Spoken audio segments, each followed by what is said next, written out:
You have been killing Biafrans. Evildoer, something is waiting for you. Elohim is seeing you, and your evil will backfire in a short while. Precious Father, we bless you because there's no God like you. Thank you, King of Kings, Lord of Lords, the creator of the heavens and the earth. Thank you for a day like this. Thank you because we have converged on this holy platform to worship only you, true God. Now, as we deliberate, as we go into today's discourse, we want to see your light. Let your light shine through our darkness. And let the children of iniquity in the zoo, let them see light. So that you will not destroy them in your anger.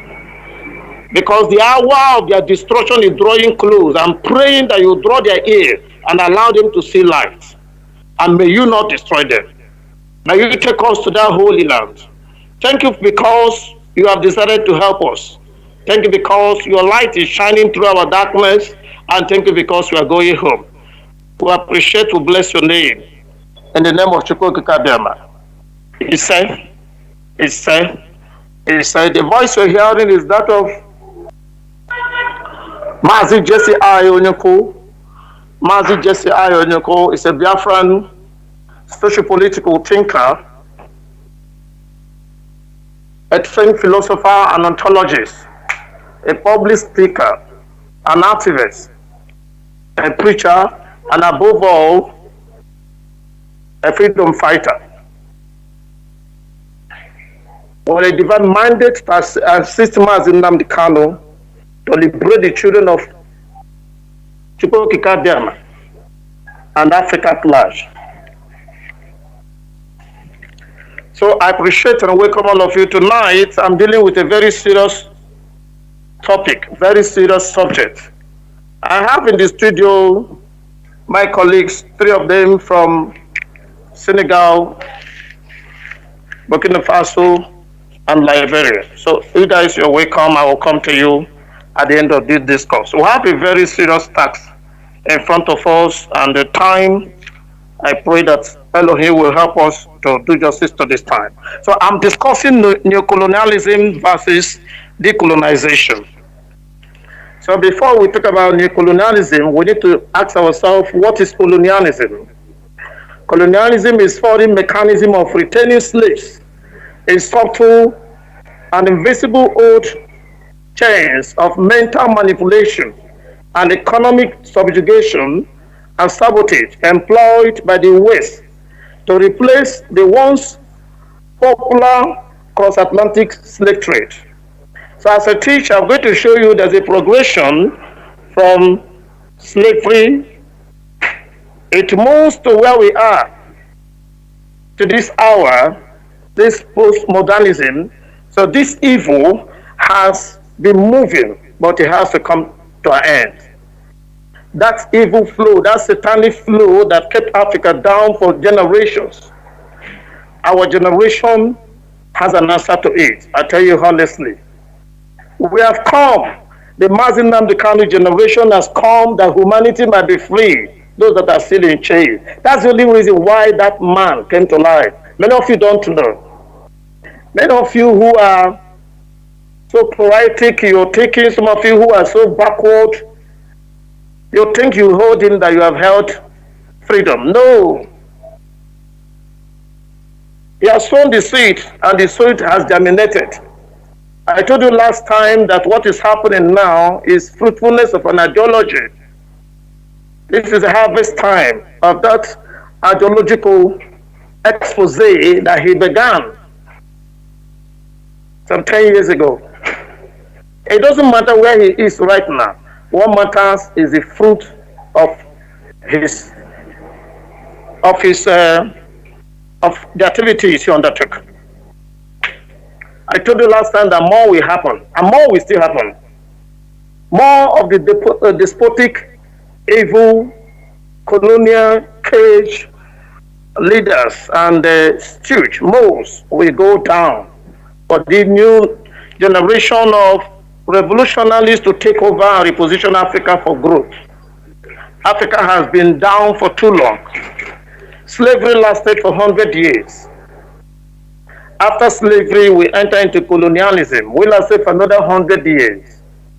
Colonialism ended in 1914 when the British smartly put up a company, the Royal Niger Company, that is known today as Unilever PLC, listed in London Stock Exchange. So what we call your country is a business firm, somebody's business that was sold by Gaudi to British government purely for exploitative purposes, nothing less. Nigeria was not designed to develop like any other society. Nigeria was not designed to grow. That is why the British gave you all the wrong things. Everything you see in Nigeria today. I don't blame Nigerians too much. Please, don't get me wrong. When I see the way the ones they handed over power to behave, I really don't blame them because they are playing the script that their master gave them. And that script is make sure they don't develop. As long as they are poor and hungry, they will always come to us for aid, for coins, from what we are stealing from them. But the end has come. Before I proceed, Biafrans, it's an announcement, it's an advice. Please, start going home little by little so they don't need to rush to carry too many things. We are going home soon. The moment the Directorate of State gives the order, and that's final, there will be no room for negotiations. Elohim has heard our prayers. That's all I can tell you tonight. So get ready to go home. Nigeria has last minute chance. They will say, oh, that's the way they talk. It will do them for I like, it will do them vam. That's the way Onion do put it. Okay, may have vam, nanya. Within a trickle of an eye is over. Power, way past power, is in charge of the world now. If you're not aware there's a new world order, then you're still living in 100 years back. America has lost power. They're no more the captain of the world. A new power has emerged. They are struggling. They're finding it difficult to accept it, but that's reality. Because society is dynamic.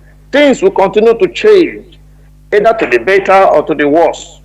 If you are doing evil, things will change for the worse for you. Because evil does not last forever. If you are doing evil, things will change for worse for you. If you are doing good, things will get better for you. So those that have decided to kill innocent people, those that have decided that made it a point of duty to kill innocent Biafrans, things will get worse for you. If they don't change the way they are going, when we close our border, after a short while, we'll build a wall. There's a war between Mexico and America. There was a war between East and Western Germany because they had ideological disputes. There's nowhere in the world where they had different ideologies and culture that the people are lumped together. It's only in Black Africa where they treat you like animals, like dogs. They want to sell, they'll put them inside a cage and carry them to the market. You have no choice. You say nothing. There's nowhere in the world where people bear name given to them by somebody else that does not like them. Somebody else that hates you. Somebody else that killed you. They killed you to enter your land. It's only in Black Africa that they kill. That somebody said, look, I didn't agree this union. You marry a woman, you kidnap a woman and take to your house. You have been molesting her. You say, look, okay, I don't love you. We're not one. I don't like you. I don't have feelings for you. People marry for reasons. I don't know you. I don't like you. You don't even like me too. So why should we live together? Allow me to go. He said, no, you must stay here and die because you are raping me. You're stealing my resources. It's only in Black Africa. There is no country, no nation in the world they have people lumped together. Even in Switzerland, that they have little cultural differences. What you have there, they operate rotatory presidency, and each of the nations run independently in Switzerland. But in the zoo, they do what the British ask them to do, no problem. But that time is over. They have a short while. All these gimmicks, all these shenanigans of telling our lawyer, Barrister Jofo, you've been wonderful. But all just telling you they'll soon release date. We are not down for those crabs. We have listened to it for too long. If you think holding Kanu will delay us, it's a decoy. You will see your time. We are leaving Kanu with you. But let me warn you. Muche Chuku Kanu, the wife of our leader, God bless you, madam, you're a strong woman. But 8 hours ago, she made a cry. She said, my husband, a British citizen, is in jail in Nigeria. If he dies, Nigeria will burn. That's an understatement, madam. Nigeria will burn is painting the ways. For any reason, anything happens to Mazi Nnamdi Kanu, they know he has royal blood, is a king. We'll bury him with millions of his killers. We'll bury him with millions. And you know that. In 67, you couldn't defeat us. Or 1970. The Hausa, Yoruba, Fulani put together cannot defeat us. Even in 100 years to come. You couldn't defeat us in 1967. So what makes you think you can defeat us now, if I may ask? That was the Third World War, the Biafran genocide. Russia fought on your side. Are you aware? All the big countries, all the world powers, they fought on your side to kill just because of oil. The only crime we have committed is that God deposited certain resources on our soil. That is why our people cannot be free again, but that time is over. But the only warning I want to sound tonight is that if you guys don't amend your ways quick, it will be forever. There will be enmity between us forever. And if this generation does not do it, the generations of Biafrans, future generations, will take revenge. We are taking record of all the people you are killing, in case you think we're not aware. How is it that all the detention centers, incarceration centers, DSS cells are filled with Igbo Biafrans, other Biafrans, all the Fulanis, all the terrorists have been released without any court order? All innocent Igbo men are everywhere languishing in jail. They released 100 and something of them from Kirikiri prison. No court judgment. Abakere has been freed. No court judgment. Mazi Nnamdi Kanu has been discharged and acquitted by a court of competent jurisdiction. You are still holding him. You are asking, what can we do? We have kept quiet for too long because Mazi Nnamdi Kanu asked us to keep quiet. Mazi Nnamdi Kanu asked us to throw the path of peace. If you think we're going to continue that way, then you are wrong. Because why? The egg has been broken. At any moment from now, whatever you see, you take. Enough is enough. In 1967, Biafrans outside Biafran territory were not up to 5%. As I speak now, Biafrans outside Biafra land in diaspora are more than 75%. Do you know how many thousands of Biafrans in the United States? Well-to-do, educated, doing well. Do you know how many of them in the UK? Do you know how many of them in ordinary West Africa? The people running this struggle are not in Nigeria. That's what you don't know. You go to villages, kill innocent people that have done nothing wrong. On the 11th of this month, they went to Ehima Mbano, went to a village in Mbano and began to burn houses, destroy people's properties, people that have done nothing wrong. You said one person offended you. You don't look for the person you burn houses. Every now and then, the terrorists in the north, the terrorists you groom and nurtured and financed and equipped, will bomb down Nigerian Air Force, kill everybody. No retaliation. No village is burned. Nobody is shot. No civilian is killed. Any slightest provocation, their agents that they equip, they put in Igbo land with their collaboration of Hope Uzodinma, all the Fulanis they gave uniform, call Ibubago. When they kill somebody, they go to a village and erase the whole village. The injustice they're treating, they're mounting to Biafrans and the Igbos in Nigeria. Injustice they're treating them sophisticated in the appropriate measure. That's the message I have for you, the Nigerian state. Since the only assignment you have is to kill our people, you can't kill all of us. It's not possible. Like I just said, the population outside is more than 75%. And if you start it, you start again. There's no going back. Those that used to support you will not support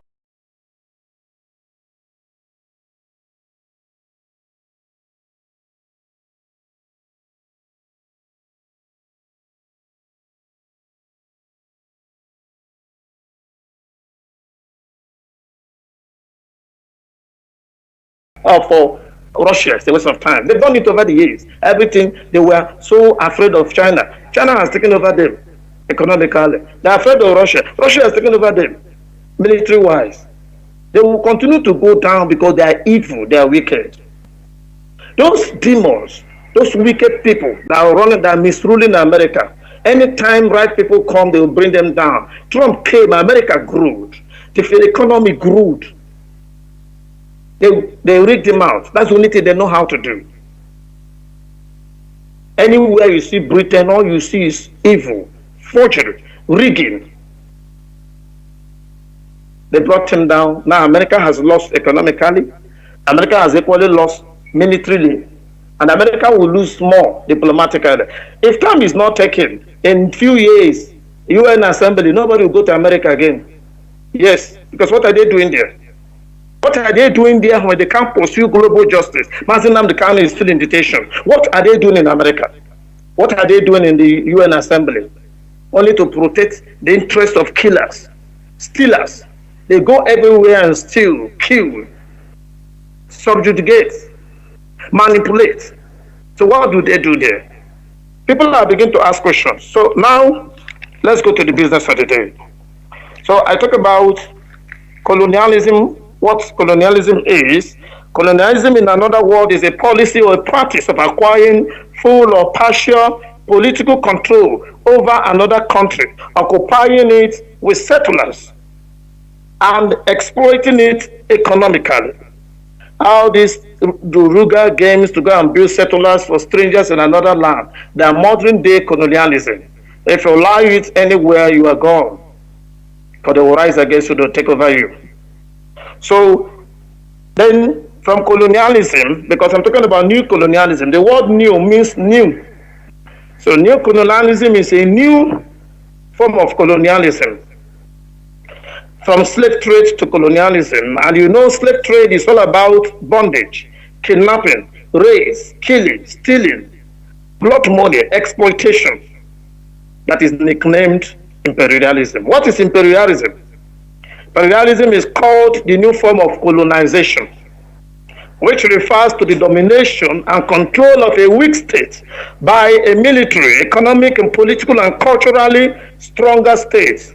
The domination, subjugation, and control of a strong state over a weak state. In the words of Lenin, the highest level of capitalism is imperialism. You see all this nonsense, they run in a cycle. One move from the other, from slavery to colonialism to capitalism. It continues, the nonsense continues. Take it from me. Note that capital accumulation on world scale is an expression of greed anywhere in the world.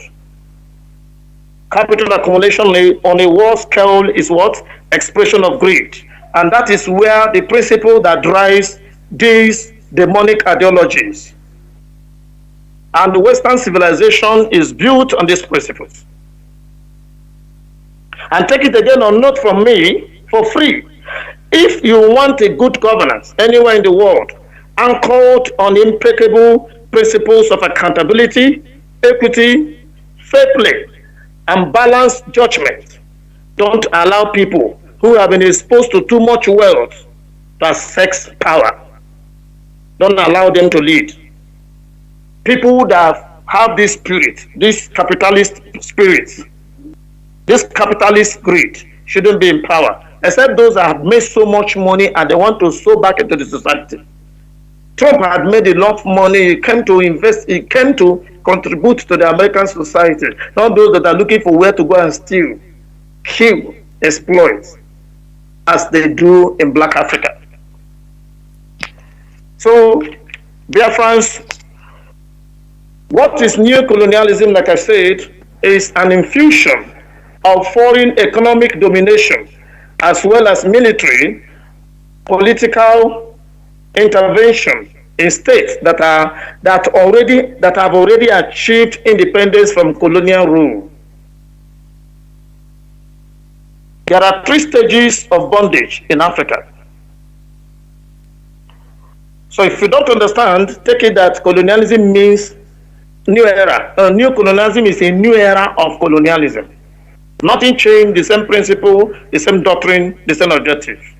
3 stages of bondage in Africa is the pre-colonial era. That is called the slave regime. It lasted for 100 years. And I need you to understand something. Anytime there's something about generations, in a future date, I'll talk about the Mazi and the Kanu generation, because that's the generation we are now.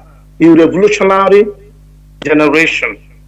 The Lenin, you know about Lenin and Stalin. The Bolshevik revolutions. There have been revolutions all around the world. The revolution going on in Africa now was triggered by ideological provocation. Our mind were provoked by the teachings of Mazi Nnamdi Kanu. But you will not agree. Your greed, your envy and jealousy will not allow you to agree. When Mazi Nnamdi Kanu was teaching, the whole world listens, if you don't know.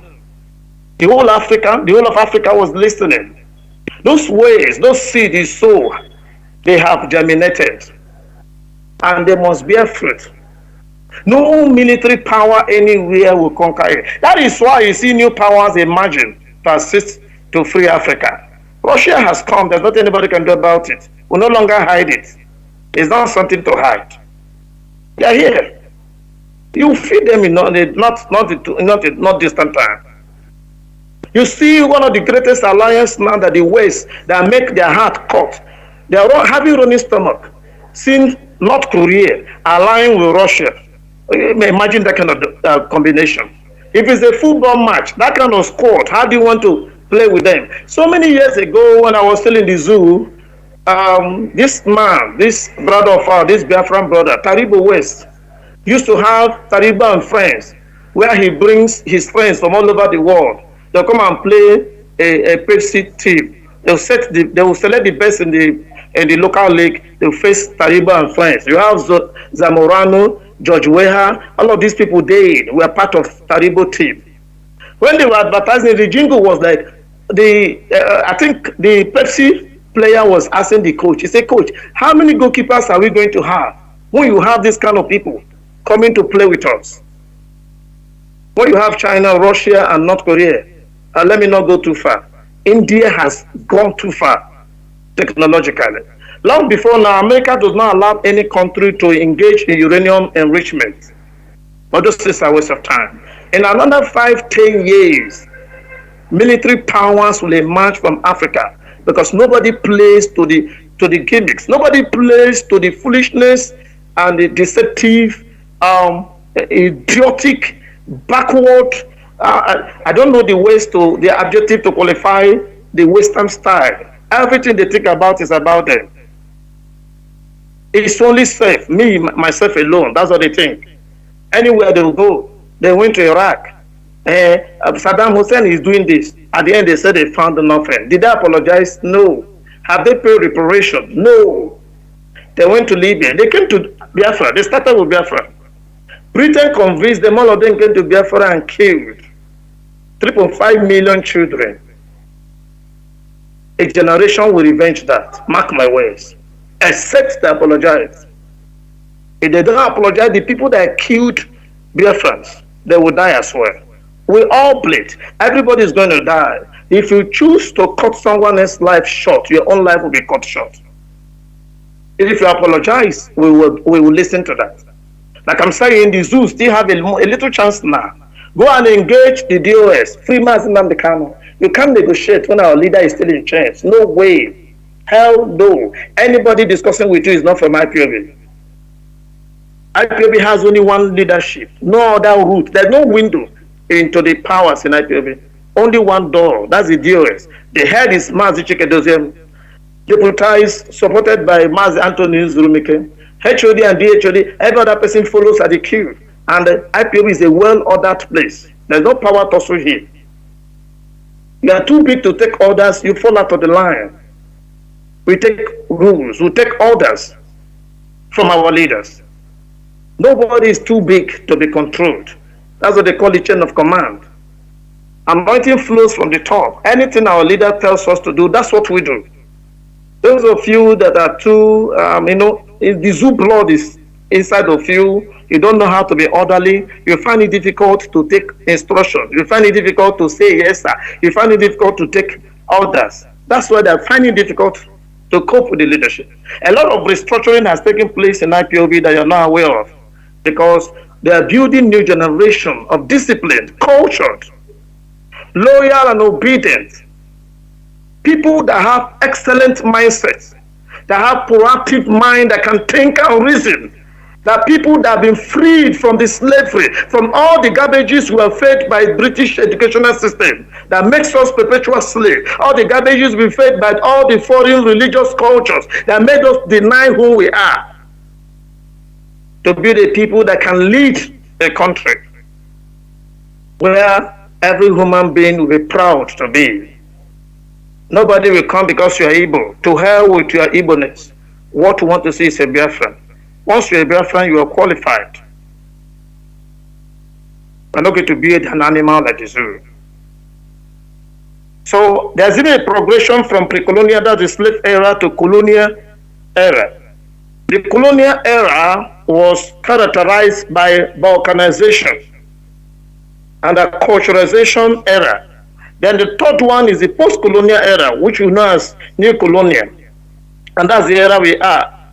The post-colonial era is the control of colonized nations' economies, so that profit can be repatriated to the metropolitan countries, hereby endangering the capital flight and underdevelopment in the colonies. This is a sad story. And this nonsense has continued for years. Colonization is a blatant truncation of the African trajectory, knowing that imposed structure and values framed to exploit you cannot facilitate your development. That's the point I need you to understand. There can never be genuine African renaissance through decolonization without the balkanization attempt pursued with vigor. There can never be. You can't have a genuine African renaissance through decolonization without the balkanization attempt pursued with vigor. Now, in this context, in the colonial era, they used local moles, puppets, political saboteurs, strangers, traitors, infiltrators. This thing has continued, and it has dovetailed into this new colonial era. The same thing is happening. What you see, find out everywhere is that these Western vultures, these blue-eyed devils that are controlling the world, anywhere they go to, they don't like using indigenous people. That was why, as the close of slave trade, coming towards the end of slave trade, because people started rising to talk against it, Africans helped them to fight in the World War and discovered that, oh, we have equal capacity with these white people. There's nothing special about them. And a few slaves' children had gone to school and start challenging them. People start talking the way Mazi Nnamdi is talking, and a few of us that are privileged to hide at his back to talk, and they began to feel that these people have got to know what is going on. Let's change it. There was a change of ideology. They just changed now, change the bottle, the same old wine. What we call colonialism was the same principle, the same thing practiced under slavery, the same objective. So when they came to new colonial era, because that era ended in 1914, that's when they amalgamated the zoo. They used puppets. The present time, people like Hope Uzodinma, Wike, Dave Umahi, or Joseph Kanu, the Ifa Jonas of this our time, Asari Dokubo, and Fonjas of this present age, habitual betrayers, Simon Ekpas of this world, spies and espionage incubators. That is what they prefer. In every country, they bring wrong people and put them in power, thieves. On a good day, in a normal democratic setting, Hope Uzodinma cannot win a war councillor. Now let's call a spade a spade. Everybody in his locality knows that it's a 419, it's a fraudster. It's not a hidden thing, it's not something you go and ask, it's something that is written all over everywhere. Everybody knows. But these people that run the powers that be, because all the agenda is put a stranger that will do what you say. They bring him, so yeah, we give you power. You do what we ask you to do, you say, yes, sir. Oh yeah, go and kill your people. Take their land. Make plans for Ruga. Yes, sir. Still, take some change, go and hide it. Do nothing. You see him now, he has done nothing. After how many years? And you want to go for another 4 years of killing. If you calculate how many people he has killed, it's only during the war that number of carnage happened in Igbo land. The quantum, the population that people that Wike, Hope Uzodinma, and Dave Umahi has killed, it was only during the civil war that we had that kind of killing. Mass grave is strange in Igbo land. It was only during the war. Since after the war, we have not had anything close to that genocide that is going on now. Why?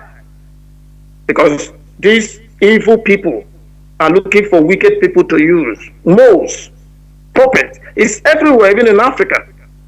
It doesn't happen in civilized world. I was watching last week or 2 weeks ago, a friend of mine just sent me a video of Boris Johnson. He went to a supermarket to buy something. He went with a bicycle. So everybody, this Boris Johnson, they came, they were smart, taking picture with him, took some fine shots, and he turned his bicycle and rode away. No escort, no bodyguard. Why? He didn't steal. If he has stolen, he didn't kill to get to power. All these people killing, all these people, once you challenge them, they'll kill. One head of state in Africa, anybody he endorsed to come and take over, the person will die. If you want to challenge Hope Uzodinma in Imo State, they will kill the person. Is that how they run a society? How come you people don't think, you don't reason, you don't have sympathy? I saw in one of those online stuff, somebody forwarded something to me that happened in the zoo. A governor in the southeast, the new governor of Abia State, went to visit Simon Bakwe's wife. I felt like crying. Back in the days when I was still at home, Aba was heaven during Simon Bakwe. If rain falls, you can't find a single water on the road. His legacy is still crying after how many years? Michael Okpara legacies in Old Eastern region is still reverberating. The Eastern region had the fastest growing economy in the whole world, in the whole third world, between 1954 to 1964. Better than China. Better than many of those economies that have emerged now. They saw it, they went to destroy it. The British hate the Igbos with perfect hatred. Why? Because we're intelligent, we are talented. Nigeria has an Igbo problem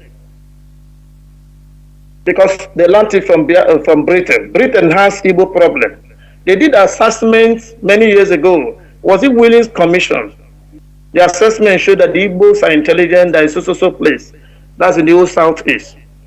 The Yorubas were next, and they categorized the ones on the north. Okay, these are the ones who can use. Can easily be manipulated and cheated. Okay, fine. Not gonna take power. But that is not a problem. The Hausas and the Fulanis, as far as I'm concerned, are not our problem. It's those that put them to do evil. But why is the problem for them is that they are destroying their own society without knowing. How can you listen to Britain to start killing people? We have lived peacefully together for many years.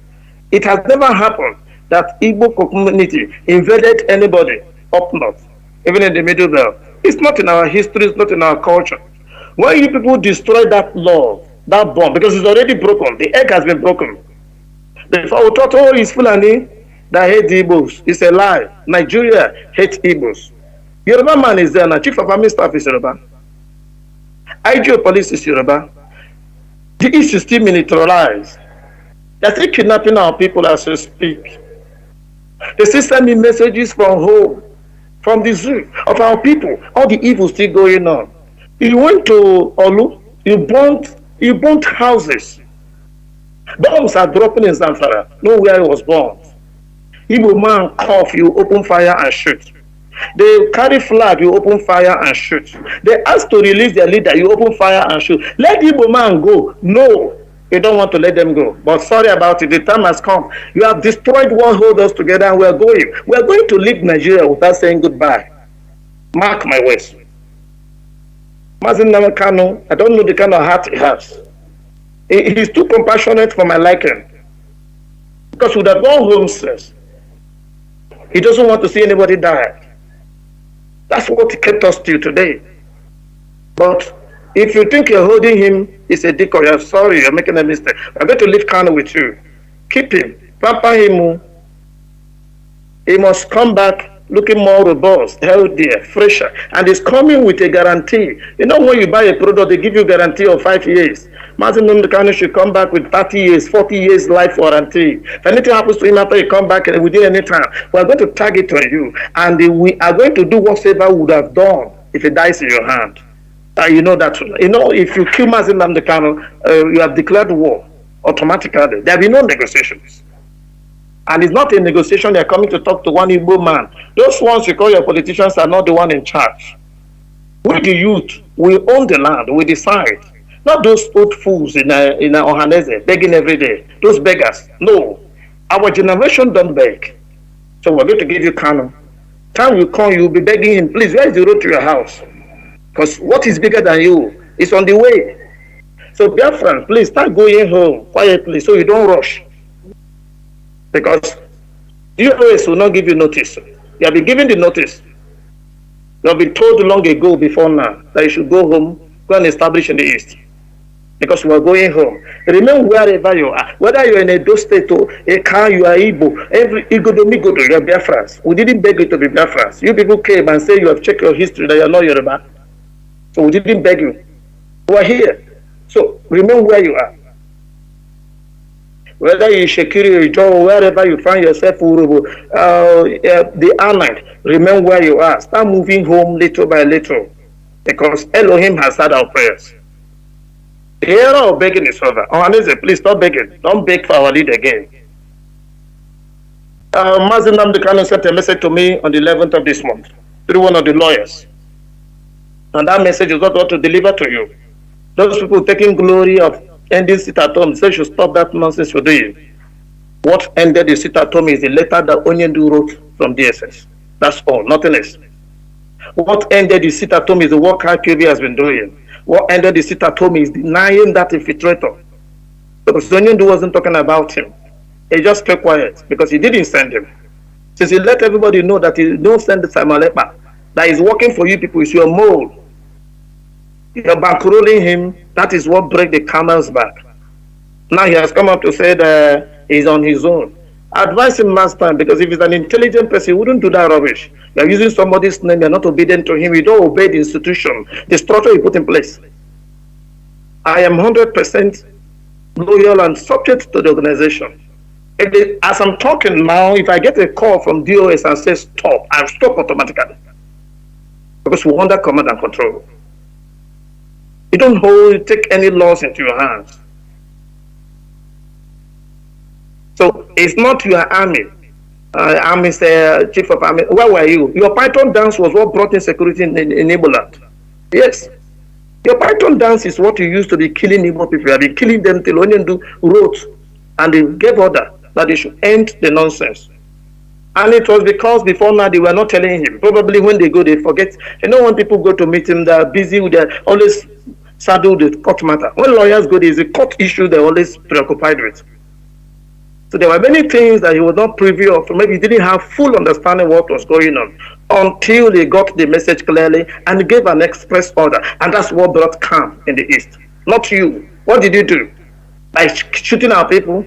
You think killing brings peace? No. The problem with you people, security people in Nigeria, is because you don't read.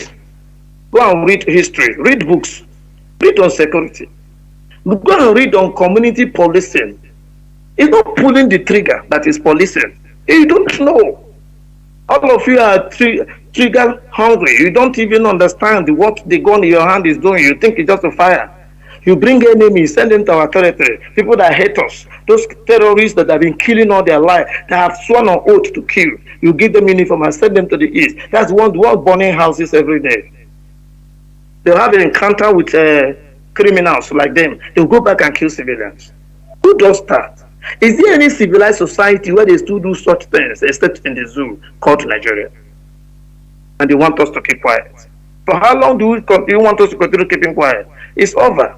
If you kill a Biafran now, we're calculating, we're taking note of everybody you are killing. A day of reckoning is coming. You will pay. Some of you, their names are recorded. There are people doing those work. The Emperor, our intelligence group, is one of the best in the world. They're keeping record of that. A day will come, we ask you questions. All the people that caught are discharged and acquitted, they're still keeping. You will answer. The ones who disappeared, you will answer. All the organ harvest is still going. Look at Igbocha. Somebody sent me a message from Igbocha, how police is molesting people anyhow. Once you are dressed good, they see you carry big phone. They have a cartel with all the ties, what do you call them? Like Uber, Taxify, whatever is called there. They will just notify them and they will pick you up and lock you up. They'll search your phone, check how much your phone, know how much to demand. In a civilized society, in 21st century, where there is rule of law, do they do that in the north? No. Nobody does that in Kanu. Nobody does that in Abuja. Only in Biafra land. You guys don't have conscience. All you care is to kill Igbo man, kill Ibibio man, kill Ijo man, kill Biafrans. Enough of that. You have to stop, because if you don't stop, you are creating enmity and your children after you will suffer for it. A generation will rise that do not know Pharaoh, that do not know who is in power. They would even know you. You would have long been forgotten. But your children after you will suffer it. They'll stretch hand to the Biafrans who said, no, we have perpetual enmity between us and you people. You killed our uncles. That is where we're going to if you don't stop. It's not a beg, not an appeal, it's an advice. Because already the game is up. The moment DOS gives the order now, then church, Abasa, case closed. That is not far again. It's not far. So back to where we are.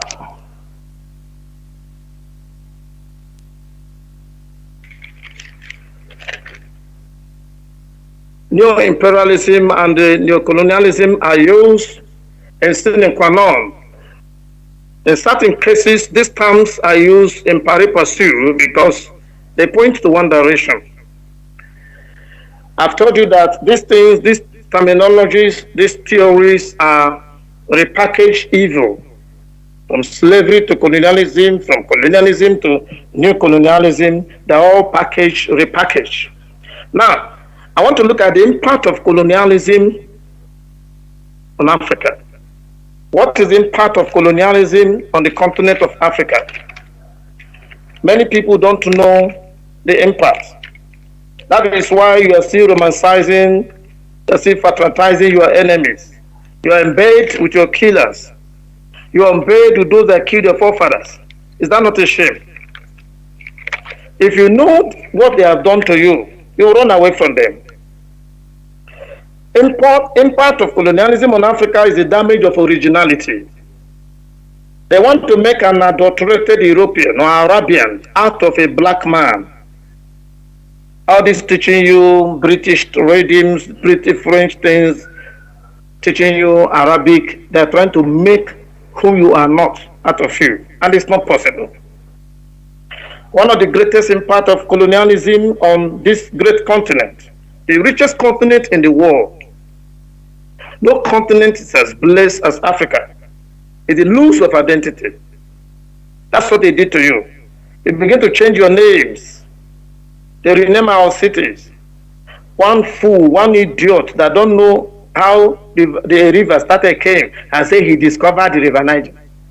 I love the piece by Chimamanda Adichie. Said our forefathers have been fishing in that place before Munga Park's grandfather was born. And you woke up and say you discovered. They want a port in South Africa, named it Port Elizabeth. It's been existing before Britain came into being. Igbocha in the coastal region of Biafra land, Igbo land, Igbocha has been there for many centuries. The port there have been there. Our great-grandfathers used to go there to buy fish. My great-grandfather travels that far to go and buy fish, certain species of fish. One speedophile, one morally bankrupt fool came and changed the name to Port Harcourt. And some people who claim to be educated, intelligent, are defending the name of a speedophile. Somebody in a sin society should be stoned to death. He goes to molest little children. That's the name they call a city. And you're very proud of defending it because you're still a slave. Homeborn slaves. It's a shame. Change of identity. They rename persons. They rename indigenous institutions were bastardized, destroyed. Forceful settlement. Forceful settlement. Many people were exiled. You know of Jajo Fokobo, the Igbo man from Amibo in Imo State that discovered that island, the Okpobo Island. Go there till tomorrow, they still speak their native Igbo tongue. Even though they're fine within around the Jaw territory, we don't have problem with the Jaws. All of us have the same ancestral home. All of us have the same origin. Go and check our culture. We're not begging anybody to be like us. No. I am an Igbo man, 100%. Over 100%. But hey, I know my cousins and nephews. Go and look at their behavior. You will know there's no difference. Look at the way they act. Look at their culture. Look at how they dress. We don't look for alien cultures or people that have nothing with us. Forget all the evil you have done to turn their heads. The same way you turn some major people's heads to deny Biafra. Igbo people too have been denying Biafra too. Some people that still their own level of slavery has gotten to Christendom. But no problem. All that to become a thing of the past because they'll start begging to belong. We're going home. As I speak, we're more than 75% home. At any moment from now, the drums will begin to sound. Another thing that happened, another impact is balkanization. When these blue-eyed demons got here, they thought of how they can defeat us. They balkanized our territories. They began to cut it into pieces. What happened in Berlin in 1884, November 1884 stroke February 1885, during the days of Bismarck, the German leader then, was a pure balkanization of a race, of a people. They tore our society into shreds, into smaller units. How could you have different people found in different locations? They can't put them where they are so that they can synergize together and be strong. You have Igbo people in Edo State. Indigenous, not that they travel there. That is where they've been from since the world began. They are people. Then you give them different names. They begin to feel they are not what they are not. They are. You cut Igbo, put in Bayelsa. Cut Igbo, put in Akwa Ibom. Cut Igbo, put in Cross River. They think we're not aware, we know. Cut Igbo. More than 75% of River State. More than 85% are Igbo. Cut Igbo, put in Delta. And give them foolish names. All the states in the north retain the original name. When you come to our side, bring foolish names that have no meaning and give them. The same way they give you foolish name. Nigeria. Who is a Nigerian? How will you make progress when you don't know who you are? When you are bearing dog's name, dog tag, anything they call you, Billy, Billy, you run, you go. Reasonable people have changed their names to their whom they are, to the originality. Balkanization and the alienation of tribes and races. You have juxtaposed amalgamation of people of different cultures, you bring them together. The Igbo and the Yoruba and Hausa have nothing in common culturally. It's not a statement of hate. There's what they call hate speech. No, it's a hard fact. That's why till tomorrow they find it difficult to blend. And they can't blend forever. There's nowhere they blend like that anywhere in the world. When will you wake up, blacks?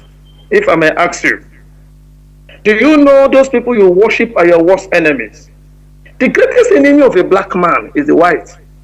These Americans you are following sheepishly, the British, the French, they are your worst enemy. They don't like you, they hate you, they kill you like dog.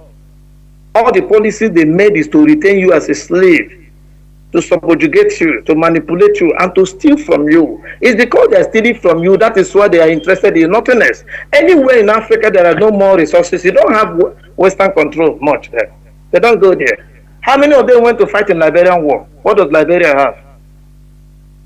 But all of them went to Syria. America is still in Syria now, stealing. All the big countries are still in Syria, stealing oil. All the big ones, all of them, mention any name, no exception. All of them are in Syria. Why did they go there? America said it's protecting oil field. Russia is one corner, France is one, all of them are in one corner, stealing. Shameless people, that's who they are. The greatest thing Britain bequeathed to Africa is shamelessness. That's why you see all the politicians, they're not shameful. They're so shameless. One man will steal billions, steal all the money. Tomorrow he come out and carry mic and start talking. How can a president don't have any certificate? Anyone they talk is forged. Anyone is forged. And he's not ashamed to come out in public. Where did they learn it from? They learned it from Britain. The queen, the king carries crown of stolen diamonds, stolen people's wealth on it. And they comes publicly. And they're waving at her. She no strength, no atom of shame. And the worst thing that will happen to any living being is lack of integrity.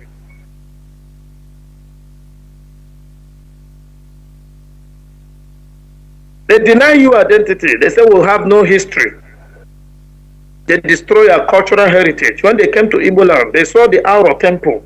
They say, oh, these people have advanced civilization. The Igbo race is the largest singular race, the largest black race. The first census they did in Nigeria, you see the figures.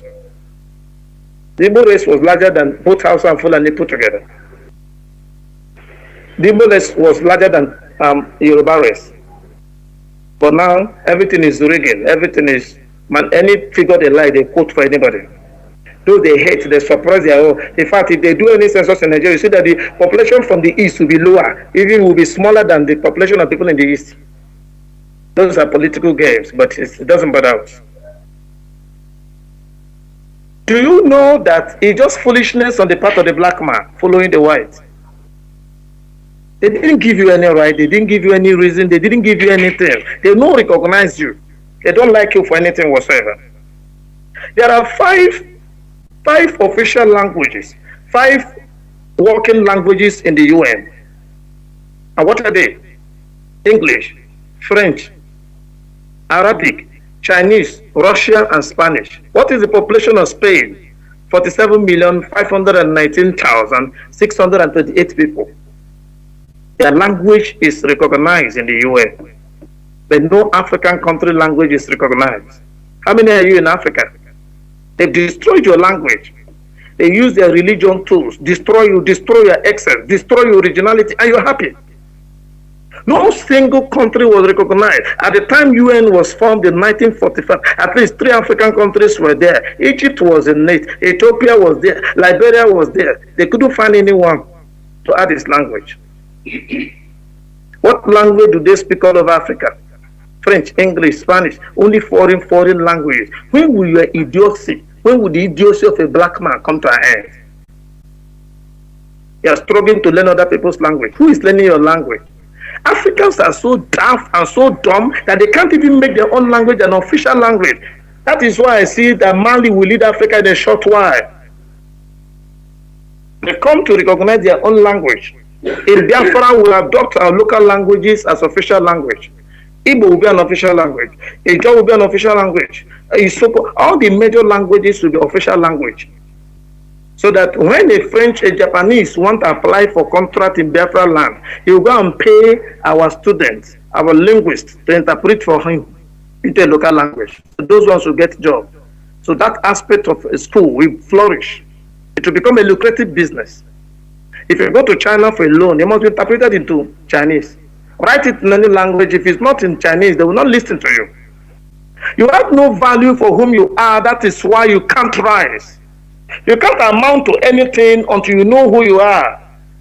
In a future date, I'll talk about the identity crisis in Africa. I think it's one of the bane of Nigeria's problem. We don't know who we are. In my innocent calculations, I've discovered that everything European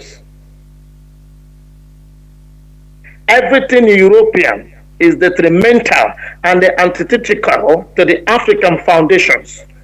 And they can never promote a black man. Anything European is antithetical to who you are. In any case, if you don't know, all the whole bullshit about civilization, globalization, is transfer of European culture to the third world and the relocation of African wealth to Europe to decorate the garden facing the jungle. They say that Europe is a garden, then Africa is a jungle. They go to the jungle to take something to decorate the garden. Enough.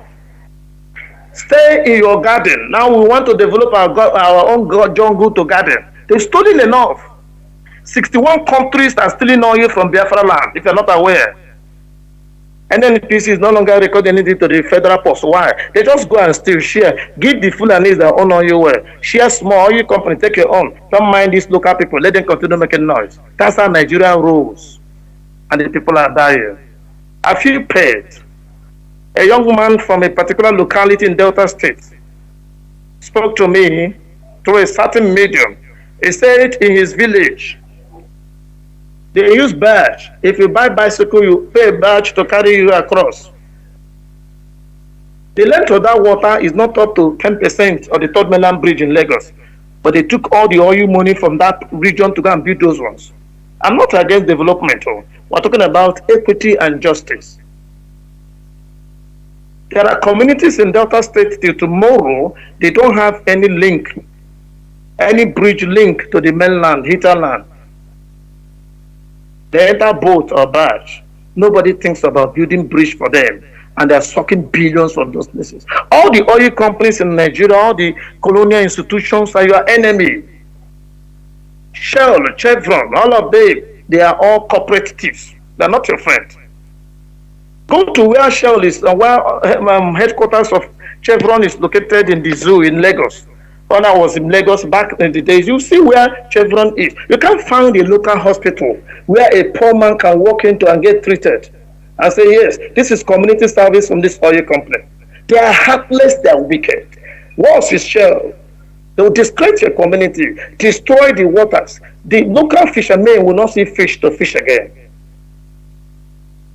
Their backyard cannot grow any crops again because of oil spilling. Nigeria is the only country in the world where they make oil, produce oil at the lowest price. Because there are no necessary technical rules and laws that guide the activities and operations of the oil company. They do anything they like. As long as they settle those in power. Who are those in power? Semi-illiterate are the ones controlling the oil industry. They don't know what is obtainable. They don't know the contemporary rule. They don't know how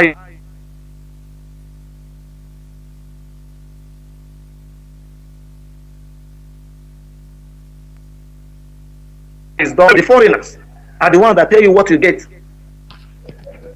How can such a country make progress? How? It's a shame. But we must continue. Our leader has laid the foundation and he has yielded fruit.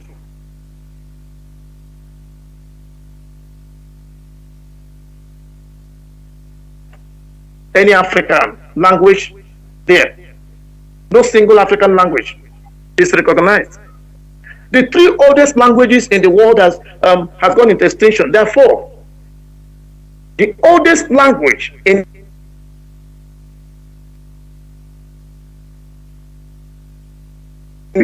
Eastern Nigeria.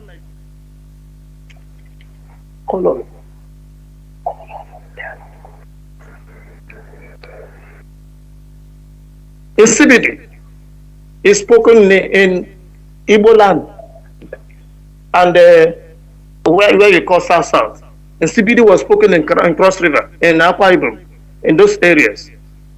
But tomorrow they are not one. Oh no, you are different. They live Igbo, you are not Igbo. They be a Basi in Abia State. They be a Basi in Akwa Ibom as indigenous name. They be a Akpan. There are so many names who bear together. The Abriba people bear the same names with Akwa Ibom people. These things are not coincidence. Now, there are other three languages. It will shock you to hear that there were ancient languages that were spoken by people of ancient civilization. They have been wiped out. How? There's a language called Sumerian, spoken in southern Iraq. Some of those languages they use in the Bible, if Bible is real and true. They've been wiped out by these wicked people that hate to see original people. There's another one called Akkadian, equally spoken in Iraq. You know, Iraq has ancient civilization. That's the Babylonian Empire. Another one is Egyptian language. The original indigenous Egyptian language has gone into extinction. Why? The Arabs came and took over that land and killed the indigenous people. The few remaining had to change their name, change their identity, and blend. That's what happens in Boni today. Boni people are indigenous. Everybody in Boni, indigenous are Igbos. When they speak Igbo now, they've been ostracized. They ridicule them. They go to government offices. Those Ikori people that are confused will be making mockery of them. They start bearing Ijola names that they don't know their meanings. That's how they wipe out race, but it won't happen again. Biafrans, retain your originality. What will happen in Biafra will be the first of its kind in black race. So many nonsense will change. We're not going to oppress anybody. We're not interested in oppression. Go and read the master plan of Biafra that Onyendu released. Every nation will be on its own. Ijaw will have a constitution written in their own language. The DBO will be on their own. The Igbos will be on their own. Everybody grow at your pace. Compete favorably. Decolonization must not be conceived as a surrogate colonization. And this was where those before us failed. They want to decolonize. They were still using colonial principles. They built their axioms on colonial principles and rules. That's what they felt. They don't know there has to be a total appeal to your originality and to who you are. Do you know that civilization started in Africa? For those of you that don't know history, the most praised civilization today is the Western civilization, which started in Athens in Egypt. The early philosophers that are known as, what do you call them? The Asian philosophers, the Ionians, they went to Egypt to learn Egyptian geometry. It was an African language. The people that spoke those languages were black. Go and find out. All the Arabs you see in Egypt, now they're not Egyptians. They're invaders. That's how Arab and Europe invaded our societies. Destroy and alter the society. That's the way they behave. The people you have in America are not indigenous. A few indigenous Americans now, they found voice. They've listened to Mazi and Kanu. They have started asking questions. They're not allowed to speak their language. They have a native language that is not encouraged to be taught anywhere.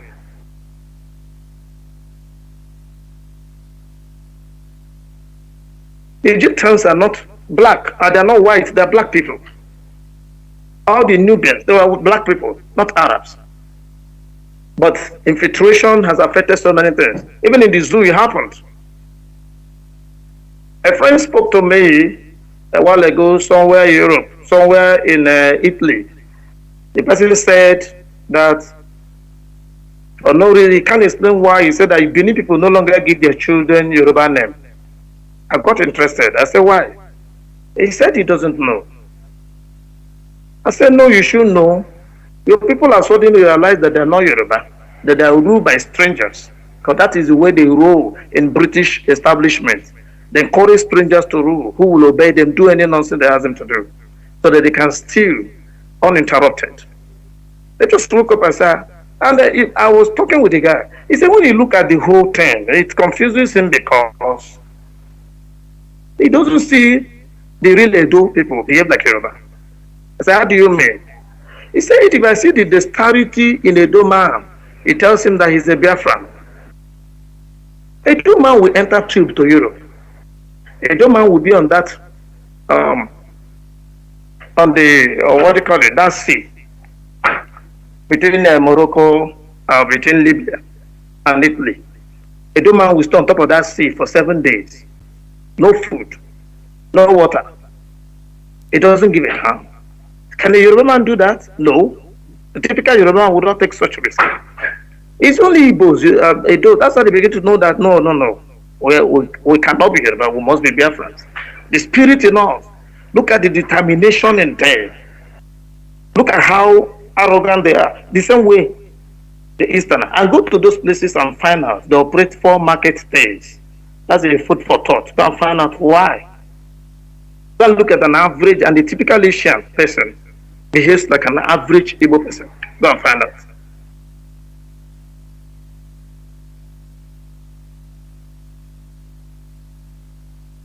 I believe we're making progress.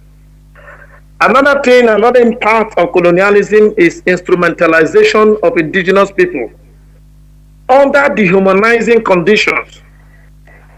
They came and turned us to slaves, took our people. The Western Revolution, the Industrial Revolution in England were built by blacks.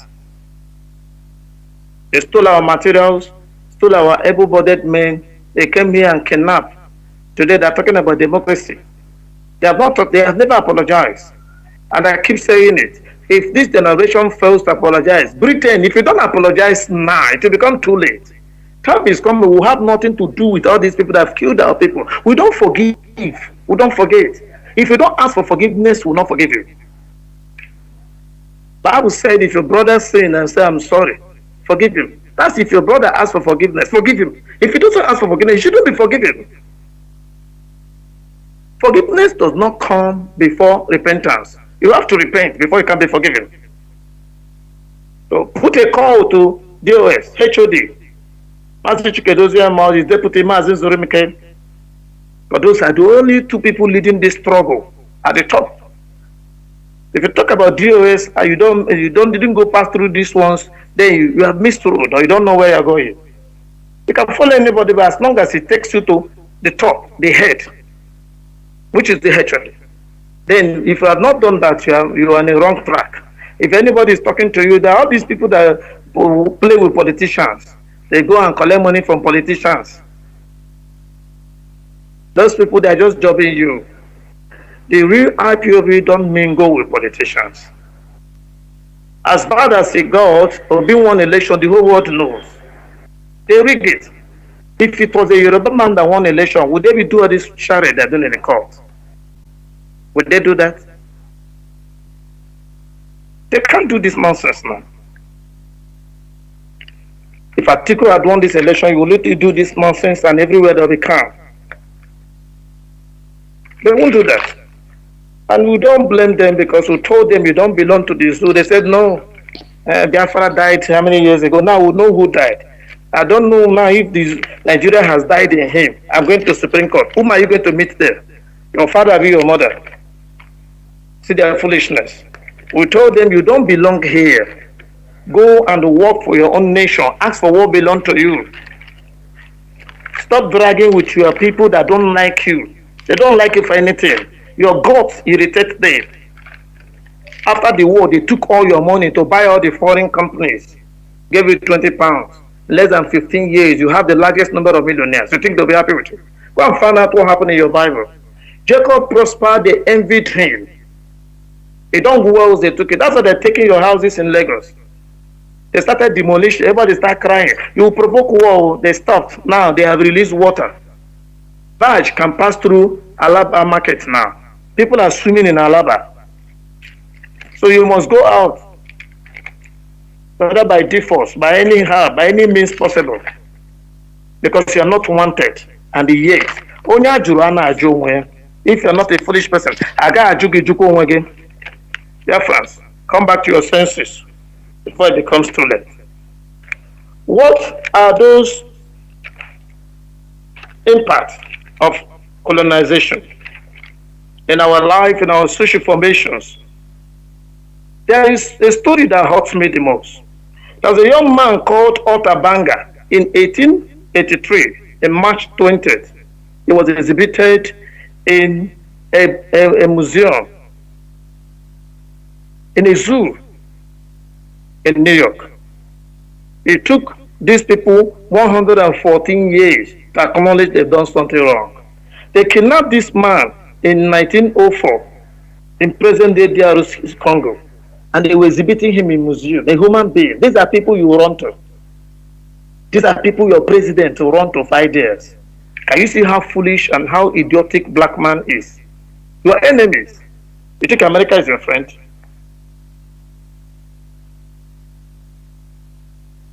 The greatest enemies you have as a black man is Britain, France, and America. You heard me clearly. They don't want your progress.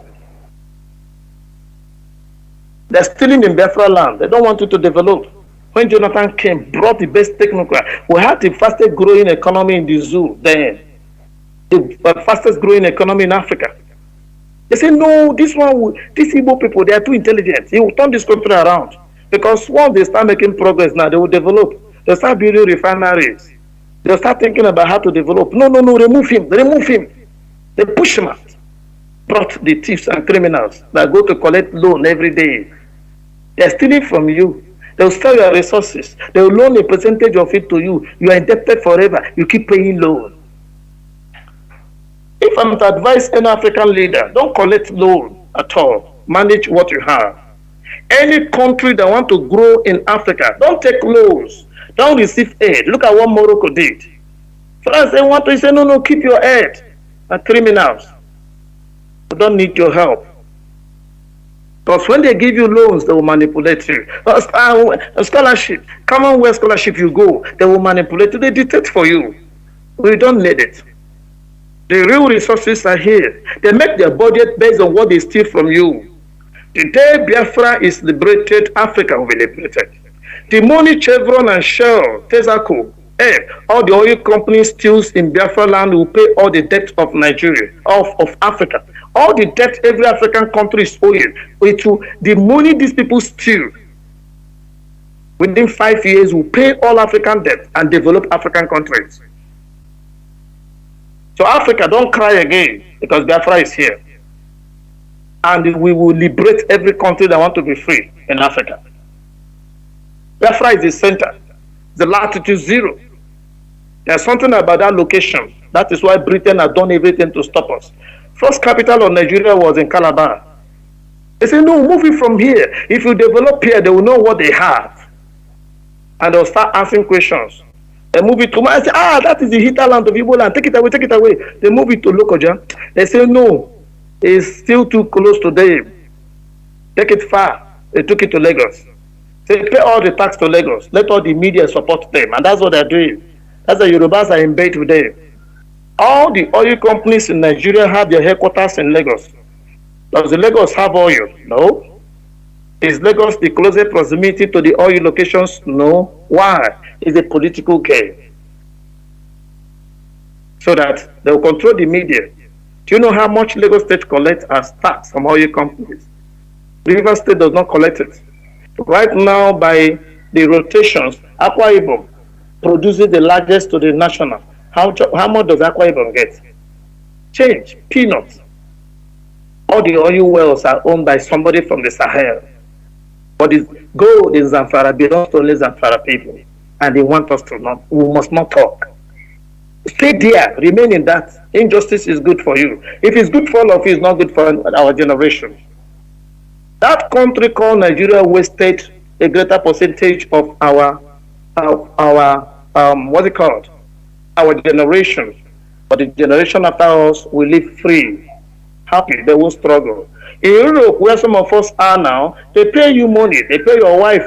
The number of children you have determines how much you receive from the state, and is enough to feed you, even if you're not doing anything. The money you collect, the money you collect from the state can feed the family. In South Africa, ordinary South Africa, you don't pray, you don't fast and pray to pay house rent. Are you aware? The state give you house. When Gaddafi was around, you can't see a Libyan driving second-hand car. It's not done. Their resources was equitably distributed. You're getting married as a young man, you collect $10,000, and the government will give you a house. So you don't need to fast and pray. Many developed countries don't have a church, they don't know Jesus. Japan does not know Jesus, they don't know God. China does not know Jesus. They have developed, they are doing well. Why? What we call God to them is the government. G-O-D means government of the day. They are the one that's supposed to build road, give you free light, pipe gas to your house, cater for you. But in Africa, we run to the church for prophets to tell us what will become of our sons and daughters who have poor education, who have no food to eat. What a shame. That era is coming to an end.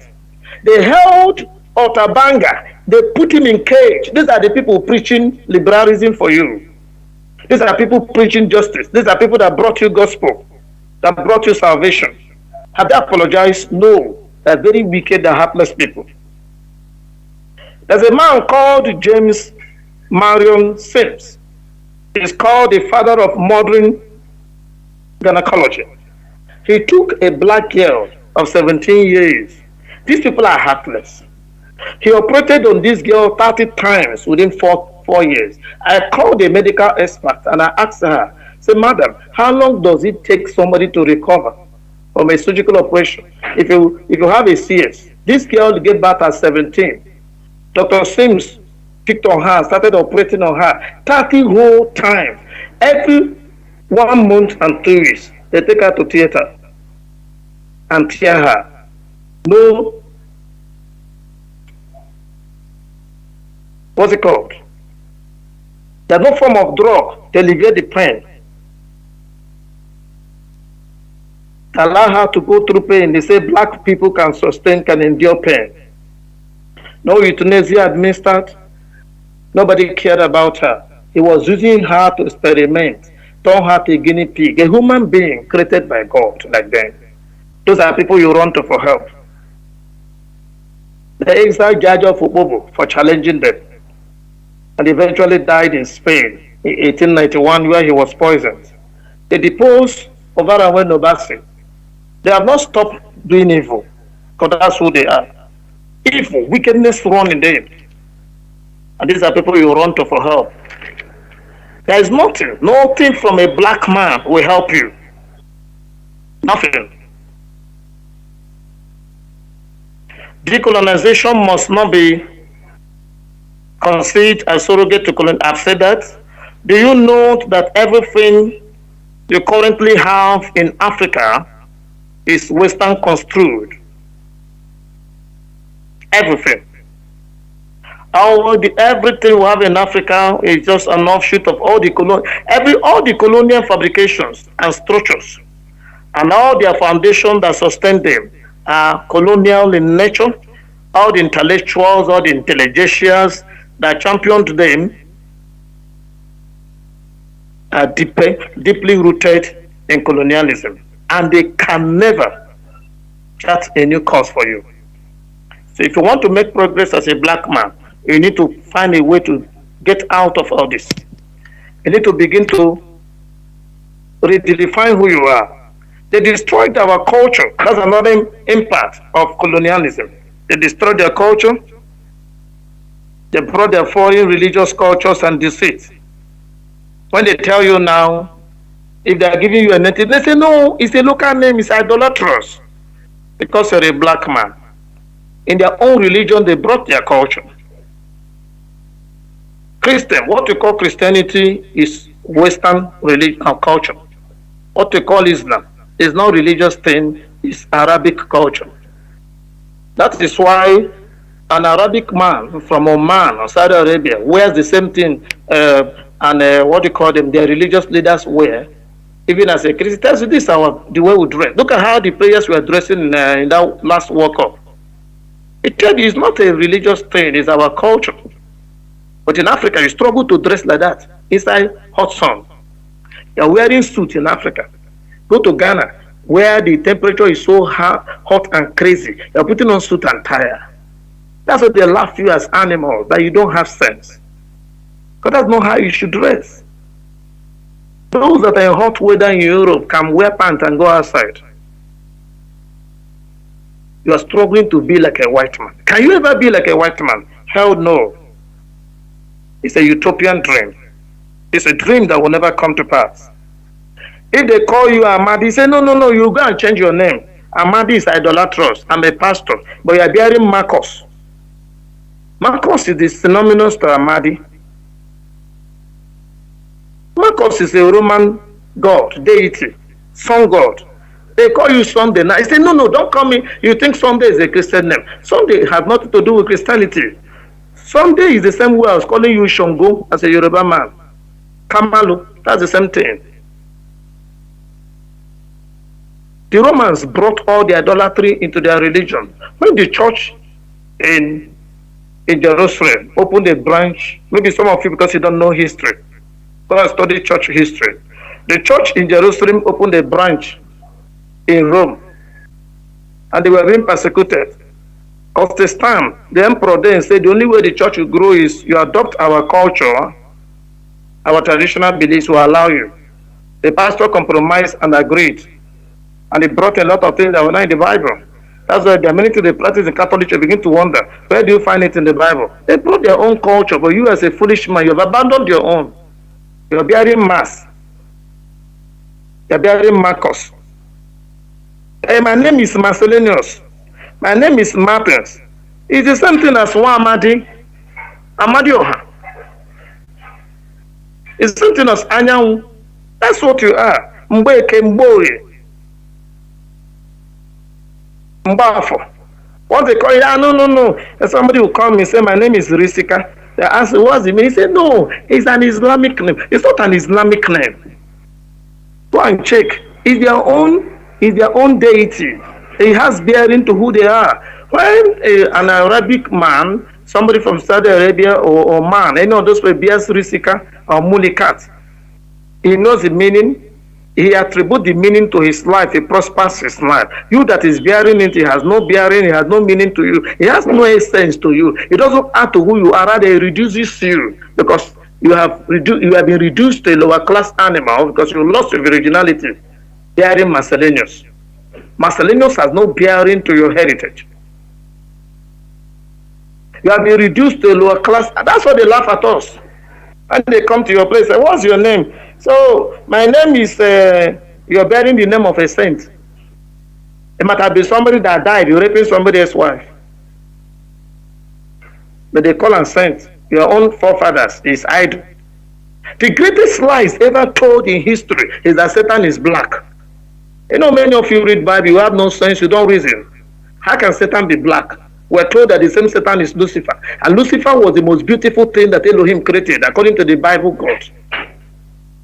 Lucifer was the angel of the morning, was the most beautiful thing. He had inbuilt musical instrument. When Lucifer opened his wing, sweet melodies filled heaven.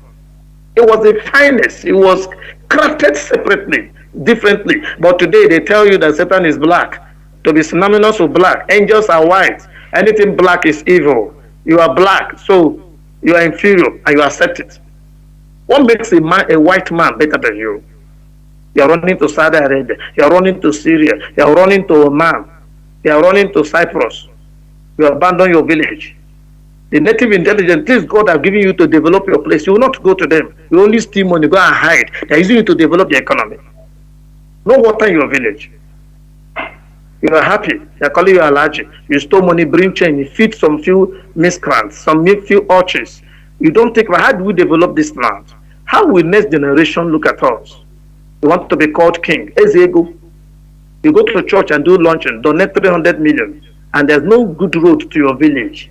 That shows how idiotic you are. There are more churches in Africa, no factories. You are praying where we ought not to pray. You don't fast and pray in China to get a house. In South Africa, you don't fast to get a house. Government to give you a house. In Libya, government to give you a house. But they've destroyed our thinking, make us feel more religious than ever.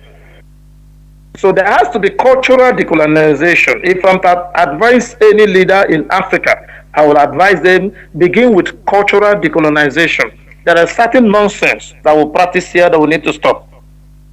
There must be really all the religious extremism, foreign gods. What they brought to us is pain. What they brought to you and I, they didn't bring anything good, if you're not aware.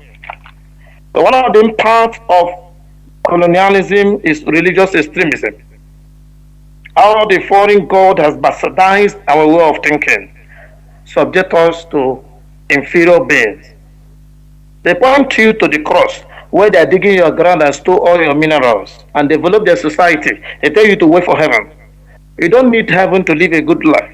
Good life starts from here. And for your information, if I should go by Bible standard, how majority of Africans should go to hell, because hell is a wealthy place. The street of heaven, we're told, is made of gold. You that have seen poverty all your life, angels will not allow you to enter heaven. That is why you need to think about how to develop your society and reason right. Religion causes division. It's even in your Bible. Maybe you are not aware. In Luke chapter 12, verse 15, it says, suppose ye that I am come to give peace on earth. I tell you, nay, but rather division. That's what Yeshua said. Matthew chapter 10, verse 34 to 36, he said, think not that I have come to send peace on earth. I came not to send peace, but a sword. I am come to set a man at variance against his father, and the daughter against his mother, and the daughter-in-law against her own mother-in-law. And the man's foes shall be they of his own household. Everywhere we go to, religion brought division. Whether you call it Islam or Christianity or whatever you go. Somebody declare haram on his brother because he take another religion and say kill him. That's what religion brought. There's no religion in Africa that supports that. We need to start thinking. I'm not against Christianity. No, I have no reasons to. Even the Islam, I'm not against it. I'm against you practicing it the way they brought it to you. That's what I'm against. Think. Can't you repackage it to suit your culture, suit your own, what do you call it? The Afrocentric hermeneutics. Go and do these things, do your own research and put things in order. The King James you read, they don't read it in Israel. Are you aware? This King James they read in Nigeria. You don't read it in Russia. They've written their own that suits their culture. You will not. America have American standard, the reverse standard. They've written the Bibles to suit their own culture. Not the religious people write that. The same people that wrote the Bible or Book of Satan that wrote those ones they use, the good news. Yes, go and find out. But you won't know because you don't read history, don't research. Do something that suits who you are. Now, how do we decolonize and what is decolonization?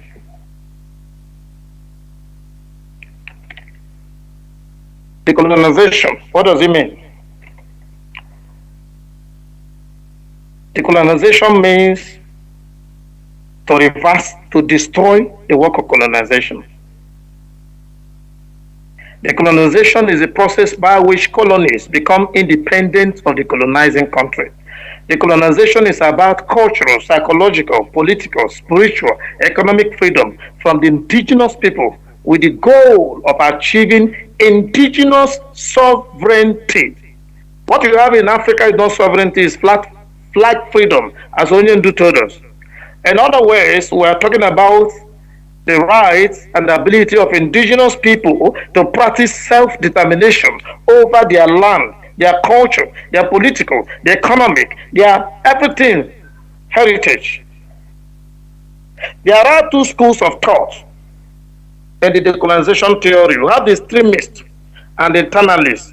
The extremists, which is the school I belong to, has it that to decolonize, you have to undo civilization, or colonization rather. To decolonize means to undo colonization. That is by completely gaining self-autonomy. You must be free from this imperialist. That is called the imperialization of the colonized territory. The westernization, the Arabization. So until you take away those foreign things, you have not started. And Africa will not get any better until we get to that place. And for Africa to be stable and to grow politically and have structural development, there must be a holistic placement of the African upon his or her historic, cultural, and linguistic foundations.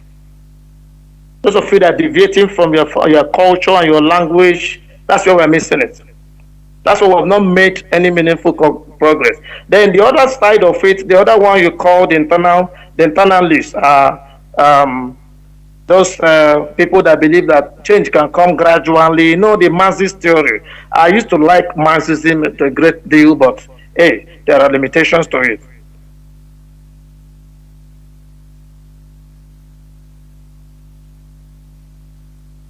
What are the steps to decolonization?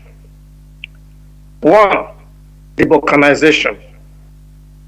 Then that takes us to what is balkanization. The balkanization means the partitioning of formerly one people and nation into two ideological different states. Like you have in Germany, you had West Germany and the East Germany. One was practicing socialism or communism, yes, socialism in advanced state of communism. One was practicing capitalism. So because of that ideological difference, they had the Berlin Wall, which they later destroyed. That destroying of the Berlin Wall to come back together again is still called the balkanization. That is when people come back willingly, voluntarily.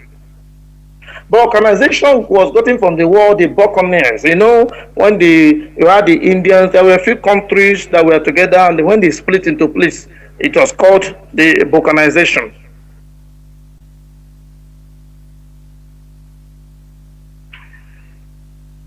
So balkanization is the act of giving or partitioning countries into pieces. That is, balkanization depicts forced union for imperialistic motive or motivation, by which people of different ethnic and religious backgrounds were coercively brought together under one fake unity, primarily for polio-economic interest. You know what you have in Nigeria is a typical case. The reason why the northern and the southern protectorate were put together is to hand over power to a weaker to people they can manipulate so that they can get anything they want from the south. As you see, there was inhuman or malicious, pernicious, carnivorous, malevolent, greedy Western colonizers with all their imperialistic game in Africa did not do anything good for you and did not do any of this for your own good. All the imposition of foreign ideologies were purely done to keep you in perpetual bondage.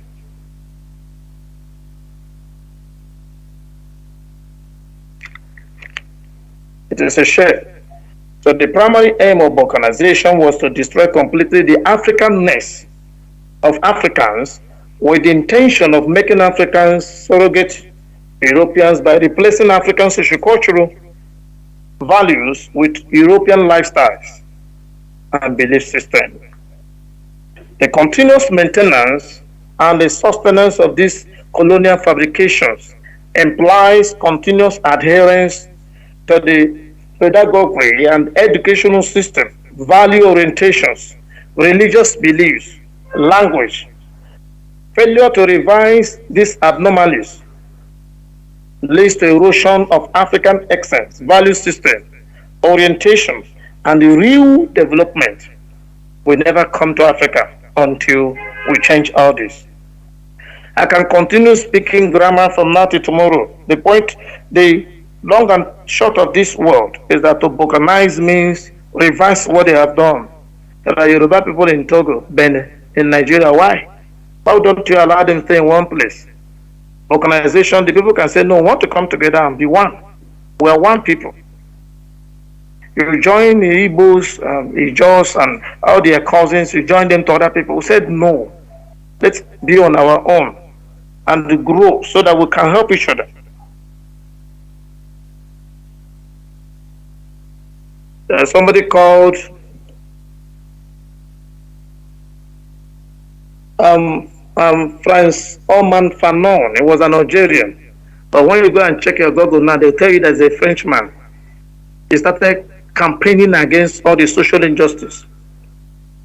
He relocated to America, where he was carrying the crusade, but they killed him. CIA is good at doing that. MI15 or whatever they call, they are good at killing people. If you come out, you want to talk for Africa to be free, they start looking for you. But people like us don't bother again because we don't die.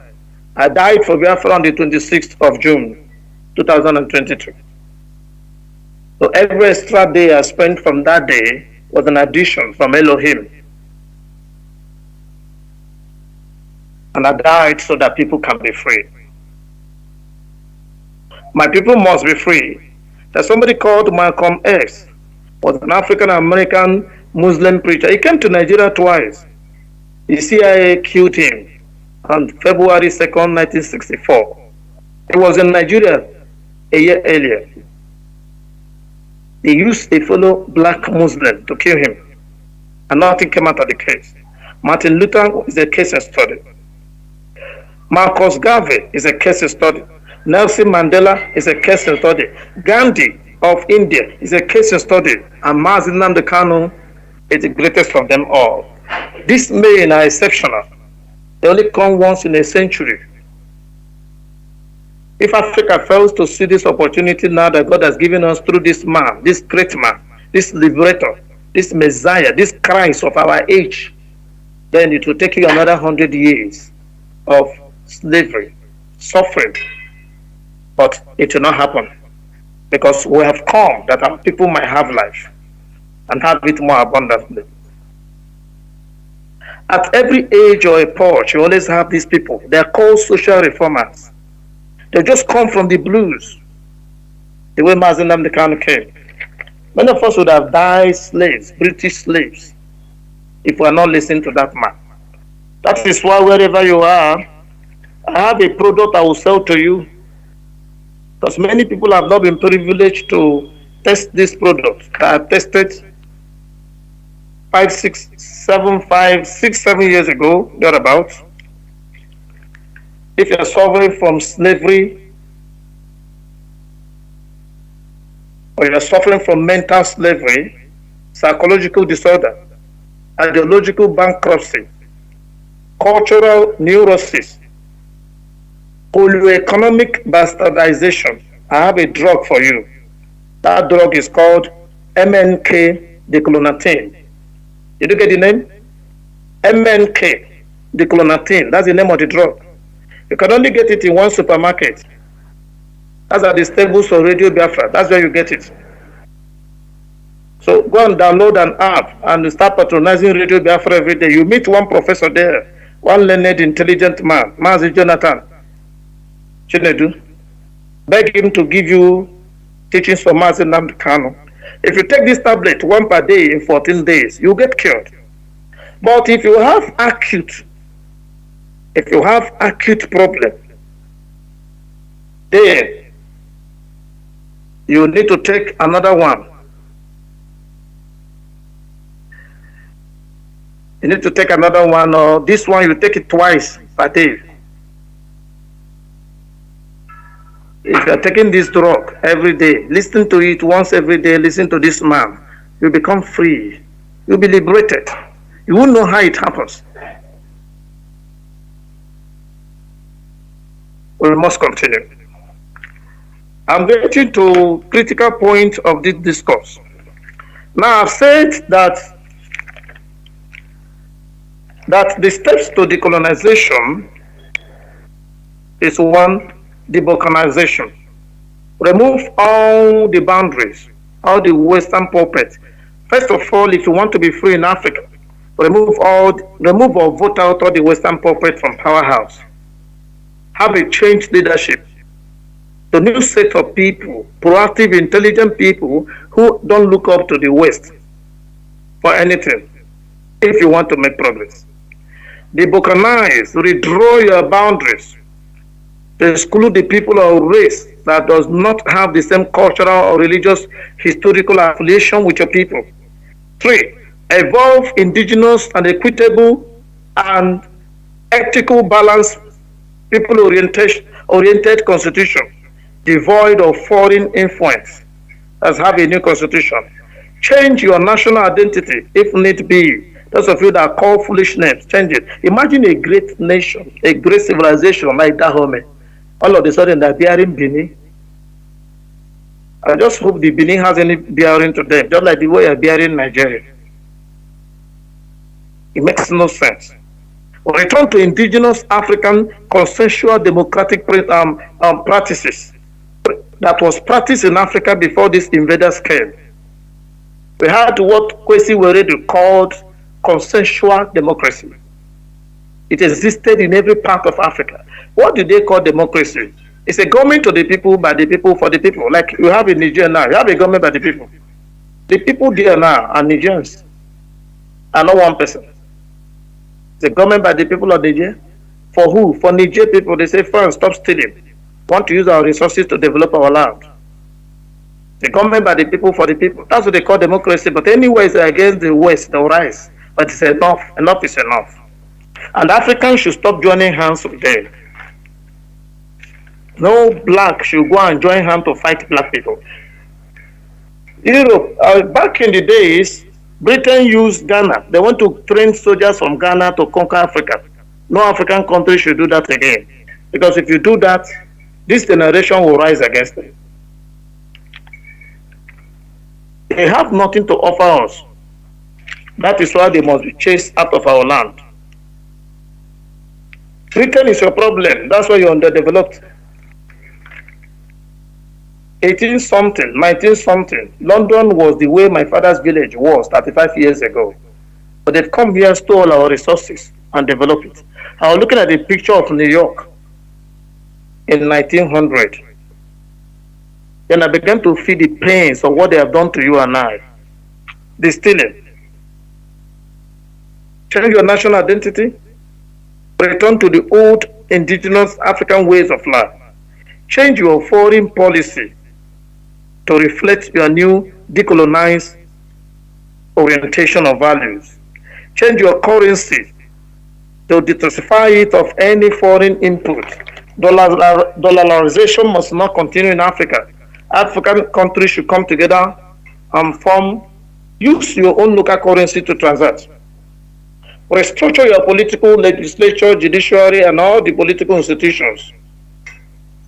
Remove all the foreign nonsense that are taking us backward. Nothing European has worked. We have copied the European ways of life for how many generations? Has it brought development? The answer is no. Is it going to bring development? Hell no. Change your educational policy. Remove all the nonsense. London Bridge is falling. Use local rhymes. Well, I'll tell the Nnamdi. The Nnamdi story is richer. The tortoise story teaches moral lessons. It points them back to where we come from. The London Bridge is falling. And I pray that bridge will fall on their head because they are stealing it too much. Change all the unfriendly religious, rewrite your own, change your own law, change your, whether Bible or Quran, write it in your own language. You struggle to go and teach your children Arabic when they can't speak your local language. That doesn't make you civilized. It shows you don't know who you are. The Chinese are not doing that again. The Japanese don't do that again. The Asians, they have all moved on. It's only Africa. Don't allow the new colonies to train your military. Draw your own security master plan. Stop borrowing money from abroad. African leaders, stop borrowing. Any country that wants to develop must run away from IMF, run away from Paris Club. Don't patronize World Bank. They are not your friend. World Bank are neocolonial institutions. Change your garment.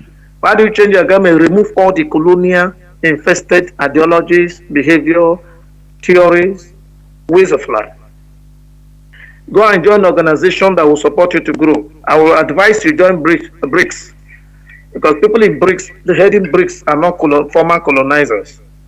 Stop master-slave relationship. Any country that said they are masters, don't do anything with them. Cut them away. You shouldn't have any business with any former colonial master because you are not more a slave. You are not free. Be on the same pedestal with them. Stop begging them. Don't ask for aid. You don't need their aid. You are not inferior to them. You are more intelligent than them. Even if it's as intelligent as I am, you will not run America into a ruin as it is now. Macron is not intelligent. You see the way Kenyan president flawed him. All of you are less afraid. You see white man, you're shaking. What makes him superior to you? He steals your resources. He has nothing. Use your local language as official. I've said it in Biafra, we must have local languages as official language. Let the white come here and translate it our own languages. Nothing stop you from practicing all your religions, your own language. I'm not against religion. Restructure the religion. All this freedom of religion, there's nothing called freedom of religion. Religion should be controlled. The people should be less religious. You shouldn't be having 5 churches in a locality where there's no single factory. have mosques at every junction, no industry. That's how people run to fasting and prayer instead of going to work. Provide job. Let there be job creations. People should work and be less religious. Anybody appointee coming for official appointment in your country should dress in your own indigenous attire. That's how to promote your culture. If anybody, a British man, is coming to my country to ask for contract, you know where is he go? He shouldn't be allowed into the office of the president. It should be a rule. Look at when they were coroning those chiefs that ruled Britain. They gave dressing code. Even an American Nollywood star that walk on the streets naked, they told them how to dress. If you're coming for this dress code, when will you have your own dress code? When will a white man sew your own clothes and wear it with proud? We don't take pride in our dignity. We have no value system we need to change. Remove all the colonial garments. All this Commonwealth, they are colonial institutions. Why should you be in Commonwealth? It's an organization of colonized fools and idiots. Jump out of that. You have no business being in Commonwealth. ECOWAS, until all these institutions are led by people who win elections legitimately, people should begin to question their membership into them. Are you aware that America didn't sign the treaty to ICC? China didn't, Russia didn't sign, but America are using ICC to jail you. All the cases tried by ICC, 95% are Africans. Why? Those that destroyed Iraq, nobody has tried them. Those that destroyed Libya, nobody has tried them. Those that destroyed Biafra, nobody has asked them questions. So why should you be in ICC? No African country should be in ICC. ICC was instituted to checkmate you. Nothing else. It's time for us to begin to answer questions. We need to exit all these colonial institutions. They are not to your interest.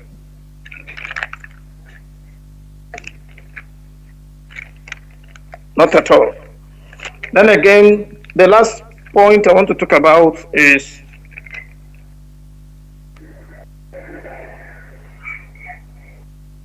I've talked about step to colonization.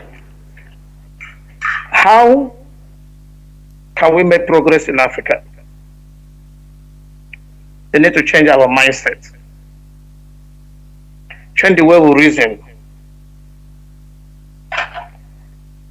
Detoxify your thinking, the way you think. Begin to involve ideas that can help you make progress. Think about more of the people. Let's think about how can we contribute than what can I get. The stealing is too much and it has continued for too long. It's time to stop. It's time to stop stealing and start working. Abolish your slave-master relationship. I mentioned that. Or rework your cultural and religious values. Remove all colonial garments. Stop selling raw materials. Yes, stop selling raw materials to them. Deal with finished product. Let them come and build factories here. Then finally, this age and people should be people who are concerned about how our society should develop, not what we can get, how to steal. I know there are people listening to me who don't agree with me. You mustn't agree with everything I said. What we're saying is that the fact that we didn't agree to be in Nigeria, the fact that we were forced through the act of balkanization by the British, these are the ontological backgrounds for our call for referendum. We were forced into the union. Our opinion was not sought. They threatened the Oba of Calabar to go to Zungeru in Niger State to go and sign amalgamation that he didn't know the meaning. What was written there, he doesn't know. It wasn't interpreted to him. He was only told he must go there or else he will be removed. All the military formations in Africa, All their military stuff they built everywhere. The same intimidation. When you see their army, see everything, you become afraid, you won't talk. All of that nonsense has to stop. There should be no American military base in your country. British, no country should have a military base, not Russia, not anywhere. Russia is there to help you to. Now, Russia has volunteered to assist anybody to be free, but you mustn't allow them to have a military base in your country. You can have training parts and all that, but everything must be done on an equal basis. We have suffered for too long in Africa in the midst of abundance, in the midst of wealth, and this nonsense has to come to an end. We need to give ourselves new identity, and Biafrans, everywhere you are, get ready to go home, change the way you think. In Biafra, there will be plenty changes soon. Biafra must be structured in a way that everybody will have a right, everybody will have a good sense of belonging. The state must provide all the basic needs for all the citizens. So I want to round up on this note. Then Mazi Nnamdi Kanu said I should tell those people taking glory on the sit at home that have come to an end to disease and that nonsense. Sit at home was arrested by the message he sent from DSS custody and the work IPOB has been doing. Those of you killing in Igbo land every day, stop. Stop, because we have always been friends in this country before now. Stop all the nonsense you're doing. Mazi Nnamdi Kanu said I should ask Nigerian government, why are you afraid of fixing dates to hear the appeal be instituted against him? How can 250 million people be afraid of one man? Mazi Nnamdi Kanu, you are too great. I wish my children would be like you. With all the army in the zoo, they're afraid of you. The president, they can't cough. The judiciary, everybody's afraid of you. They can't fix date to come to court. Are you afraid that you will flaunt or breach international rules by coming to the case? What are you afraid of? You think holding Kanu will stop Biafra from coming? It won't.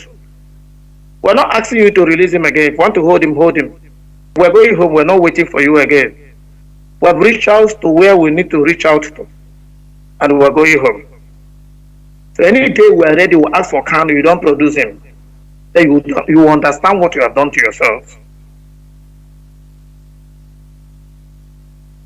Why are they killing Igbos, killing Biafrans everywhere?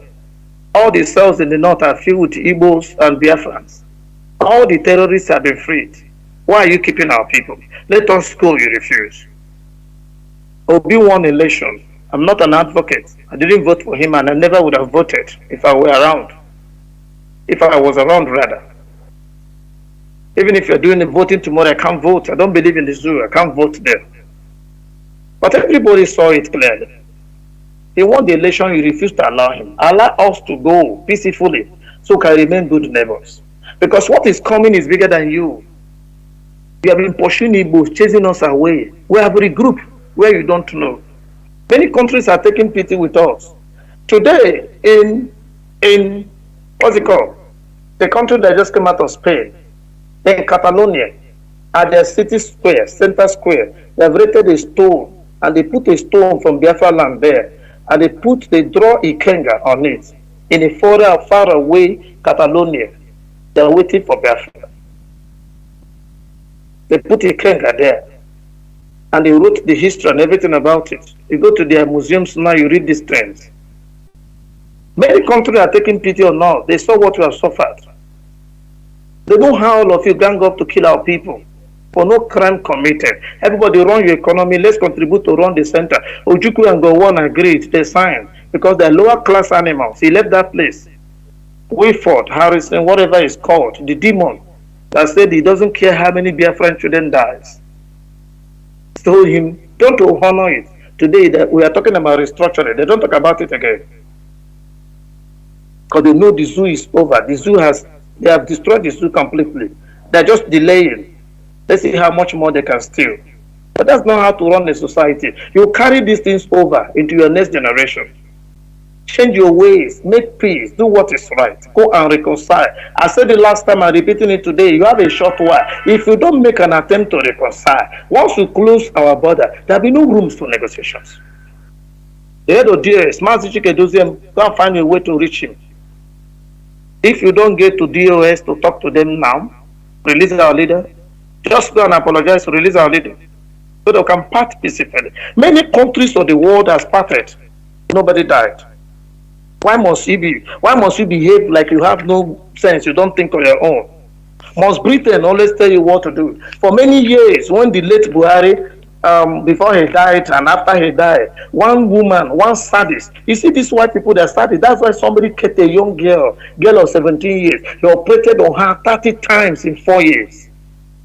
Heartless, without euthanasia. They will every day tear her. Every 2 weeks they will tear her. And other doctors will stand behind and watch. She will scream and groan in pain. It doesn't touch them. It doesn't move them. They're heartless animals. They put a young man inside cage. They don't care. So you think they have love for you? You think they wake up one day because you're a friend? How long are we going to continue in this animosity? They're killing Igbos everywhere. How long do you want to do that? You don't know that these things you are doing, we're taking record? How long? Many countries are parted peacefully. They didn't kill anybody. How come it goes to your own turn, you can't do things your own way, in a civil way, in a civilized manner, and show the other people, and let them know you're civilized, you have come of age. Let them know you go small school. Some of you that have plenty books, that read plenty books. Why can't you show it? You're waiting for a white man to tell you. Don't listen to them. We'll give you weapon to fight them. You're fighting. Now we are going to receive help. People stronger than you are ready to help us.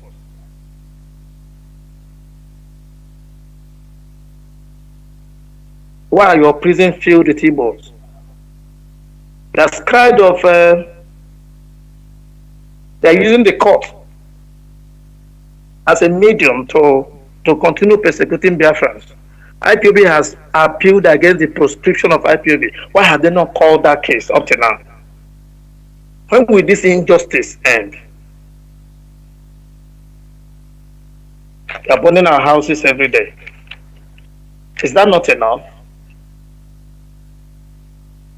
I'm going to stop here so that let me bring in my friends who are on the studio with me.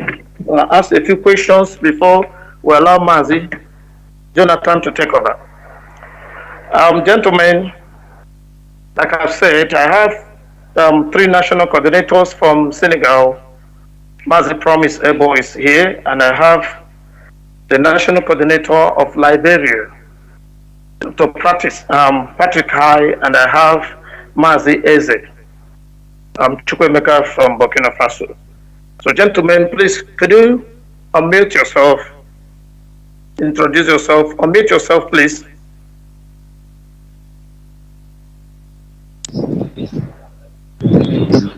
Please unmute yourself and greet Biafrans. Humanity is hearing you now. My name is Chukwemeka, national coordinator, Burkina Faso.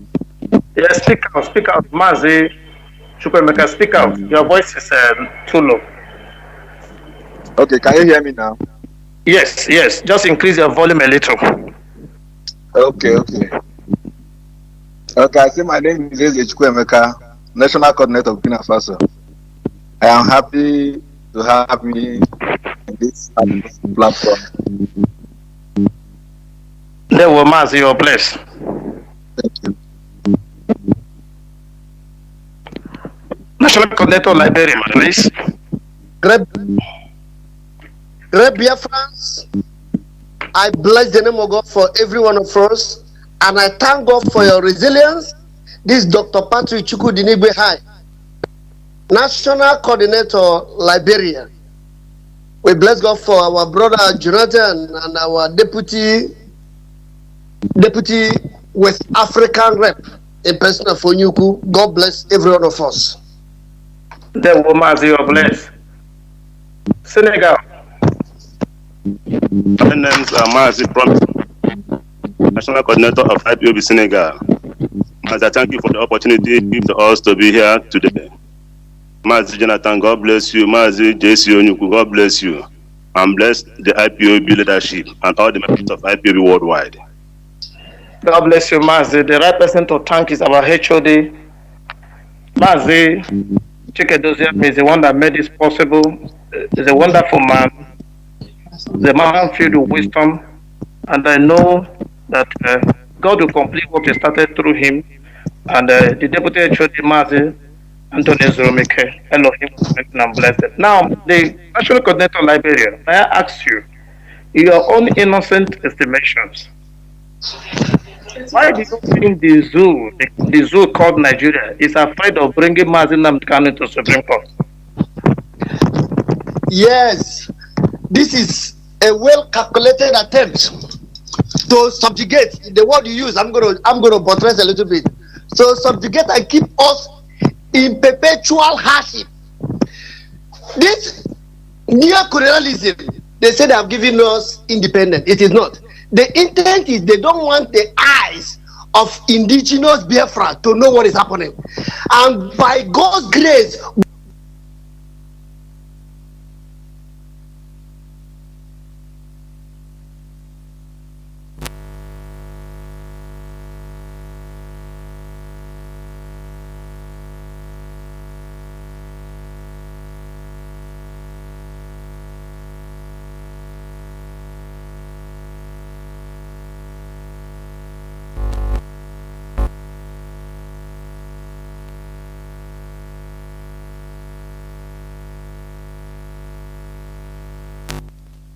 the appeal court has said they should release him without keeping him there because he has no case to answer.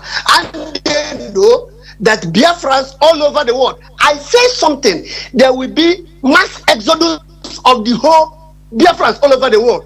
Over hundreds and hundreds and hundreds of thousands of people will leave from various countries in the world to reconvene in their indigenous country called Biafra. That is why they don't want to release him. They don't want to bring him to court because they know he has no case to answer. Mazi, you have spoken well. You have spoken well. I agree with you. But the only point I don't agree with you is that they want to hold on. If they want to hold on, they should go ahead. IPOB has changed strategy. Our leaders, when we say the dogs are wise, they don't understand. They are not mere human beings. The people who run in this struggle are intelligent people. That is why when I look at them, the way they act, the way they do things, I admire and envy them. They are real role models. They don't rush into things. They plan. Somebody call it a master strategy. Enter power. Things are worse 100 times. Buhari regime now has become a good government regime compared to now, with a master strategy, with a fake foreign certificate. For the same Buhari has no certificate. This one even have a foreign one.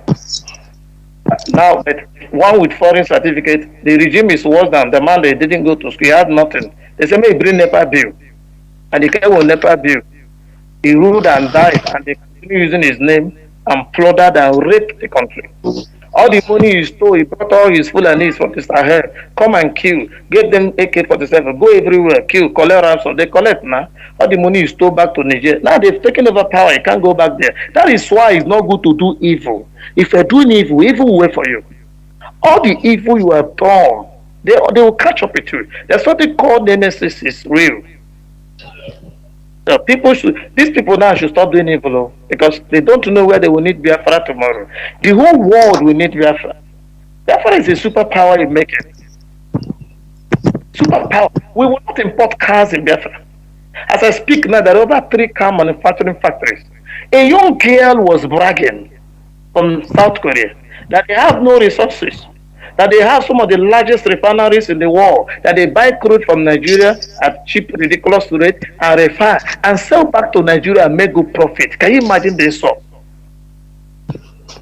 that they're selling oil to Nigeria and they have master strategies in town.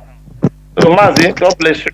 Now, Mazi promise of Senegal, your country is one of those countries purported to be led by this Western puppet.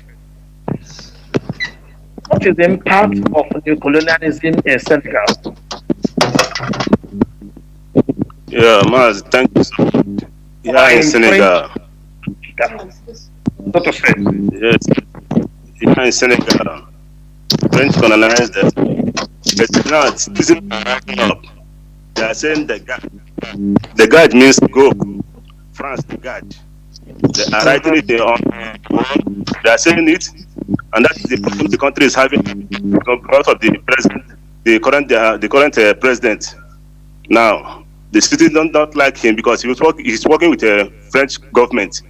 They know the new government. That is the problem in this country now. They want change. They say France should go. They don't need France again. Mm-hmm. And France must. So now, France must go. Africa is rising up. Now, the youth want to take over. Mm-hmm. Thank you, sir. You know, Onyendu has been preaching for over 10 years. People don't know, you know, the black man, envy and jealousy will not allow them to acknowledge you.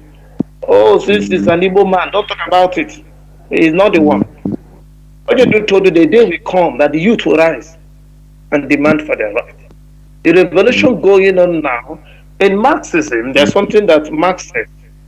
Marx said that the relationship between the bourgeois, the farm owners, and the what do you call it, the proletariat, the workers, that when you press these people, the workers, to the wall, they get to a point where they will revolt.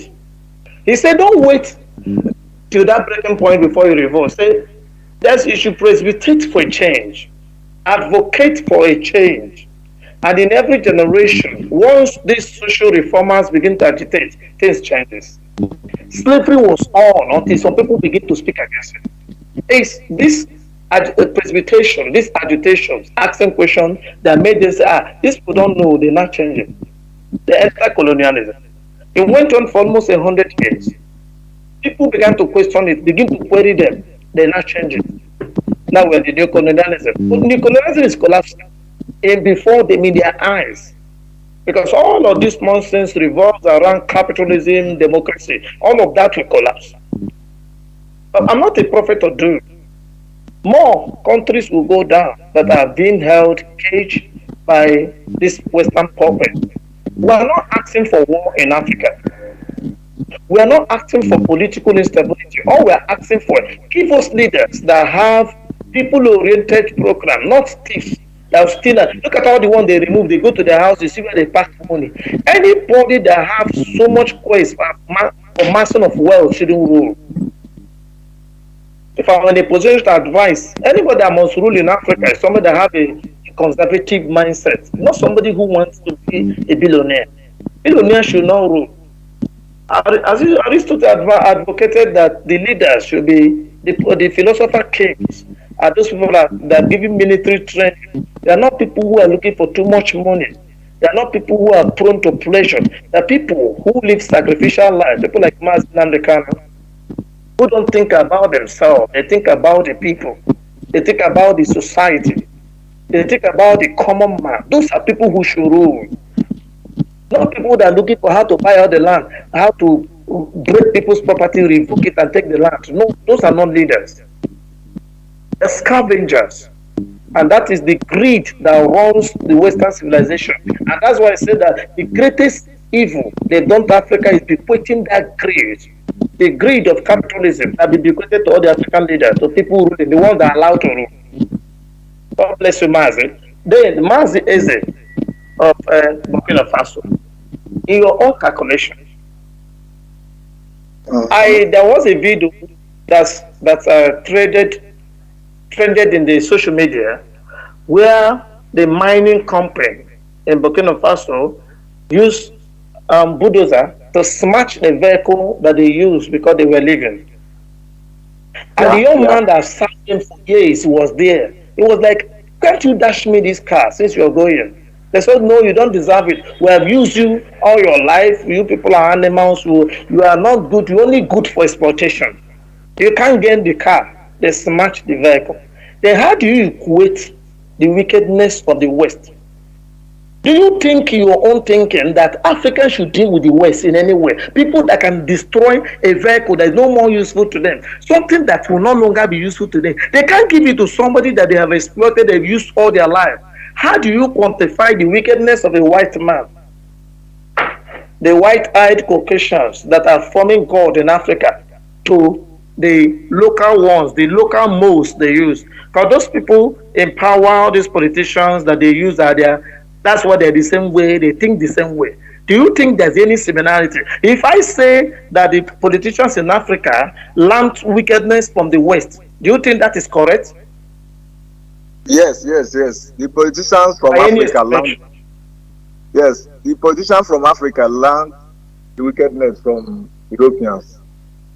Because when you look at it, how they behave and how wicked they are to their own people, you discover that this wickedness is from them. So there is no need of having mercy for these Europeans. They have done more than, and the youth have woken up. For instance, in this Burkina Faso, they have decided and they have taken their faith. This Burkina Faso, they have decided, and the young boy, the president, they are fully support of everything he's doing. So they don't want anything again, anything the West, anything from the West, the imperialists, they don't want it because all they are suffering, all the jihadist attack they are having is from all these imperialists. Their president have come out clearly and say that all this is new colonialist affair to bring them down, but they will never accept it. So we as people, we Biafrans, we don't need to still having that doubt if our problem is from the West or not. Our problem is from them, and we don't need to start still having fighting or still having doubt. Let us take our faith by our hands so that we'll be able to be free and completely free. All they are doing is sycophants. Honestly, this is what I have to tell our people. God bless you, Mazi. You are correct. They learned the wickedness from them. The history has it that the blacks that followed France to the World War, they fought the Germans. But today you see that the Germans can enter Britain or enter the France easily. But the blacks that had them to fight, we struggle, we suffer to get visa. Now, listen to this. All the soldiers that went to France to the World War to fight the Germans, after the war, they demanded equal pay with their white counterparts. Do you know that France killed all of them? Yes, and one black man will wake up and he's bearing the name of those people that killed them. Oh. Somebody in Africa now will wake up and bear their name. They call Hitler. They say Hitler is one of the most wicked men. He killed, is it 3 or 4 million Jews only? King Leopold of Belgium killed 10 million Congolese. His name is not anywhere in history as wicked people. And Congolese will bearing his name. And these are the things that gets me angry. All the evil that all these Western puppets, all the moles, all the infiltrators used by the West, all the wickedness, the greed, all the stealing they do, they learned it from the West. They come to Africa and steal. The only difference is their own, they steal, they share it to everybody in their society. When they give this one change, they will encourage them, come and hide it in Europe. They will use it to be developing and run the economy. Some of them, after a while, they will send their secret agent to go and assassinate them, and they take over all the whole money. Switzerland keeps the money of all the stolen wealth in Africa. Their name is not the list of corrupt countries. They are not corrupt. And they know these monies are stolen, they're people's money. African government will collect loan and return it to them to hide in their private account, confidential account. And they know they won't talk. So the West are the most corrupt and the most wicked and most heartless people. And if Africa must make progress, we must turn away from them. Go to those people that don't have colonial mentality. All the countries that didn't colonize anybody, they will deal with you as human beings. The West will always see you as inferior. One country, one former head of state, was it Gambia, said that Somebody told him they will give him 5% of their resources. But like, how can you pay me 5%? Do you know, before you know it, the organized queue will remove him. All the queues in Africa were organized by the West. All the assassinations, Patrice Lumumba, all of them, mentioned them, Thomas Sankara, all these people were killed by the West. But enough is enough. That is why we must not give them rooms again. We don't hate our people, not even the political leader. All we're asking for is develop your society. Our people are dying in the Mediterranean Sea. People are struggling to cross to Europe. They are dying in large numbers. They are running away from where the resources is. France has a very wicked policy. The asylum policy in Europe says that wherever the first place that the asylums make contact, that's where they should stay. And the closest in proximity is Italy. So most of them are running to Italy. When they come, Italy will take France as absorption. They will refuse. And it's France that is causing all the problem in Africa.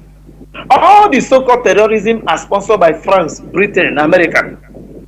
All the Western neocolonial powers are the ones sponsoring. The president of the European Union said they want to come back to Africa.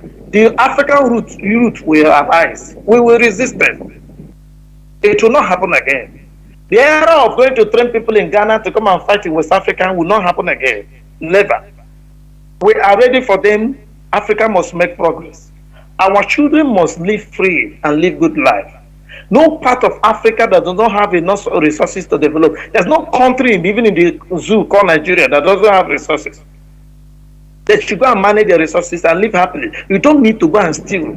People are dying in Biafra. People are hungry there. They are stealing their resources. Britain is stealing. Shell is busy stealing. Chevron is there stealing. Those stealings has to stop. So the West need to leave us alone in Africa. Let us manage our resources. Let us begin to look inward. Let us begin to think. Africa was doing well. I don't believe there was any gain of colonialism. Nothing. We gained nothing with the contact with the West. They have involved street lights in Benin before what they call them. The Portuguese got there for the first time. London was known as city of thieves. In Igbo land in those days, you leave your market wares at the market square and go home. Come back the next day, meet it the same way it is. Back in the days in the village, you can shade a particular product in the front of your house, put a tray, put it there and walk away. Write plus, put the price tag on a paper there. Somebody will come, drop the money there, use something to suspend it and walk away. Nobody steals. Africans don't know how to steal. These people came to steal or teach us how to steal. Profit maximization. Greed.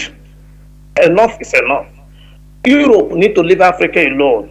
We want to move at our own pace and develop. And this is where we're going to stop. So Mazi Nnamdi Kanu, we love you. Mazi Nnamdi Kanu cares about our freedom. He has paid the price and we're going to be free. We're not waiting for the zoo again. They told by Sejo for the zoo release date for the Supreme Court. Nonsense. They know people are in New York now asking questions. That's what they always do. Those demons called Britain, that's what they always do. When they brought a new ambassador, the new one came close to the election. The other ambassador didn't do well. He didn't do what he should do. Every day they sit in their foolish house. They're asking the Commonwealth Secretary question. They're always asking questions. For 2 years, their citizen is put in a windowless cell for 2 years because he asked for the freedom of his people. The most useless, wicked country on the surface of earth is Britain. And they're stealing in silver. They won't be able to steal again because something bigger than them is on the way.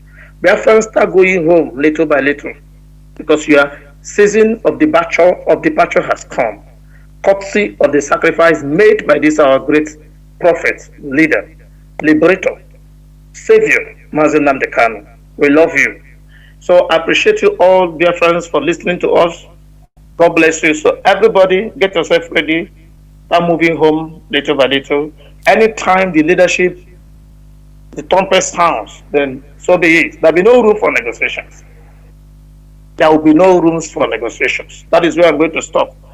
Mazi, Jonathan Chinedu. Mazi Jonathan Chinedu. God bless you, sir. There. God bless you, sir. Mazi Jonathan Chinedu, I must confess, you're doing a wonderful work. Everybody, the viewers have been fantastic. A lot of people do so much that nobody sees. All of you, my God will bless all of you. There's one thing that brought us here. I know once our people are free, some of us might retire forever, but we must build a country that people will be proud of. The next generation will be proud of. We must decolonize everything. The two teachings we are doing are very great. We've been having this thrill, and I want to suggest that we begin to think about people that will rewrite some of these things. All our religious literature needs to be colonized. People should to gather. They gathered in Alexander, a city called Alexander in Egypt. They brought a few religious leaders. They begin to canonize what we call Bible. It's a compilation of a book. You can't find the word Bible in any page of that scripture. So they came together, they brought some books, the ones that are good for slaves, they keep for us. There are certain things in the Catholic Bible they don't allow you to know because they know what they wanted to hear, what they don't want to hear. Why can't our people sit down and write our own? Not a translation of what the British has written. Let us begin to write these books to suit our Afrocentric hermeneutics, our way of life, our heritage, our culture. So that's what other cultures have found. Everybody that developed in discovering their originality and their spirituality. We can't continue living in denials. We can't continue living in fake lives. We want to be what we are not. The French brought the principle of assimilation. How many Africans were truly assimilated to be French? The answer is zero. So they brought all this garbage to make a European out of Africans. It doesn't work. So let's do our own things that will help us develop. There will Mazi.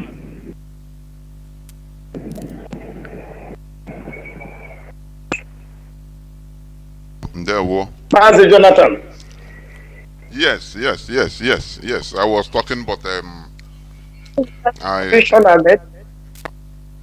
mic was. So very much.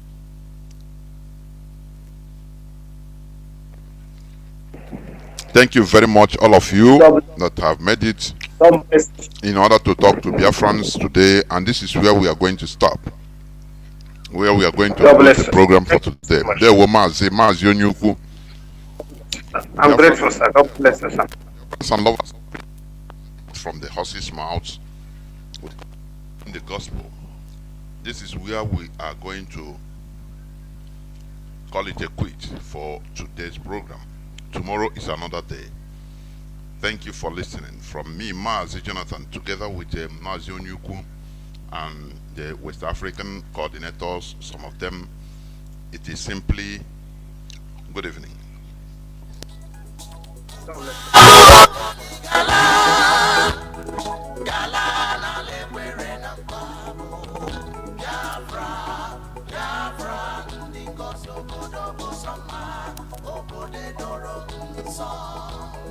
land of the rising sun is a home of the Biafrans.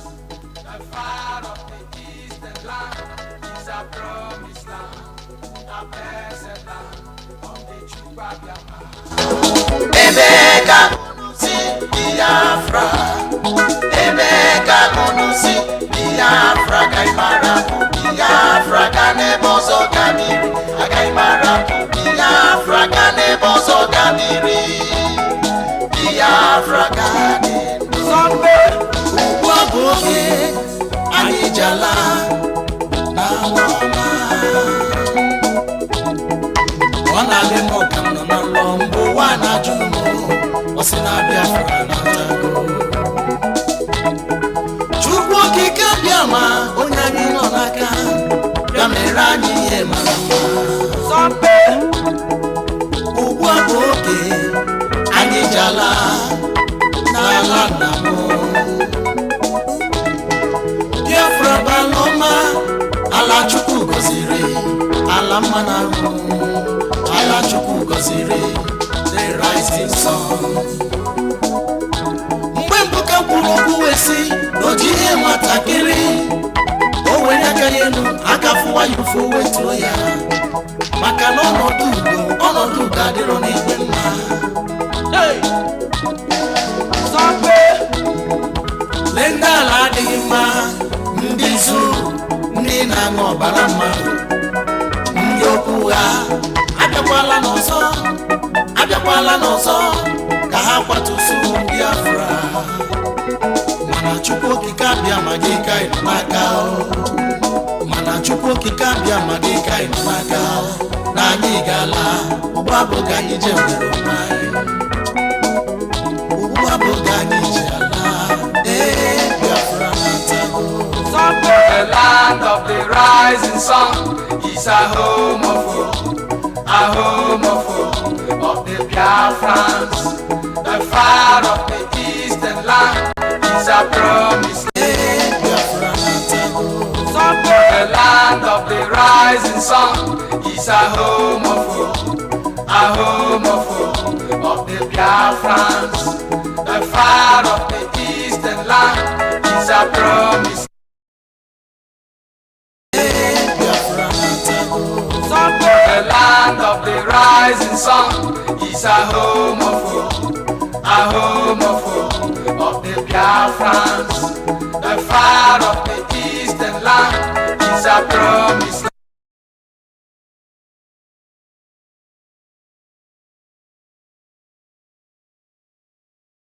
From Olu province of Biafra land, and today is the 3rd day of September 2023.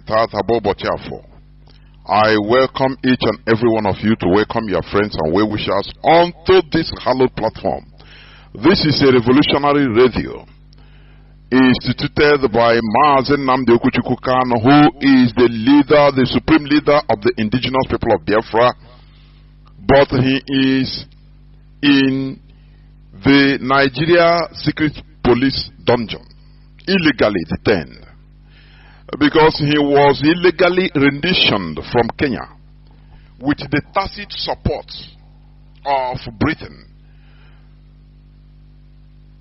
whose passport Mazi Nnamdi Kanu was holding, or is still holding, even at the point of rendition in Kenya, and sent illegally back to Nigeria, breaking international laws. Britain, Kenya, and Nigeria, they broke international laws. They didn't have any regard for the rule of law, for human rights. Britain is always trying to, shamefully champion Britain. They always tell us or give lectures on human rights and the maintenance of the rule of law. But Britain directly involved in renditioning one of our citizens, Mazi Nnamdi Kanu, right from a third country, Kenya, to Nigeria. Something they prevented in the 1982 or 83, when the then head of a Nigerian state, late Buhari, also tried to kidnap Omar Diko, although albeit Omar Diko was a criminal, and he is never, or he has never been a citizen of the United Kingdom. Omar Diko stole billions of dollars, naira, and all of them from Nigeria and ran down to Britain, where Britain secured him.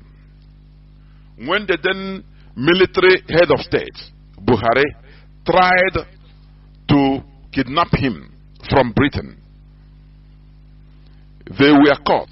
The agents sent to do the job, they were caught by the same Britain. And people went to jail.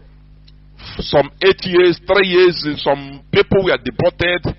And Britain had a heavy diplomatic role for over a criminal, Omar Diko, who was not even a British national. He never held the British passport.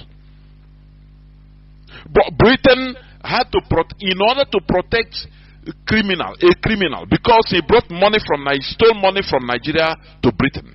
Britain has to jail people involved both Nigeria agents and the Mossad agents that were hired and other collaborators, and deported some people, and also made sure that they had diplomatic roles with Nigeria for many years. But here, Britain hypocritically is a hypocritical country.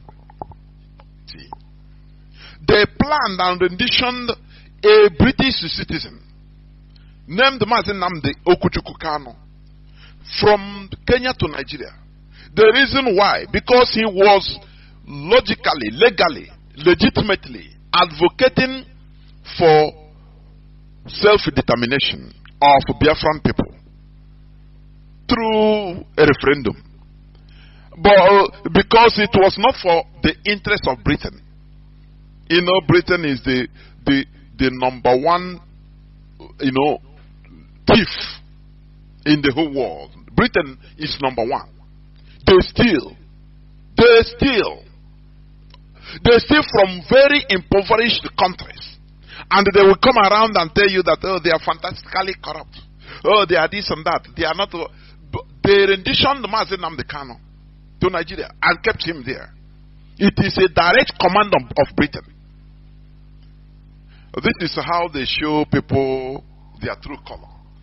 Every day they stand without being ashamed. They stand and start telling people about the rule of law.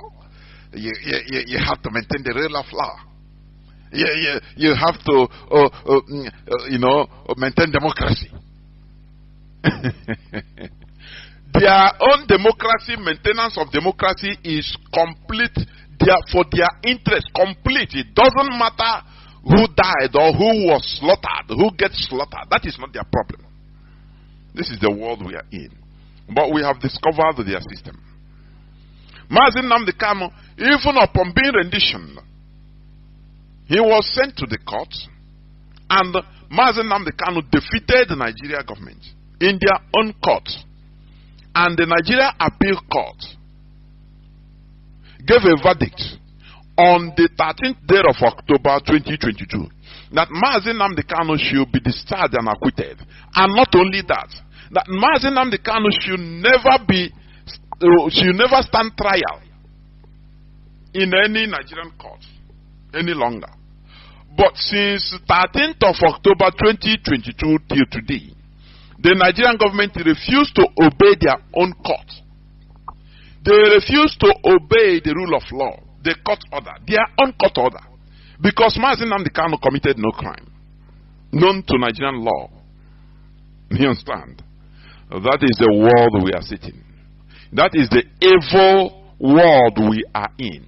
When Britain tells you about democracy, they are telling you about installing a puppet, their own puppet that will be helping them to steal gas and oil and all the minerals in Nigeria and in other African countries. That is what they mean by their democracy.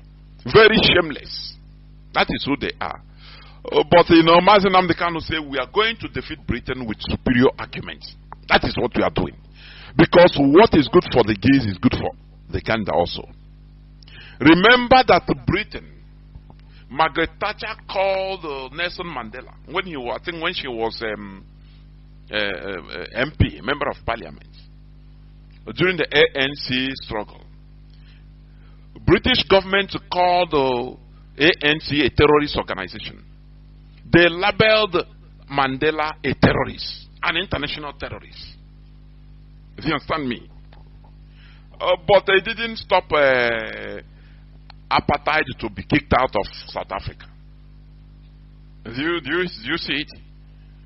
I could remember when Theresa May came, when she was the prime minister, he came to visit South Africa, and on the way to Robben Island, a British journalist, that's why I love them anyway, when they are talking about their politics, internal politics, these Western journalists, you see them bring their, their profession, exhibit their profession without fear or favor. Once they are dealing with their internal affairs, they don't miss words.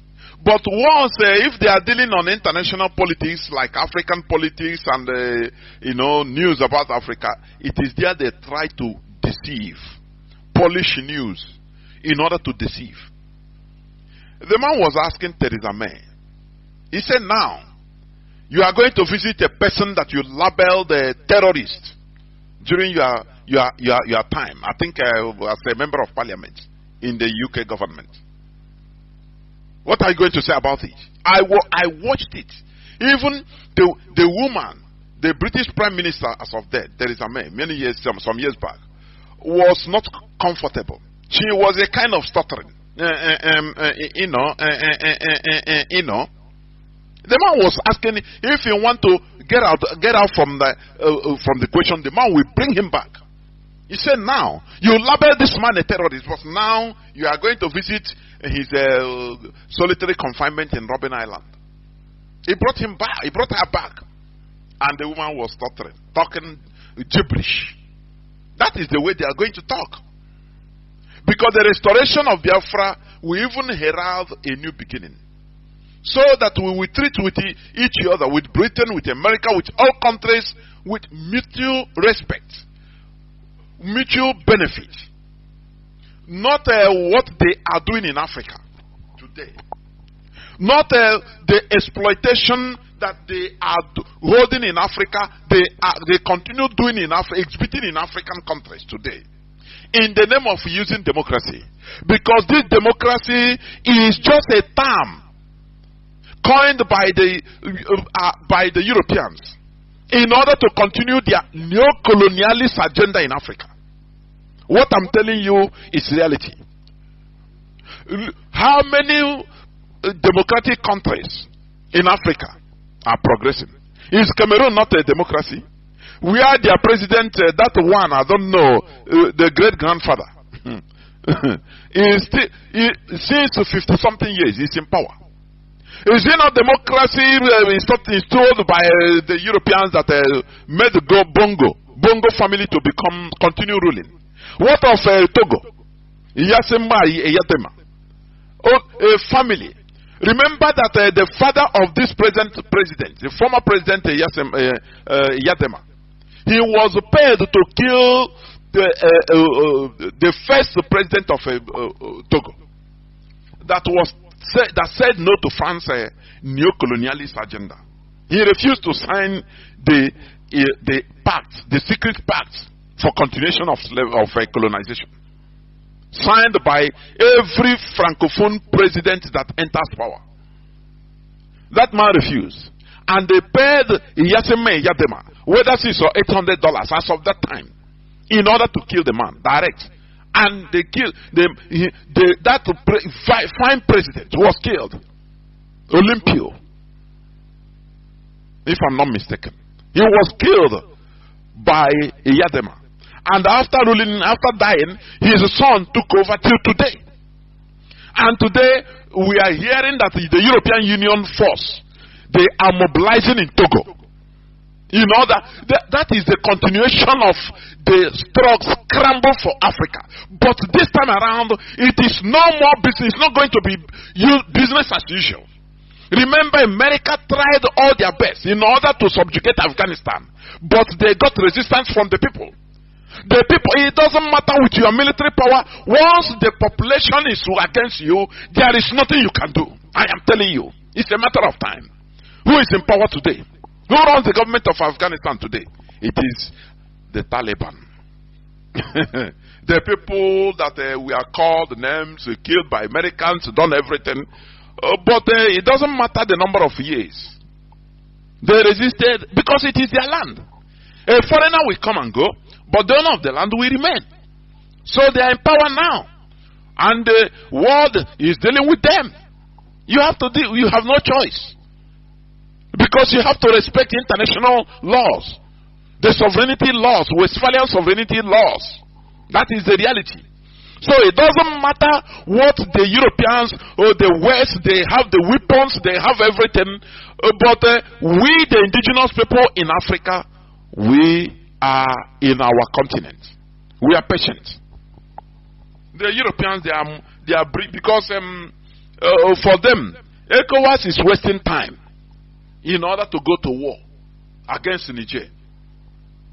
Now they come direct, stationing in Togo, their military forces.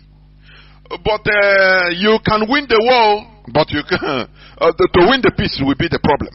America won the war in Afghanistan. I could remember when George W. Bush was black, happy on television that they bombed the Tora Bora with a Tomahawk missile. After all those things, the end justifies the means. Who is there today? America tried everything in order to find a saving face to run away from Afghanistan. Because you can bomb, you can occupy people with military force, but you come and rule now. That is the problem. One day you will run away. Once the people are against you, there is nothing you can do. It doesn't matter, it takes 1 year, it can take 10 years, it can take 20, 50 years, you must surely run away. That is the reality. Because the population, African populace, is now opening eyes on our suffering in that continent. That, they smartly installed people, that are representing only their benefit in the name of democracy. Today, Africans are waking up. You understand? That is why today I'm going to talk on a topic that says genuine Pan-Africanism. That is the topic of our discussion today. Therefore, I want each and every one of you listening to me to invite your friends and well-wishers onto this hallowed platform. This is where we preach the gospel of liberation. The gospel of genuine Pan-Africanism is not making mouth service. No. We say it the way it should be, so that we shall progress, so that Africa will restore its space in this beautiful earth we are in. Because we have been a people cajoled, subjugated, enslaved, in any way, continuous exploitation till today. But it is time to say no. And we are doing it systematically. That is why we are agitating for the restoration of Biafra. IPOB is championing it. And our supreme leader is Mazi Nnamdi Kanu, who is still in the enemy dungeon. Albeit being released, ordered to be released, discharged and acquitted by the Nigerian court. But the Nigerian government, they don't obey their own law, their own court order. And it's a democracy, isn't it? Very ironic. But they are the people that are trying to go to restore democracy in Niger. Britain is using them. France is using them. The West is using them just for their interests. Do you see? I continue saying this. History is repeating itself. Africans were used to conquer Africans. During the transatlantic slavery. What started this transatlantic slavery? When the Portuguese merchants, they were coming to West Africa, buying and selling, bringing their goods and taking African goods also in exchange. Buying and selling, normal. Until they came one time, I think in 16th century, 15 something. Now the 15th century is 14 something, 1400s. The seller of that ship say, no, let us try to enter inwards in order to look for another type of merchandise. And he ventured inside in the in the interior of present-day Mauritania. And they captured some people there.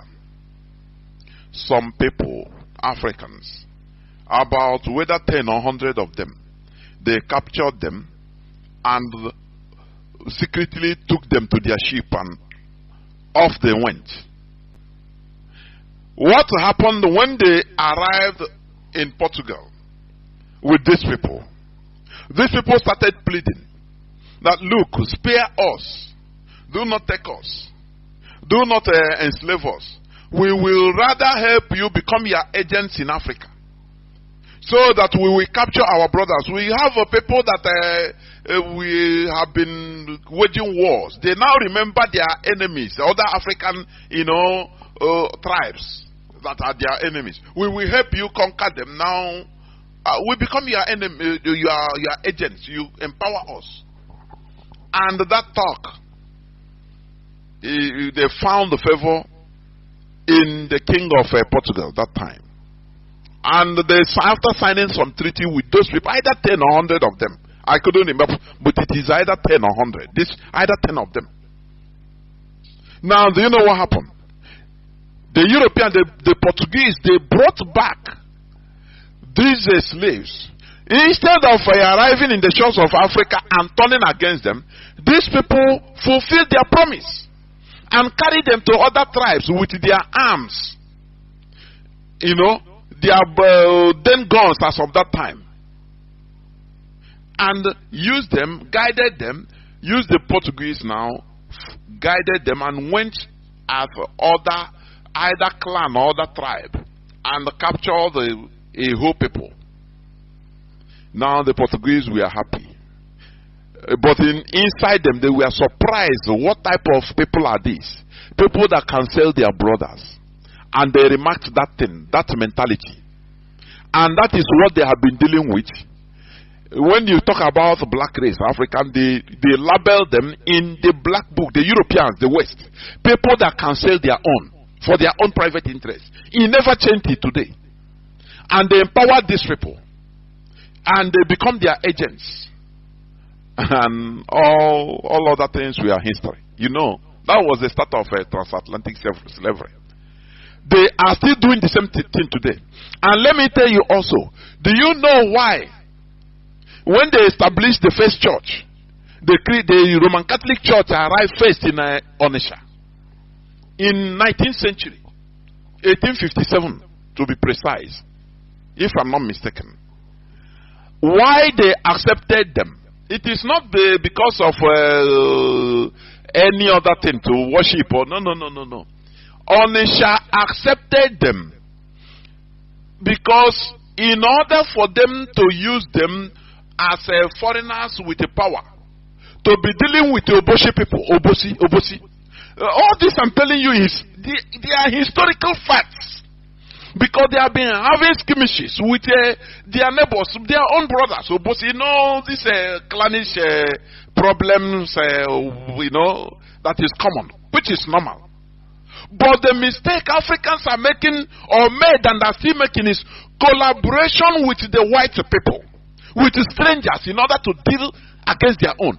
This thing made the European other races to label Africa as traitors. Till today, it is in all their books, all their secret books, that Africans are traitors, self-traitors. You understand? Something that other races don't do.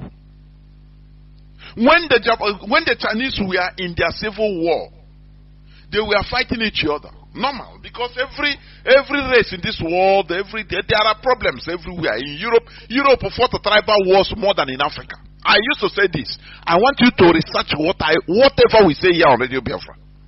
It's not we don't say things because we just say it. No, these are historical facts. The Visigoths, the Gothics, they wanted to kill themselves into extinction. You understand? How do you call these pirates? Today you are using it as a secret society mantra. The pirates, they are these Scandinavians. They go for them. The Western Europeans fear them like anything because they say they go like lightning. They don't know how they come. They don't know how they go. The pirates. They kill themselves until they want to, kill themselves into extinction. In Europe, Europeans, they were cannibals. But after they started thinking, they said, no, let us stop these wars. As I was saying, when Chinese were having wars between themselves, Japan tried to benefit from brothers fighting in order to invade them, to colonize them. And when these warring factions Chinese warring factions saw that another stranger, foreigner, is coming to invade them. One didn't make an agreement with Japan to side in order to kill the other. No. The two of them, they quickly, as wise people, two of them quickly made peace with themselves and said, look, if we are fighting, we are brothers, so no, we have internal issues. We are killing ourselves, no problem. It's better we kill ourselves than foreigners come to kill us. You understand? So they quickly made peace and started resisting Japan as a common people. So that after everything, if they finish fighting, wedding off strangers, now if they want, let them continue their own war. It's their own thing, brotherly fight. It doesn't matter. That is how wise people reason. But Africans don't reason like that. That is why I say Africans, they have not reached a mental, that advanced mental state of enlightenment. I used to say it here, you know, and think about what I'm saying.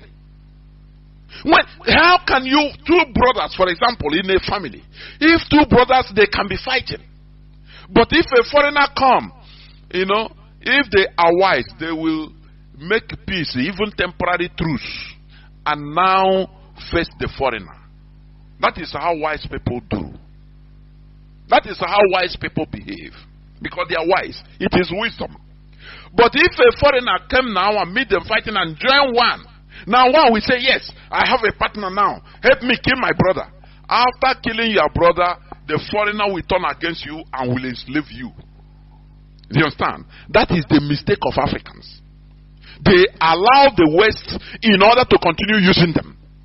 So that impoverishing Africans, they don't care. They don't care. Any person that rises up, Thomas Sankara rose up in 1983 as a young, vibrant fellow that wants this neocolonialism out of Burkina Faso.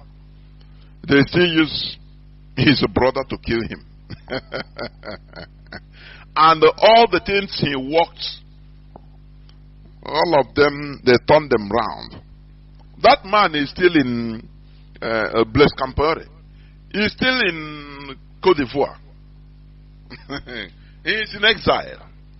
What these people fail to understand is that it doesn't matter you are a billionaire, you are a president, or you are whatever, you will die one day. When Silva Berlusconi died, I was marveled. Because this man was a man that I read one time. His doctor was boasting that you know, Silva Berlusconi, he will continue making Silva Berlusconi 50 years younger than his age. He get #1 kidney every time. Any organ that is not has any slightest problem, they will change it.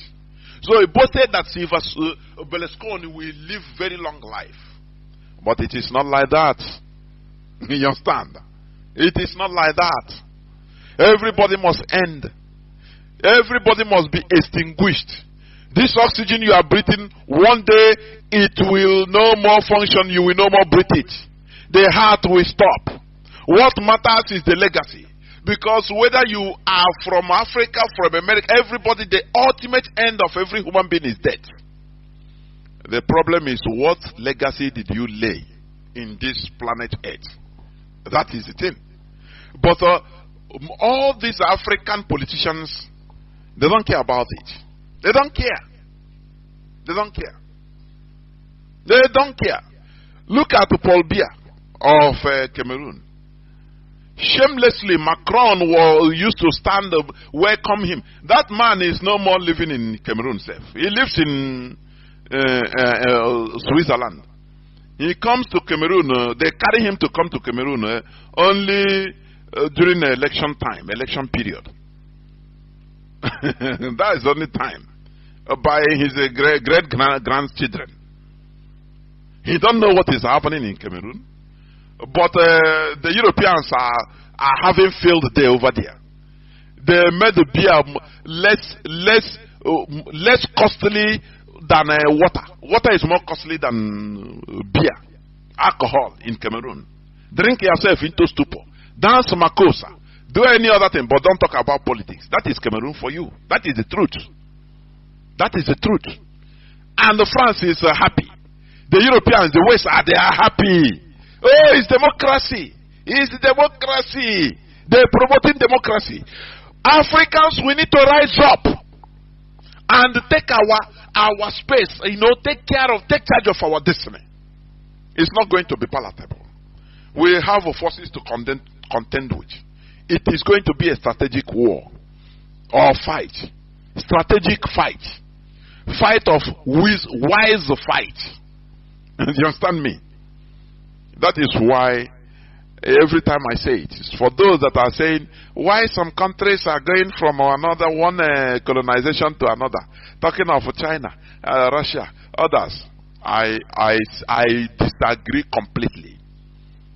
You cannot wrestle yourself out of a powerful hand oppressor by yourself. You have to do it siding an opposing force, equal and opposing force to that your oppressor. America is today a separate country that detached themselves from Britain. Who helped them? It was France. Without France, America wouldn't be a country today. They would have been part of British colony till today. They wouldn't have had the government they have today. There would have been another type of government, maybe like Australia, bowing down to the Queen. Do you understand me? They wouldn't have been a powerful country they are today. If not of France. France was a powerful country as of that time, in the 18th century, or 19th century, early 19th century. France was powerful also. So, in order to remove themselves to fight a powerful country like Britain, the colonies, the 13 American colonies, they have to beg France to help them. And France came to their rescue. Because France, no matter their European neighbors with Britain, they are having competitions. They are friendly enemies.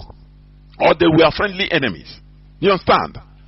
So, the America that time, the Unionists, they use that benefit. They made use of that benefit between two fighting giants, and they brought one giant to side them.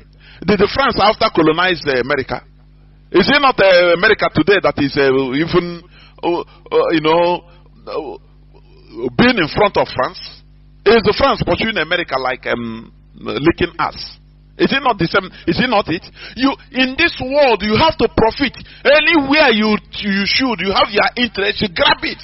Even if it is temporal, grab it. No attachment of this sentiment. No, there is no sentiment in international politics. Anywhere you see, you are anything you can grab for your benefit. As of that time, you take it. If you go, now you use your God-given wisdom, because a country is filled up with people that has wisdom. Now you use your wisdom think tanks in order to wriggle out of the hold of that new strong person. That is how it is done. So when people say that Africa is trying to get out from one colonial master to another, I beg to disagree. It is lie. Why didn't France colonize America? When they ran away from British colony, with the tacit support of France, direct support, they didn't hide it. They brought arms to fight against Britain.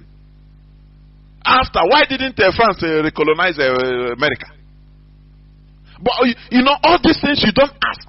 You don't ask all these questions because you don't know. You are ignorant. Anything they talk. When you see people analyzing all these episodes, African episodes on mainstream media, people you see that they are intellectuals. You see that their understanding is highly limited. The way they see things is completely limited to reality. You understand me? You will see somebody when he's talking because he's a PhD from Cambridge. He has to talk for the interest of where he schooled in Britain. That is the truth. They don't tell you the reality, the bottom reality of things. No, they don't tell you. You see the analysis just like you know, it doesn't reach the ground. So many of them, they don't make sense. So any person, any powerful country that you can align to, in order to get what you want, grab what you want as of that time, you grab it. You get something.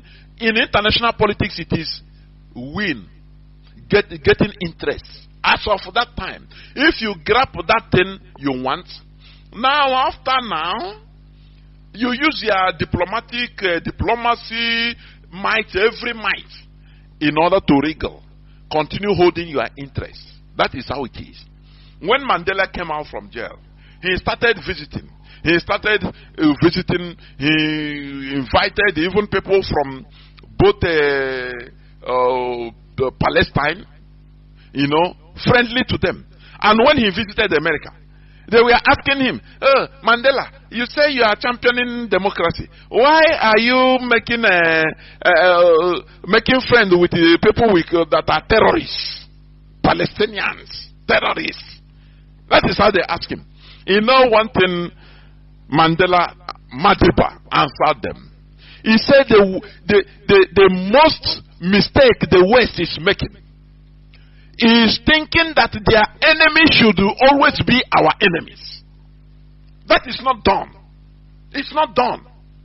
When they were, after all, America sided with Britain in order to support apartheid, give them arms, encourage them to slaughter black people. Now, when you come to people that helped you, Cuba helped apartheid regime. I mean, anti-apartheid. Cuba, Fidel Castro helped the ANC. China helped. Even Russia helped them in order to gain independence from apartheid. Now, when you come out, they want you to just hate them because you are. They will order you just hate those that that helped you. Does it make sense? And you will just blindly accept. This is a war, a world whereby we are all equal in this world, equally created. All of us came out nude. No human being came out from the mother's womb with clothes or with any other thing. No. The same way everybody came out. The same way I come out from my mother's womb is the same way Joe Biden, the American president, came out from his mother's womb. Everybody in this planet Earth. And all of us is going to die. So why do we feel inferior? It doesn't make sense. Before I go to the subject matter today, I will just read I think one or two headlines. News headlines, please. Okay. Days when Naira will be stronger than US dollar is coming back. Redeem the Church Overseer Pastor Adebayo predicts. That is, let me see, September 3, 2023 news headline. Are you seeing it? They are selling stupidity to people. These are the GOs. This so-called God of men or men of dogs, I don't know. They are selling stupidity to the people, to the population. Days when Naira will be stronger than US dollar is coming back. All these things is once they made an agreement at the backyard, secrecy. Tinubu will call them and tell them, look, you have to brainwash people to support my government. And they will come and start prophesying. Oh, we are predicting, we are prophesying. It will be so. The Komoyi have been saying that Nigeria will be paradise since 1986, praying for Nigeria till today. The same thing. But the problem is the people that are going on all these things, the people that are believing all these things, they continue acting like animals, believing.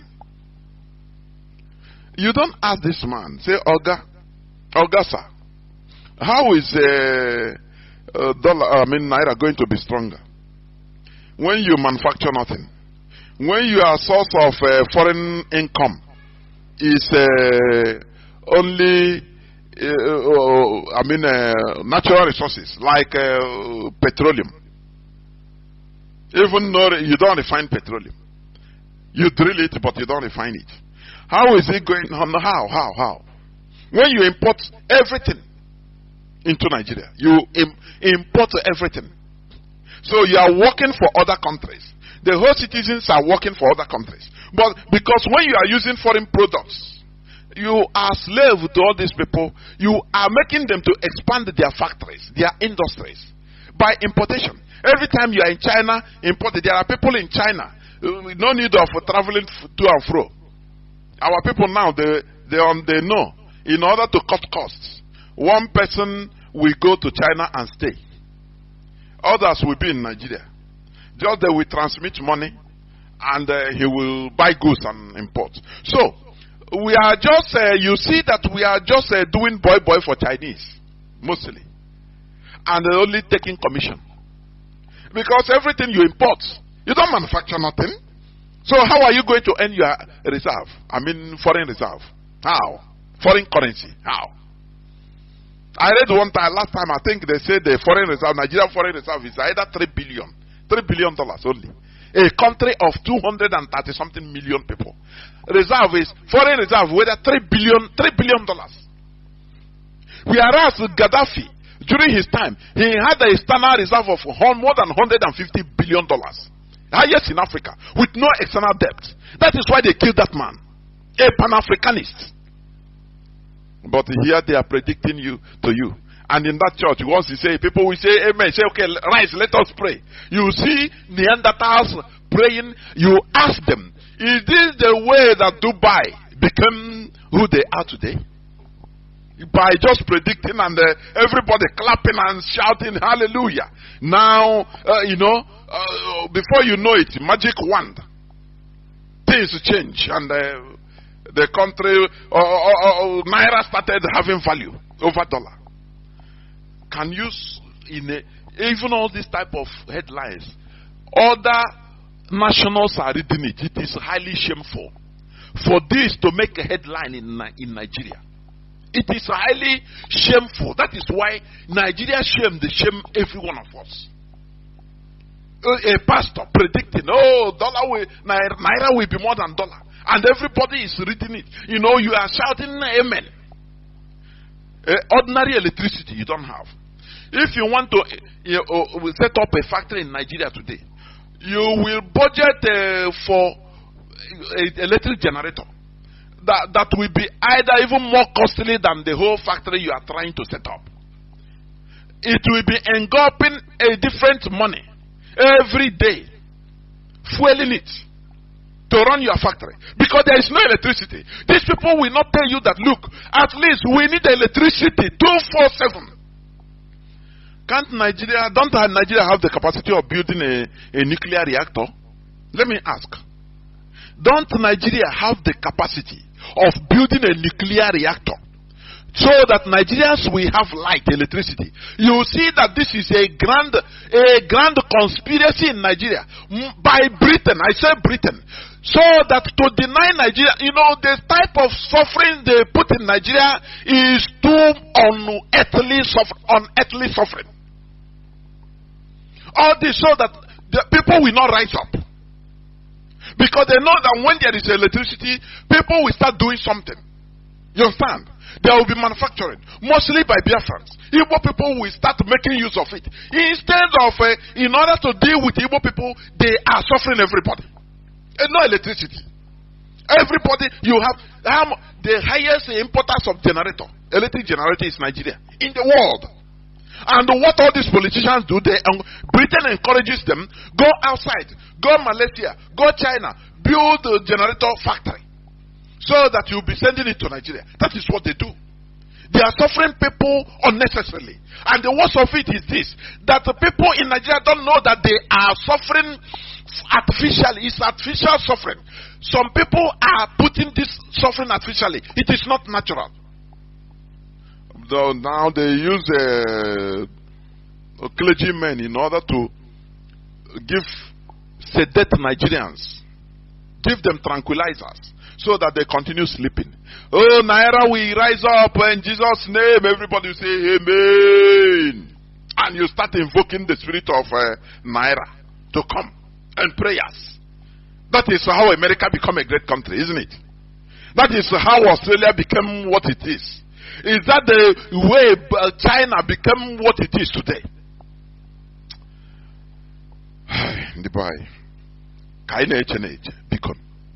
Sometimes what is happening and things that is happening in Nigeria. I don't blame one of our brothers. Yamegide program is one of the media warriors. Yamegide program like this, he will be to comic in order to laugh. Otherwise, I'm telling you honestly. Otherwise, he so distant again when heart attack immediately. Because the stupidity of Nigerians has no equality. I am telling you. Now people have said amen. Naira will be stronger than dollar. Soon. Said by who? By Redeem the Church Overseer at the Pastor Adebayo. They know that they are common men. They are deceiving people, and they are doing it with seriousness, alacrity. All in the name of making money. All in the name of making money. They are scamming people. The worst part of it is that police, the Nigerian police, they will be looking for all these Yahoo boys. Small boys that are looking for what they can get and eat. I am not condoning any of them, any evil. But why not go for all these big scammers that are sedating ordinary people with a so-called word of God and prayers? No, they don't. They will not do it because it's serving their purpose. That is the reason. We must continue. I will go straight to the topic of my submission, which is genuine Pan-Africanism. I want to just define a literal definition of Pan-Africanism. It's a general term that have as their common goal the unity of Africans and the elimination of colonialism and white supremacy from the continent. You know, they call it the goal. The common goal is the unity of Africans. They didn't define unity at what expense. The same way Nigeria unity. They don't define the unity. How? How can you have unity without equity? How can you have unity at some people's expense? How? They don't, that only that unity. At what cost? At whose cost? Without equity, without justice, there will be no unity. That is what Africans should understand. And that is the reality. Because what brings problems is lack of equity, injustice. That is it. And that is why we are agitating for Biafra. Because we have no justice in Nigeria. We are being marginalized in Nigeria. Look at a whole race. They are not good enough to be to be even a president. They are not good enough. In every corner, they are Igbo people, they are not good in Nigeria. But anywhere, in every other place in the world, we are making waves. We become the best. But in Nigeria, no, we are not good enough. We don't have no seaport in our land, no international airport. No, but we want peace to reign. Oh, peace, peace. Shouting one Nigeria, peace, unity. Is it not a scam? It is. So, the Pan-Africanism, as they say, is a general term that have as their common goal the unity of Africans and the elimination of colonialism, white supremacy from the continent. Colonialism and white supremacy from the continent. And you ask how? The first people that brought this idea, let me tell you. Do you know that Azikiwe's name was never there? Oh, Chineke. Azikiwe that answered Zik of Africa, he was never there. Do you understand? You have people like Toussaint Louverture. That is one of the Haitian general and the most prominent leader of the Haitian revolution. You understand? As one of the pioneers of this Pan-Africanism ideology. Jean-Jacques Dessalines, also a Haitian revolutionist. Haile Selassie, Ethiopian, you know Emperor Haile Selassie, that gave rise to Rastafari, when he traveled to Jamaica and made the famous, disco. He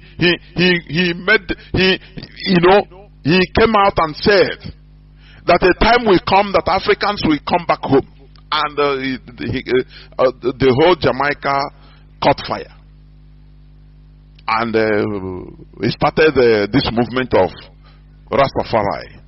You understand? Also, one person they called Edward Wilmot Blyden. Edward Wilmot Blyden. He was an American Liberian educator. Listen, Patrice Lumumba, Julius Nyerere. Are you seeing it? Of Tanzania. Robert Sobukwe. You understand? He's a South African anti-apartheid revolutionary. Ahmed Sekou Touré of Guinea. These are the pioneers of this ideology of Pan-Africanism. Kwame Nkrumah, King Shuja II of Swaziland. You understand? Robert Mugabe, that was demonized by BBC and their masters. Thomas Sankara. Kwame Ture. This Kwame Ture was a prominent organizer in civil rights movement in the United States and the global Pan-African movement, born in Trinidad. You understand? Dr. John Pombe Magufuli. Are you hearing? President of the 50th president of Tanzania. Muammar Gaddafi. We all know the great man that was killed in the most brutal way by the West. Sarkozy, Obama, all of them. Yoweri Museveni, who is still in power. These are the pioneers of this ideology of Pan-Africanism. Are you understand? Do you see anywhere they say Azikiwe? No mention of Azikiwe in the international African level. Azikiwe's name is never mentioned. That is why I'm saying now. Sometimes I'm not as primitive people, and that is it. Onye puta ya honwe onye Igbo ya rijiafu gote one cow, nwete one small crumb of political power. Ge ho ya na eko like this, or diko o wani lo na ho that place, that is area. Ane otage chine eto ichema o ya nwa niile. E maro that from that sphere, from that look at a whole list of Pan-African ideologies. Nnamdi Azikiwe's name is never there. But in Igbo land, in Nigeria, he promoted himself to Zik of Africa. Don't worry, even the other time, Mazi, who will be joining me as usual in no distant time, he said it. That who knows Azikiwe in the international level as a Pan-Africanist? He's right. He's right. But for us, that is why I'm saying, primitive people. I can deal until he put like this. Now you start seeing that he in a mail with nonsense. Only put like this. Only put $100,000 on the echo. Oh, Wanile, a Marona. This thing, that thing, one rich Kuwaiti, Jenyanketani. Just say go Jenyanketani under few days. This is a very primitive character. I continue attacking this here so that we lower down ourselves, so that we will be able to inherit the world. Blessed is the humble, for they shall inherit the world. Remark that word and that statement. I tell you that the Bible contains Freemasonry puzzles. You join, if you are able to join one thing or the other, you see that there is a secret meaning on it. It is true. Some places, from time to time, one thing. And it's true. When you are too proud, you lose the edge. That is what is happening. That is why we are losing even our land. We are losing it because of Ngala, for nothing. Oh, come, for nothing. Nonsense. Where is Azikiwe in the list? Nothing. We don't know that, we didn't know that it's an empty drum. An empty drum that knew that he didn't have nothing. And we're on here watching you know, just a scammer. Call Britain, Gina, and he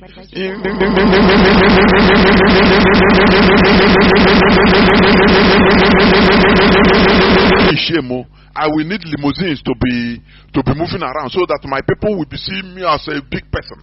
They say no. You are looking for 2 limousines. Don't worry, we'll give you 5. Actually, limousine is British M16. If they are manipulating you, you will not even understand. But you cannot control the situation. You understand me? That is why today, what we are seeing in this struggle, I have come to understand that many of our people are being manipulated without knowing. Some of them they know, some of them they don't know. Because the West is nourishing that your selfishness. They nourish it. That is the work of the Secret Service. Look at how they are putting criminality. They want to use criminality in order to douse IPOB, the struggle, legitimate struggle we are doing. They put criminality. And the author of that criminality is joyously staying in his house, being used because of his personal interest, his selfish interest. Without thinking from time to time, you have to think as a human being, saying, nah, this road I'm going, how will history remember me? How can I be torturing our people that we are trying to save? It is the work of Western intelligence. They will be using you. Sometimes you might know, sometimes you will not know. You think that because they can use their agents, on the line, the third or fourth agent, in order to recruit you. And you feel that you are doing something. Living fine, you'll be living fine. Protection, they will tell you, don't worry, the government will not do you anything. Don't worry. You are invincible. Don't worry, you are doing everything. Hey, the government you are will protect you. Obina Zage, you continue doing what you are doing. You don't know that you are being used for their interest. Remember, I'm talking about Pan-Africanism. But let me define Pan-Asianism. Pan-Asianism, their own definition, is an ideology aimed at creating a political and economic unity among Asia people. Do you see? They defined it precisely. Political and economic unity. Not general unity. Because when you talk about general unity, that is why many people are calling for a United States of Africa, whereby Africa will be a giant country with one president. And it's laughable.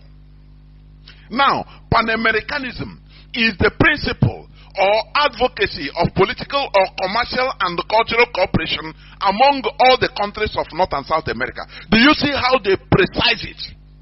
They bring about that, yes, Pan-Americanism, we have different countries. We have to come together politically. Advocacy of political and commercial and cultural cooperation. When you talk about cooperation, you talk about respect, mutual respect.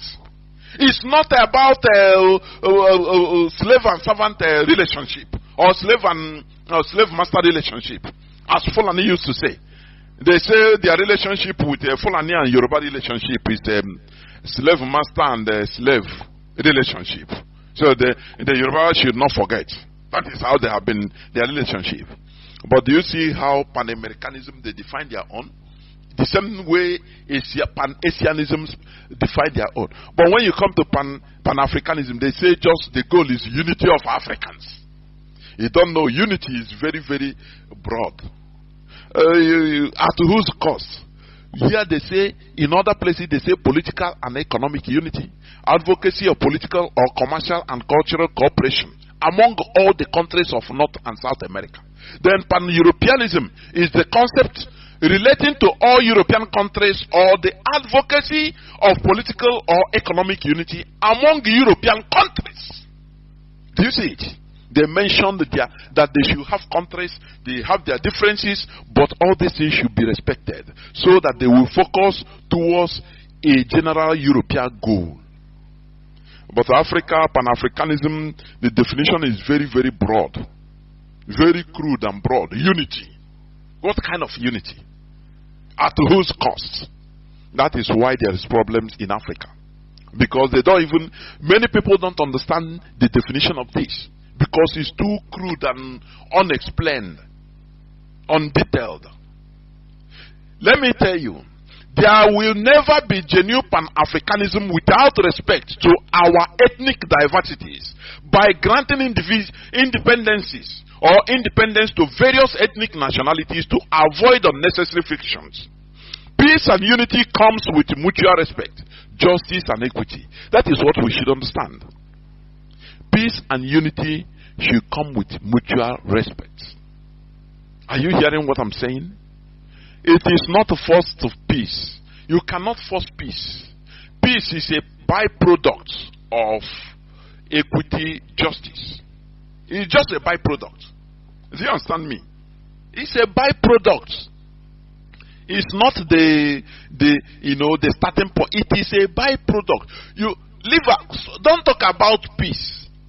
Pursue justice and equity.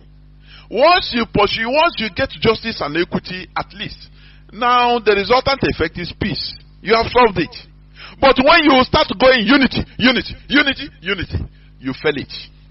You fail it. That is what Nigeria is. Unity. Oh, peace and unity. Even in their national anthem. Oh, peace and unity. Forcing every unity at the expense of some people. Fulani are on the rampage. They are sponsoring them. And you want others to keep quiet. Oh, for law-abiding citizens. Oh, be law-abiding citizens. Let there be unity. It can never happen. It's just a pipe dream. You understand? Nigeria, for example, is the amalgamation of different nations under gunpoint, only serving the interests of the colonial creators. Do you understand me? You know, I had some people, when they talk about, oh, what is going on in Africa? Nigeria, let there be revolution, let there be coup, military coup. I laugh. I say, how many military coups have Nigeria gotten? How many military coups? Does it change anything? Does it change anything? It has been there. No, there shall never be any general revolution in Nigeria. It is impossible. Because of the way Nigeria is being structured by the Creator. When this side say yes, the other side will say no. When the other side say yes, the other side will say no. Look at the EndSARS protests that should have gotten revolution in Nigeria. The Northern you say no. They are even supporting SARS, the Nigerian police and army, killing South, and they call it. How can you amalgamate different countries inside one place, one amalgamate, one construct, and you think that things will be okay? You are looking for unity. I want the Pan-Africanists to think about this, because I'm sick and tired of when with some people, some ill-informed set of people about Pan-Africanism. When they hear about Biafran agitation, they say, we want Africa to be one country and you want to divide and separate and form another country. I look at them with disdain because they are naive, ignorant. You cannot. Nigeria is a case study. They force different nations all under gunpoint as hostages in one entity and carry power and give to the West, is because they know how to do it. You know, they carry power, give to the most brutal, to be brutalizing others, so that there will be friction, endless friction in the country, and they have access to your natural resources direct. You see how they put what is happening in Haiti. Do you know that America is stealing a mountain of iridium? Do you know that? A mountain of iridium in Haiti.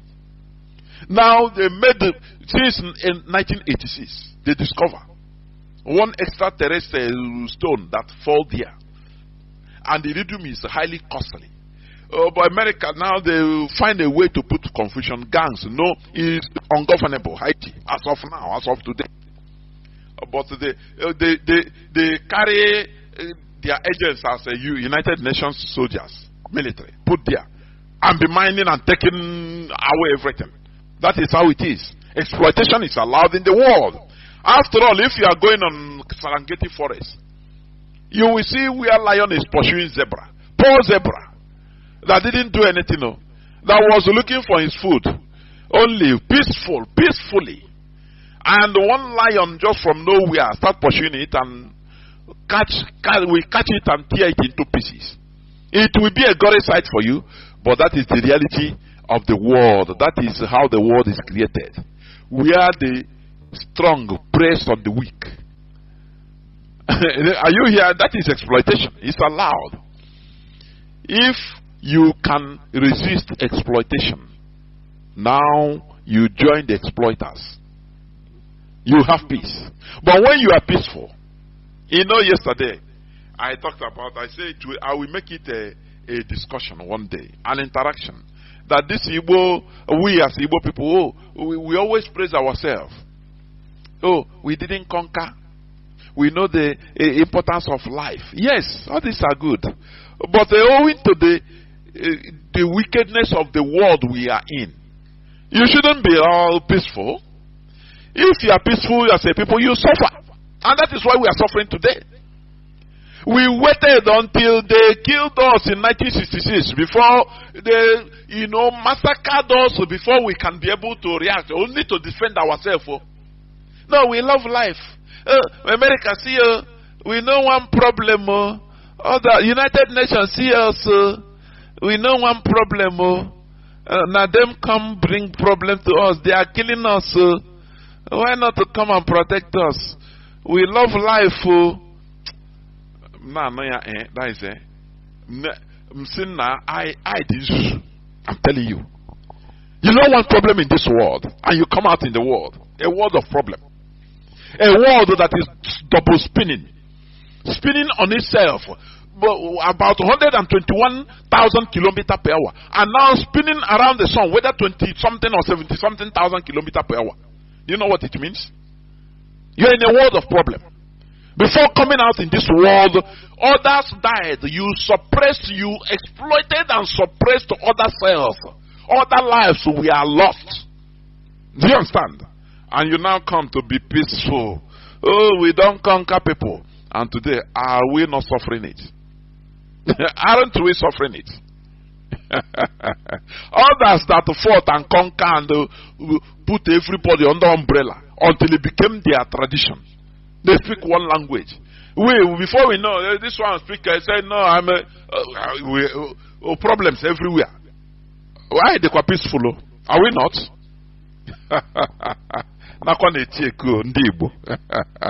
I'm telling you, we must continue. Peace and unity comes with mutual respect, justice and equity. Nigeria, for example, is the amalgamation of different nations under gunpoint, only serving the interests of the colonial creators. I'm talking about Pan-Africanism. There are those whose idea of Pan-Africanism is having the African continent as a single country with one president, or having very fewer countries. This is simply not the genuine Pan-Africanism. The scenario will only result in eternal frictions and turmoils, thereby hampering development. This is simply anti-Africanism. The only way to have real Pan-Africanism is allowing people to express their nationhood, to develop as they can, to take charge of their destiny. Not, in October 12, 1960, Ahmad Bello said that their domineering set, the Fulani, that they should continue, they should now take this new Nigeria being formed by Britain as the estate of their great-grandfather, Ottoman Danfodio. They have another idea of Nigeria. That they should make sure that power does not depart from them. That they will always use the northern minorities as useful tools. You understand? And make sure that power does not enter the south. That they will make sure that not only that we shall never rule over them, and never to take hold of our destinies. In 1960, few days after independence, so-called flag independence of Nigeria, and we were laughing over it. our so-called political juggernauts and so-called intellectuals and elders watched this thing and kept quiet. They didn't react in a way it should be. Because when you kill that person, you never kill the ideology. That word, only that word should have horrified Nnamdi Azikiwe. Not even to kill the Ahmad Bello, because it's an ideology that has been there. So Nnamdi Azikiwe should have tried a way in order to separate immediately from that unholy union or holy marriage. But he didn't do that because of his selfish interest. He was there. Don't worry, Nnamdi physique of Africa. Let the Europeans go. I know how to handle everything. And when Europeans go physically go, whereas their shadow is still there. Now they show Azikiwe how to manage him. It was not him handling them. Instead, they show him how to handle them and the Igbos and the Biafrans. Till today, they are handling us. That is why when some people, what they want is for the leadership now to come and start now we will do many people very primitive set of people. We will do this. We will do this. Water. Just making sure. Mazi would have said this. That the leadership of this struggle is not content creators. They are not pranksters or content creators. To tell you, to make you happy. Whereas the reality is different. They will tell you as it is. Now, the thing difficult but we are fighting it. It's a strategic war. It is not something we come out on the open to vomit anything we want to do. No. But the result is what you'll be seeing. That is it. Chicken. And the people that want to watch a show, in the show, that is why I let and they make show. They go, they say, nothing they happen on DSS, on DOS side. Now this IPO, let me look for where things are happening. Ha ga onye na-eme show, gosi ha some antiquity, brew champagne na agba egwu. Ha sị na onye action man now. Very backward thinking set of primitive individuals we have in our land. I'm telling you honestly. And after they will be deceived.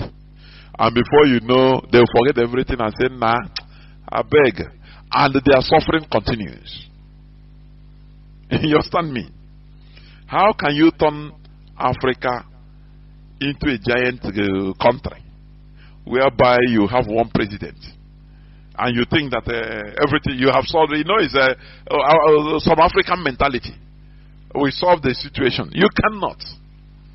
For your information, you cannot. Let me give you an example. Singapore and Malaysia was a single country at one time. The state of Singapore was one of the 14 states of Malaysia from 1963 to 1965. They were one country. They merged themselves. Malaysia was formed on the 16th day of September 1963 by the merger of the Federation of Malaya with the former British colonies of North Borneo, Sarawak, and Singapore. This marked the end of the 144 years British rule in Singapore, which began with the founding of modern Singapore by Sir Stamford Raffles in 1819.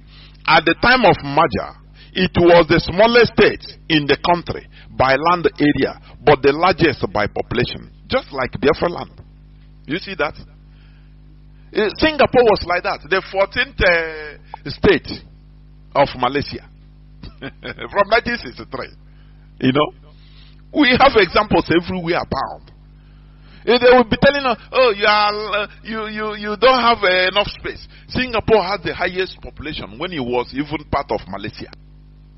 He has the highest population there, but less land. That is why in Singapore they build skyscrapers everywhere to accommodate them. And today they are developed. Do you see that? The union of Malaysia and Singapore was unstable due to distrust and ideological differences between the leaders of Singapore and of the federal government of Malaysia. When these problems were going on between Singapore and Malaysia, they didn't say no. Asia Union, please, we want unity in Malaysia. Please stay like that. Join together, no problem. You will overcome your differences.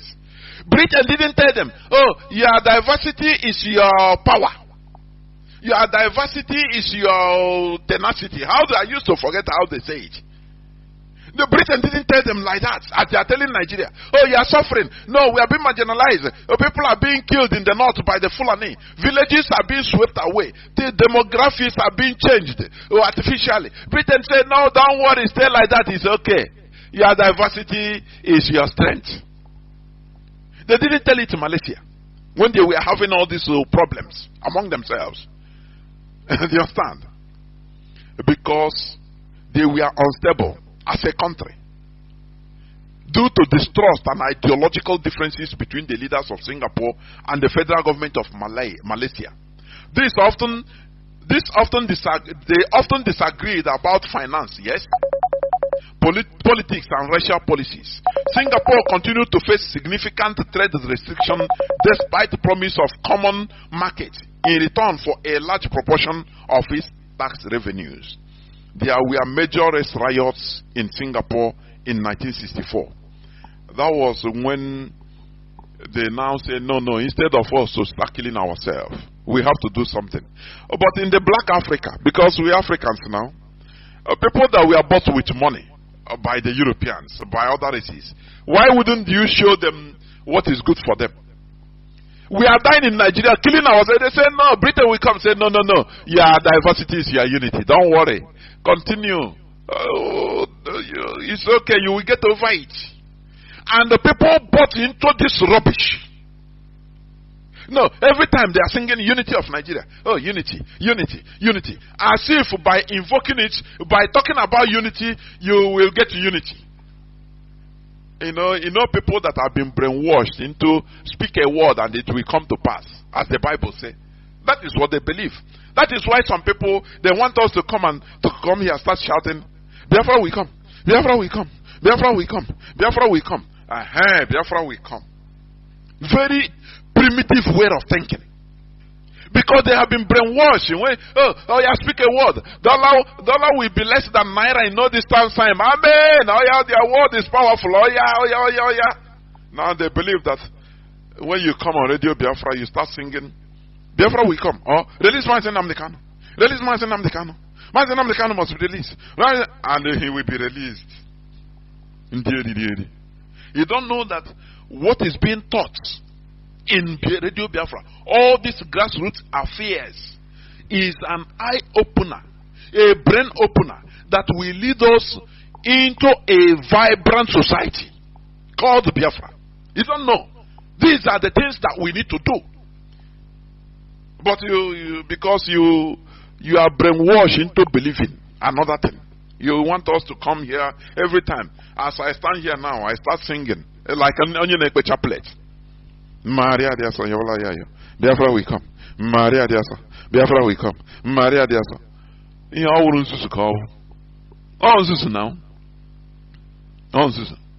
When Malaysians and Singaporeans were having problems as in one country, they were killing themselves. Now they say, no, we cannot continue like this. Because as we are killing ourselves, we will not have any space for even thinking about development. Everybody will be thinking about his own. Oh, my tribe. Oh, no. Why do you give us like one Ariwa group? They say Tinubu didn't give them juicy position. They alluded the finance to them. They didn't give them finance. And there is one other one. Very juicy position. All that the people are asking, give me cake, juicy position, so that you will milk.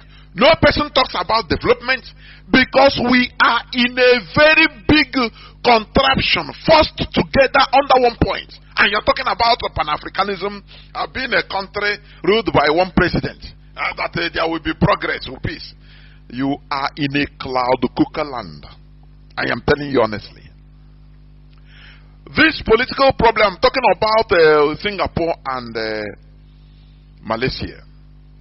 These political problems culminated in the decision by Malaysia's Prime Minister, Tunku Abdul Rahman, to expel Singapore from the Federation, and on 9th August 1965, Singapore became independent. Do you understand? They did something like human beings.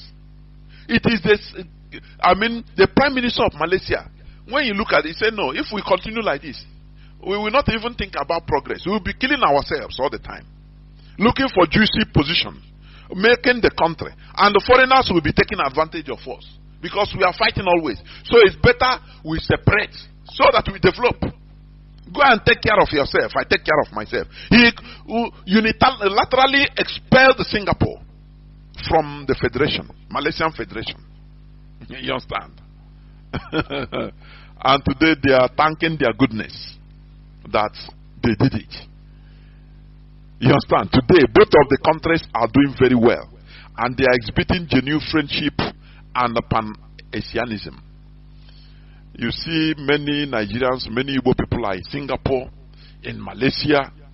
Had it been they are killing themselves, you will not try to go there. But they did something that should be emulated. People in Malaysia are hearing my voice today. Biafrans in Singapore are hearing my voice. What we are clamoring for is what Singapore and Malaysia did in the 1965. That is why you are able to stay there. And when you call, you say, you see here, there is electricity 247. You see, Nigeria is a shithole. Here I am now. I'm living in the 50th floor. Everything is okay. Water is running. The pressure of water is coming up normal, but you didn't. If they tell you join hands, let us restore Biafra, you say no. You don't know that why you are able to go to Singapore and live in Malaysia is because they did what we are clamoring to do today. You don't know that because you are ignorant. Let me tell you this. It's a news of 2010. Gaddafi, when he visited Nigeria, he went back, he said no. He saw something. Because he is a realist, a Pan-Africanist. You understand me? Gaddafi suggested that Nigeria split along ethnic lines. In 2010, Gaddafi, this man is a great man, honestly. Without mincing words, Gaddafi said that no, Nigeria be broken up into several states along ethnic lines, like the former Yugoslavia. Are you understanding? Because he really loves Africa to progress. Not people that are calling for one giant continent to turn into a country by one president. You will see that we kill ourselves forever. You understand? You can never have genuine Pan-Africanism without respect to our diversities. Do you understand me? Gaddafi called for a dismantling of Nigeria. He is a big Pan-Africanist. That time was the time they had a just riot, where Muslims massacred Christians, where Igbo people were massacred. And this man said, no, Nigeria shouldn't continue like this. But Britain came and said, no, your diversity is your strength. Continue. This in 2010. But it continues today. The same thing. Colonial came to 2023 election. After 2023, don't worry, your diversity is your strength. Although there are mistakes, more casualties of election, but you are learning. It's democracy. It's like that. Your strength is your diversity. And the Neanderthals clap. They don't ask questions. Why is Singapore developing? If Singapore and Malaysia has continue being in one country, there will be no development. They will be killing themselves to the advantage of European countries or the West. But they took the bull by the horn. They said, no, we shouldn't be killing ourselves. Why? It's better we become separate. We become separated. And we become good neighbors. And today, Malaysians are in Singapore. Singaporeans are in Malaysia, doing well. They are exchanging in mutual respect. That is pure Pan-Asianism. Good neighbors. Now you can remove visa restrictions in order to, facilitate commerce among yourselves. Free movement of goods and services. That is how it is. But first of all, you have to take your destiny, different destinies by your own hands. And develop yourselves according to your paces. Singapore went into work. Because that time, the first Prime Minister of Singapore came back, was crying. When he was making an announcement that they have been sacked from Malaysia, he was shedding tears on air. That they pursue us now. What are we going to do? We have to take the bull by the horn. That is the time you see human being. You understand? When you are pushed the wall, now they have a country. Their country is looking at them. They need to now work. That is why we are clamoring for the restoration of Biafra. So that we, as a people, we go into work. In order, those people that they say they are not good to be to rule Nigeria. Oh, they are not qualified to be engineers in Ajokuta steel industry. Because Igbos will dominate there. No, they are not good. They pursue all of them. They replace them with mediocres. No, they are not good in this. They are not good in that. Now, when we have our country, it will become a challenge. And we will go to work. That time we will bring our brains. You will see patriotism. You will see that we love our nation. That time you will see that, look, we have been yearning for this. We start building our nation, with all our might. You understand? Because that time it will be a challenge. Gaddafi, the leader of Jumhuriyya, he said it. He suggested that Nigeria be balkanized in the 2010. But Nigeria, they recalled the ambassador from Libya, saying, "Now this man, or is it not what is happening?" Gaddafi is a big Pan-Africanist. He saw the reality. He didn't miss words. He said Muslims should be one side, Christians should be another side, and form different countries so that you become good neighbors. But they go with sentiment. No. Why is this man talking like this? Hey, our ambassador, come back. Britain put a voice, put pressure on them. Do not allow this man to come and spoil your dear Nigeria. Your diversity is your strength. So please, do not allow him. Make problem with him. Gaddafi, a great Pan-Africanist, in 2010 called for the dismantling of Nigeria in a former Yugoslavia style. Genuine Pan-Africanism starts when Africans recognize and respect their ethnic and social-cultural differences, making rooms for different nations which are illegally gummed together by the Europeans to govern themselves in their own ways. The same way the Europeans allow their different ethnicities, notwithstanding how little they are, to remain independent or voluntarily come together in a highly federated unions. Loose, highly federated unions. Like Switzerland.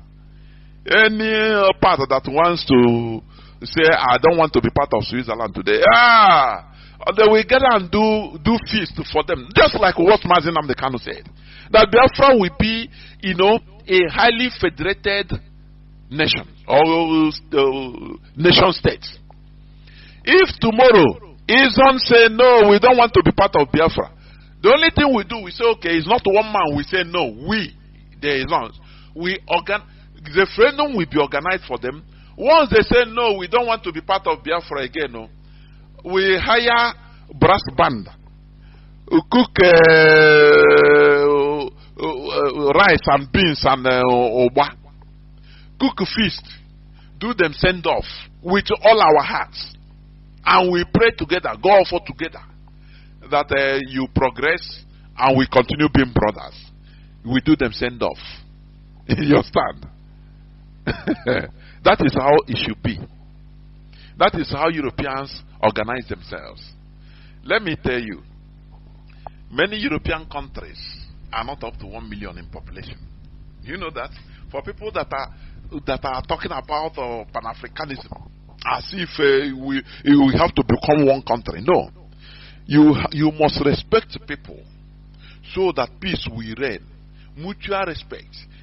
A case study of this thing is Nigeria, where people are lumped together. What is happening in Nigeria? No security. No security, no development. Nothing. Nothing is going on. No electricity.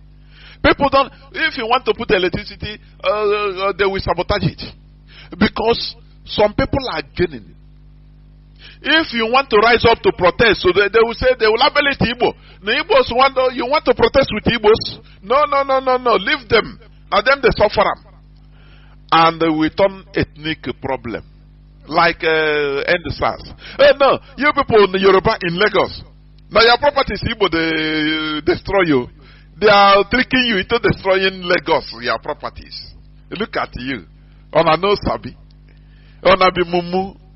Now, comrades that we are fighting together started distancing themselves. Oh boy, let's move. Answers. This one say, oh boy, nah, I beg, homo Igbo. Ona don't deceive us, I beg. Which kind of answers? More na go on, it shall go do them like that. Here in Lagos, in our land, they put a crack. Because they know that Nigeria, there is nothing like a revolution. It can never work. It can never, it's impossible. Because of the way they structure issue. The politicians are 100% in control. The few 0.5% of the population that are politicians, they are in control. If you want to rise up, they will put ethnicity on it. They will put a tribe or say na Igbo tribe. You know they had them now. Any person, any other tribe in Nigeria that hear about Igbo, hey, they look back. No, I want Igbo to dominate on her. They say no. Instead, make a politicians, make a Britain, make a Fulani kill everybody instead of Igbo to dominate. They use the hatred they have developed against Igbos in order to destroy Nigeria, and everybody is suffering it. And that's why I'm happy, because everybody is suffering it. Everybody, you know. If people want to write, just like what the Jews did in the situation of the Jews during the Tsar era of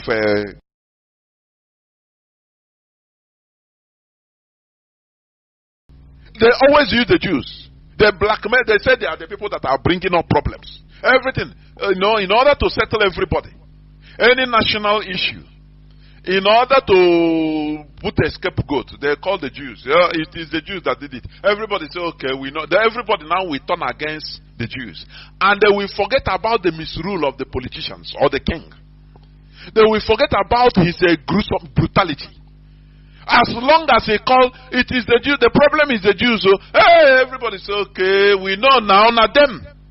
They will turn against the Jews, start killing them. That is what the strategy they are using in Nigeria. Anything that happens, people to rise up in order to fight for their rights. The politicians will rise up. They will use their agents and spill out on social media and the media and tell them, Igbo people want to use it now. Now them they will cause this problem. Everybody say, okay, now we know. The Igbo people, I beg, we not go follow Igbo people. Instead, make you politicians, make Britain, they squander everything. No problem. Make we they suffer. Instead of giving Igbo leeway, I beg. That is how they structured Nigeria. Do you understand me? Do you know many European countries? They have countries as little as 700 and population of Vatican, whether it's up to 200 in Vatican. But it's a country. What of Luxembourg? It's an independent country. What of Iceland? Latvia, all these small, very tiny countries with tiny populations that are. Iceland is not up to 500,000, 365,000 people. Iceland. But they are independent, running as a country. They have respect. That is how peace reigns in a continent. That is Pan-Europeanism. When respect is accorded to everybody. When people are allowed to take charge of their destinies. Now, the end product, the result is peace. This peace. Because you respect me, now I respect you. I call the same respect to you.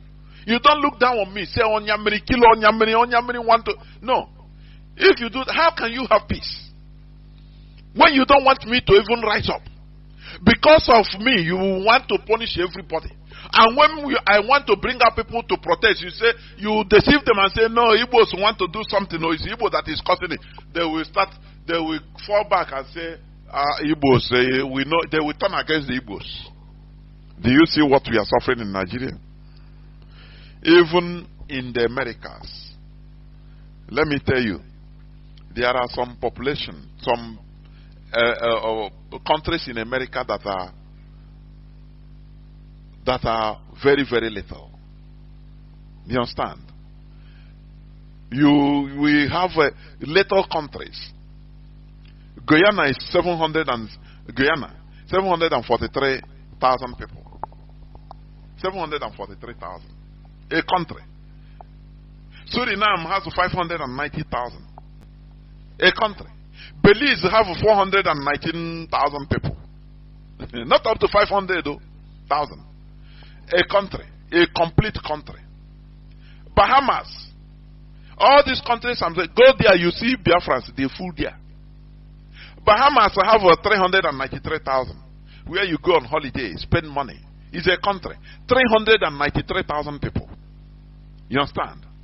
Barbados have 288,000 people. Barbados. Do you understand?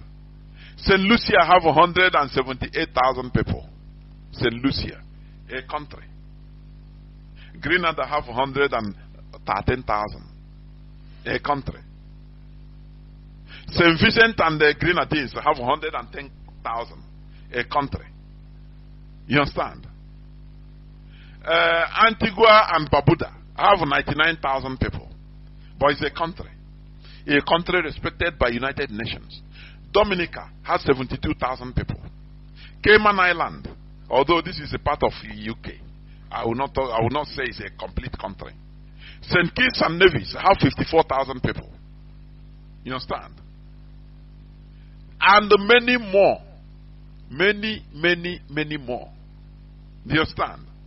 Now, when you come to Europe, you see people that are less than 5 million, less than 2 million, 3 million, you know, Armenia, 2.7 million, Lithuania, 2.7 million, Albania, 2.8 million, you see Kosovo, 1.6 million, a country that is not up to one local government in Biafra land. Estonia, 1.3 million. Luxembourg, 639,000. Montenegro, 627,000. Malta, 526,000. As I'm talking to you, there are Biafrans in Malta. Maybe they will call. Iceland, they have risen to 370,000. You see that? Iceland. There are Biafrans that are seeking asylum in Iceland. We have, I think, a family in Iceland. A country of 370,000 people. You understand? Andorra, 79,000. Andorra. Are you hearing it? Liechtenstein, 39,000. Monaco, 36,000. Gibraltar, although it's UK. San Marino, 33,000. But we as the black people, as Africans now, people that we are bought with money, we don't have right to our independence, to rule ourselves. I understand how is a boy. Britain will come and say, no, your diversity is your strength. But in Europe, they don't tell them that. You don't tell them that. They respected everybody, and everybody have free hand, independence. Now they called for, association, mutual economic association, European Union. And that is when they will be talking to each other with respect, not dictating for you. As we are in a country. Look at Nigeria. The Igbo politicians now are requesting, Oga, Tinubu, help us now with at least 2 more ministerial positions. Help us now. And they say, come on, shut up. What I give you, you're okay. You should be okay. Thank you, sir. Not that we know, we know you love Igbo people now. They have sung love for Buhari until he died and the impostor he has gone. Now they are singing again. Tinubu should prove that he loves Igbo. Give us another, the little you have done very well, by giving us ordinary, just 5 ministerial, but add another 2 or 3 now. Add now. They tell you, shut up if you talk. Sorry, sir. Wait for 2027. You will have another. Sorry, sir. We will. Sorry, sir. Sorry, sir. How will you have peace? How will you expect peace and unity in a country like this? Whereby, if we have our independence, we will take charge of our destiny and be developing, and we'll be talking to ourselves as equals. Nigeria or Ariwa will come we will be competing, healthy competition on development. If they have car factories manufacturing, made in Ariwa car, we try to imitate them, emulate them and produce aircraft. It will become healthy competition. When they saw that, Biafrans are producing aircraft now, they try to make research for, jet bombers. That is healthy competition. Things will be moving on. But in a country where all of us are together, we are good for nothing now. We are together. We are begging for our politicians are begging now for another ministerial, at least add 1 or 2 on top of it, so that to prove that you love Igbo. That is their mantra. So that you prove that you love Igbo. Where is Igbo presidency in 2023? Anywhere you see a Nigerian politician of Igbo extraction, ask him this question. Where is Igbo presidency of 2023? Something they used to massacre our people. Because of Igbo presidency, we're thinking that it is him that they will be choosing. Because they promise each and every one of them. Very primitive Neanderthals. Their Alhajis went there and they promised, you are our man now, we will support you for Igbo presidency, you are our man. They will go back and tell Dave Omai the same thing. They went and tell Nyesom Mwike the same thing. They went and tell Chibukam the same thing. You know you're an Igbo man, you just know now. I'm a Igbo now, I'm one Igbo. We support you. Now, they went and started singing praises for the killers of our people. Dave Omahi, they sponsor him to form a bubago. Remember, you remember 2023, you are our man. So, form a bubago and kill all these Biafrans, Biafran agitators. This is your youth, kill them. He jumped in to say, don't worry, I will do it, I will prove to you. Where is Igbo presidency? For goodness sake. You think we are going to forget it? We will continue asking this question in this platform. Where is Igbo presidency 2023? Where is it? Today, you have done as if nothing happened. You have forgotten, but we don't forget. We don't forget. If you don't give it to us, we know that you have pushed out of Nigeria. If you don't give it to us, we are going to join IPOB in order to look at these very inconsequential idiots. That is why they have been relegated. Igbo politicians are now relegated to nothingness, irrelevancy in Nigerian politics because of their behavior. They don't understand politics. Politics is about local, your people, being at your back, not killing your people, making enemies against your people. Where is Igbo presidency? That is a question that you need to answer. All these countries I mentioned, European countries, American countries, some are less than 100,000, but they are countries. They are different countries that are managing their lives, living fine. If you go to your country, if you go there, you will even see Biafrans, see Africans hustling there, seeking asylum there, begging for asylum there. But let us go the way of these people. You say no. Nigeria, my Nigeria. And what is your Nigeria doing for you? Why are you running away from your Nigeria? Gaddafi saw this and he suggested for the dismantling of Nigeria. They came against him. Britain pushed their idiots, Nigerian politicians, in order to come against Gaddafi. Today, Nigeria is still where Nigeria of 1970 is even better than today. Are you seeing it? And people are walking happily as if nothing is happening. They don't care. No electricity in 21st century, they don't care. They don't care. The clergymen are in one place, another side, giving them sedatives. That all will be okay. That your problem is a demon. Is the devil. Is a demon. Pursue him. Cast him. In 100 days fasting. Cast him away. And the people are following this primitive way of reasoning. Outdated. Something that Europeans run away from. You are following it. We will never tolerate this type of idiocy in Biafra land. That is why we are sanitizing our brains. Whether you like it or not. We must make sure that we sanitize our brains in order to enter into our country. Because with this dirty and compromised brain and of primitivity, superstition, it cannot work. Who is going to build it? They will tell you, no, my pastor said no, demons are there. So let us first of all go fasting for 30 days before I come back. Is that how you are going to build a country?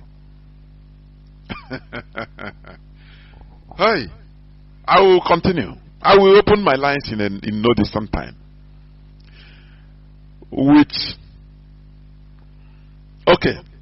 Genuine Pan-Africanism starts when Africans recognize and respect their ethnic and socio-cultural differences, making rooms for different nations which are illegally gummed together by the Europeans to govern themselves in their own ways. The same way the Europeans allow their different ethnicities, notwithstanding how little they are, to remain independent or voluntarily come together in loose federated unions. With genuine Pan-Africanism in the continent, it will automatically attract diaspora Africans. Do you understand?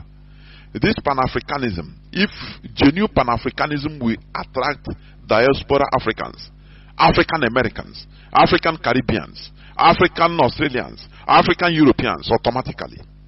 This is because the white American-led government made sure to prevent African Americans from having contact with their motherland, Africa. It's one thing they fought. You know, they fought black race through everywhere. And, if they tell you, if you really think deep on why we are, black people are disrespected, suffering everywhere. Together with the way we think, black race think. But we are rising up. They made sure, the American CIA made the secret services, they made sure to thwart African Americans from coming back to their motherland, having communion with it. You understand? Amen. They made them to stay there. I gotta say, I gotta move. Africa is nonsense. They sold us into slavery. Yes. Our ancestors, yes, they collaborated. Some of them. Many of them, they were overpowered, but some of them collaborated. That is a known fact. But it shouldn't be an excuse.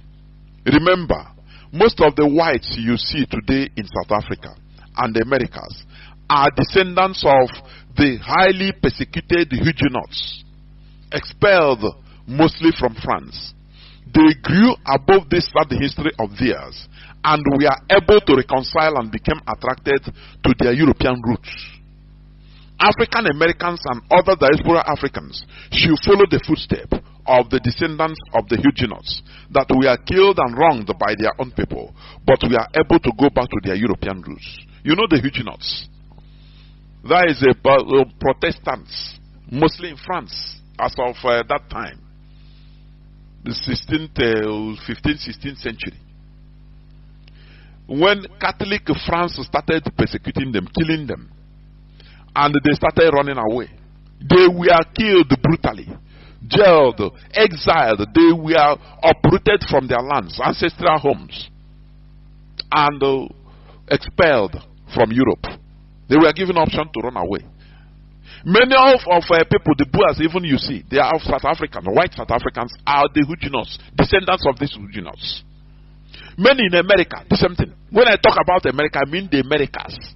From Canada, the north, down to Argentina, the south.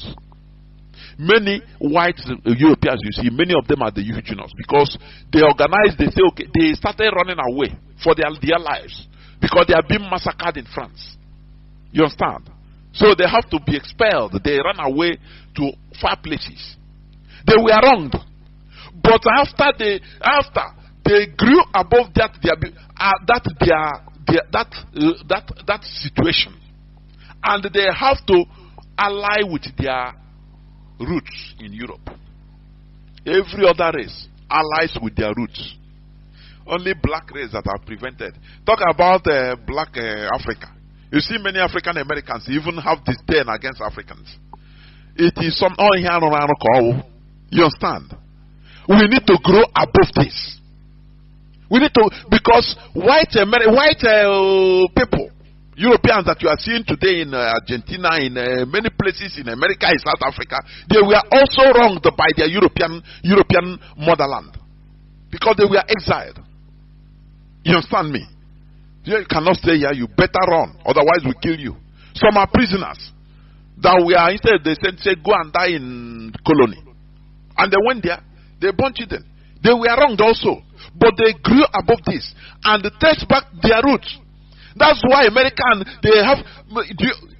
Don't you see that America fought war, revolutionary war of liberation from their motherland, from Britain. But still today they are the greatest allies. Do you see that? There should be no sentiment in international politics. African, the way we see things is a highly primitive, true primitive way. Your ancestors killed us, so now you are suffering, I'm suffering, everybody is suffering. You are nothing, I'm nothing. We are regarded, we are disrespected everywhere. Why can't we join together and not forget, and grow above that past? We reconcile and say yes. But the work should start from Africans in the motherland, like what we are asking for the restoration of Biafra. Because in Nigeria we are nothing. We are marginalized, disrespected. We are mounted to nothing. We are not allowed to take charge of our destiny in a place, in our country, in our part of in Biafra land, where we have water bodies everywhere. There is no seaport. But in the north, where there is desert, is in desert that they have a dry dock in Kanu. Any containers belonging to Kanu people, northerners, it will land in Lagos seaport. Now they use train to convey it in Kanu. Now people will take taxi or use their cars for to 5 minutes ride, drive, go to their dry dock, clear it there in Kanu, and take it to their shops. But in our land, in Biafra land, we have oceans, ocean body, we have river body, we have lakes, we have water bodies. We are slave ships, docks, during slave trading. But today they close all those places for ships. No wharf, no seaport. Now they suffer us. You have to import your container through Lagos, 400 and something kilometers. As you go to collect your container, every inch of the way you meet military checkpoints, police checkpoints, custom checkpoints, civil defense, boy scout, boys brigade, every type of force. Every 100 meters. And you continue paying. The way they suffer us, no other people on this planet Earth can accept this suffering. Oh, but the Biafrans now, why wouldn't we accept it? We are God is in control. Oh, Brakata Shatata, I saw that you will succeed in Jesus' name. I saw that your container is coming. Don't worry, the suffering will be over. You know, just pray and everything will be over. And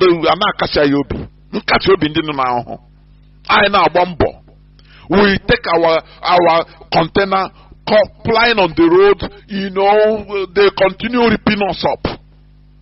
According to report, the last 2 months, only the military check. I mean the police and military checkpoints in Biafra land. They report 600 in year never end. 600 billion naira. 600 billion. Do you know what it means? That we are giving to police and military settling. What type of agony do you put us? I want people to you have to raise your chagrin, righteous indignation. They put us in a suffering, dying slowly, and we continue eating the flesh of our own brothers, thinking that the problem is a witch, the problem is your father, tie your destiny. This one is life from the pit of hell. They are attacking us from land, sea, and road, bush, everywhere. From the churches, they are attacking us. If the government of the day, they're causing havoc against us, now in the church, they tell us it's your brother that is your problem. Do you see what we are suffering? And you never see road. You never understand. Because you are ignorant, naive, and blind. You are sentimental. You are a religious bigot. We don't need this in this struggle. If you are a religious bigot, you better move away from here. We don't need it. When we get Biafra, you can come. Because one thing must give road to another. That is the reality.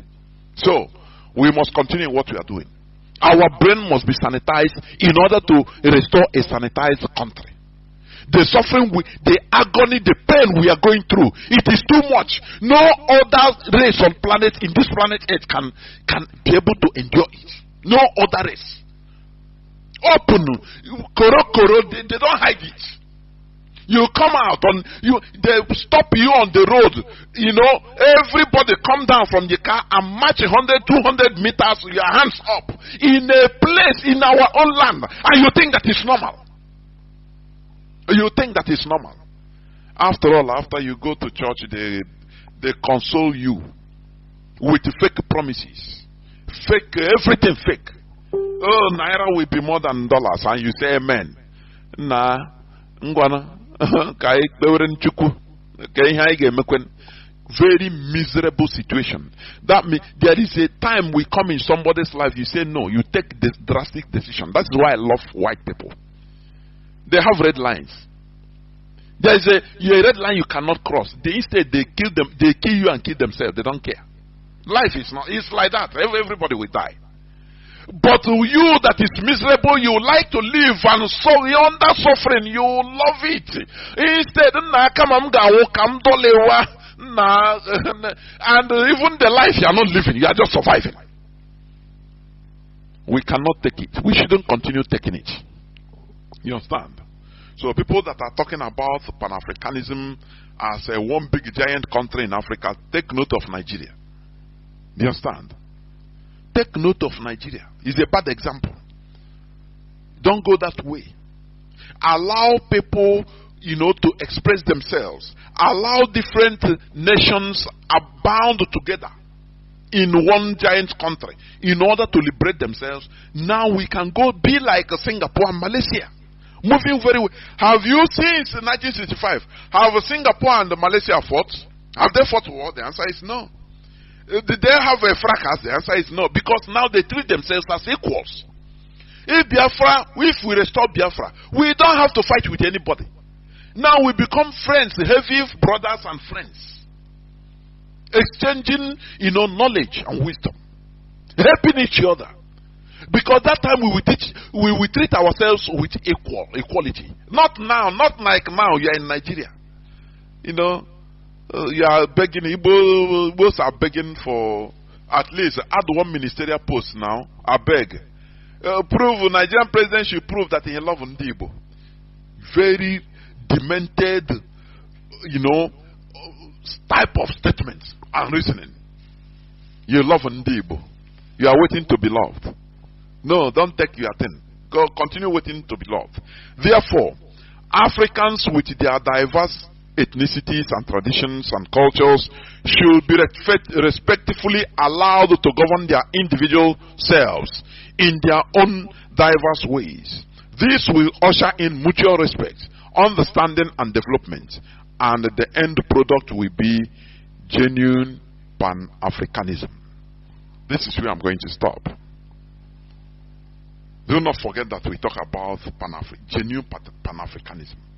Not all these ones they are garnishing. Not all these ones, please. What we are doing is for us, once we succeed, our continent will succeed. We develop and advance. Do you understand? Not through sentiment. We say the reality as it is. Do you understand me? Therefore, I will go into a few minutes break so that when I come back, I will open the lines so that people will start calling in. Please do not go away. Also, lost Kainaba. To the extent, even the Fulani, they know our character now. Okunle and Alhaji leaked the conversation. The Alhaji said they know Igbo people now. Just bring them near, give them sense of belonging as your friend. Near him, he will vomit one thing that will make you survive. That they know. Just give him small thing and he will okay. Do you know that I have phone number of my customer that used to buy me AC? He's a senator, Alhaji. Oneko. Oh, yeah. Very primitive element character. Ndibo, that Ndibo is still never depart from us. We need to shed it because we are on the 21st century. That is why now follow Mugo everywhere. In no cow, Nandi scammers and the native doctors. So now the different things I will now follow victim because I want to ICHH. I'm telling you. But we must continue. I have a caller. Caller on signal. Welcome to the program. Can you hear me? Caller on signal. I can hear you, Mazi Jonathan. Good evening, watching it. Udodrege. Udodrege watching it. Mazi Jonathan, thank you. This is Biafra Radio. I'm happy this night that I'm part of this historic moment in the life of Biafrans. Because you ask a very pertinent question. You keep on asking that question. I'll go ahead and do them back. Where is Igbo's presidency? Because now I speak my thing where it concerns me, most especially because when all I'm able to we the Igbos, we need a very special decolonization. Even after the restoration of the sovereign state of Biafra, we the Igbo as a people, because Biafra is a nation, Igbo is a nation under Biafra, other nations are there. That is reality. We need to decolonize ourselves because we have too much ascribed importance to materialistic than the real things that matter, which is freedom and liberation. Somebody made a statement that Igbo man once he's well to do, every other person around him, and this is a very bad mentality that has made it even in our life. Sometimes we blame the rich ones and the politicians. We should actually blame our people because our people has proven that even if you know what it takes to liberate or to give them what they need, as far as they don't listen to you. And this is where I give kudos to our own Nnamdi for being able to penetrate this very hard race to convince, because Igbo is our race is very hard to convince. Look at even with all the awareness, somebody can when the mindset in a believe superstitious, and this superstitious, you're not only believing it, you're believing it to this holy platform where we worship, where our leader has taught us, because we've learned from our leader and we know where he's heading to and we're following him. He can't come and change the ideology for us. He can't do it. We have awakened and there's nothing you can do to change it. We don't believe in superstitions. Anything you're bringing to us, let it come with facts. Somebody cannot just stay somewhere and make a voice note and send to you, you begin to come and play it, use it as to fight, to do a kind of retaliation. We are not even here to retaliate anything. We are saying the truth. We have suffered religious backwardness because of, look at a pastor that is telling you that dollar will be, naira will rise again. This prophecy has been a record. It's just like they are not seeing us that we don't have even the brain. So even for you to reason, you are against them. So they can say anything to you and you must accept it because God has spoken. A man has spoken. That the Adeboye has spoken. Kumuyi has spoken. And these people that are speaking this thing, all their children are in abroad enjoying good life, good education. None of them train their children here in Nigeria. But they are in Nigeria giving you prophecy on how to continue suffering. And you're the type that is still bringing this kind of superstitions to our platform.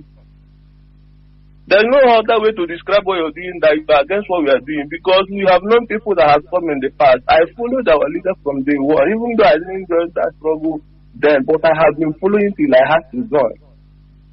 We've known people that have in the past spoken about religions and sentiments have crept into them and they begin to fit away, and we continue. The struggle is still alive. So this is a legion. It can't come and change whatever ideology you're bringing to us. In any disguise you're bringing it, Biafra, we know the truth. We are not Igbo people as per se. We are Biafrans.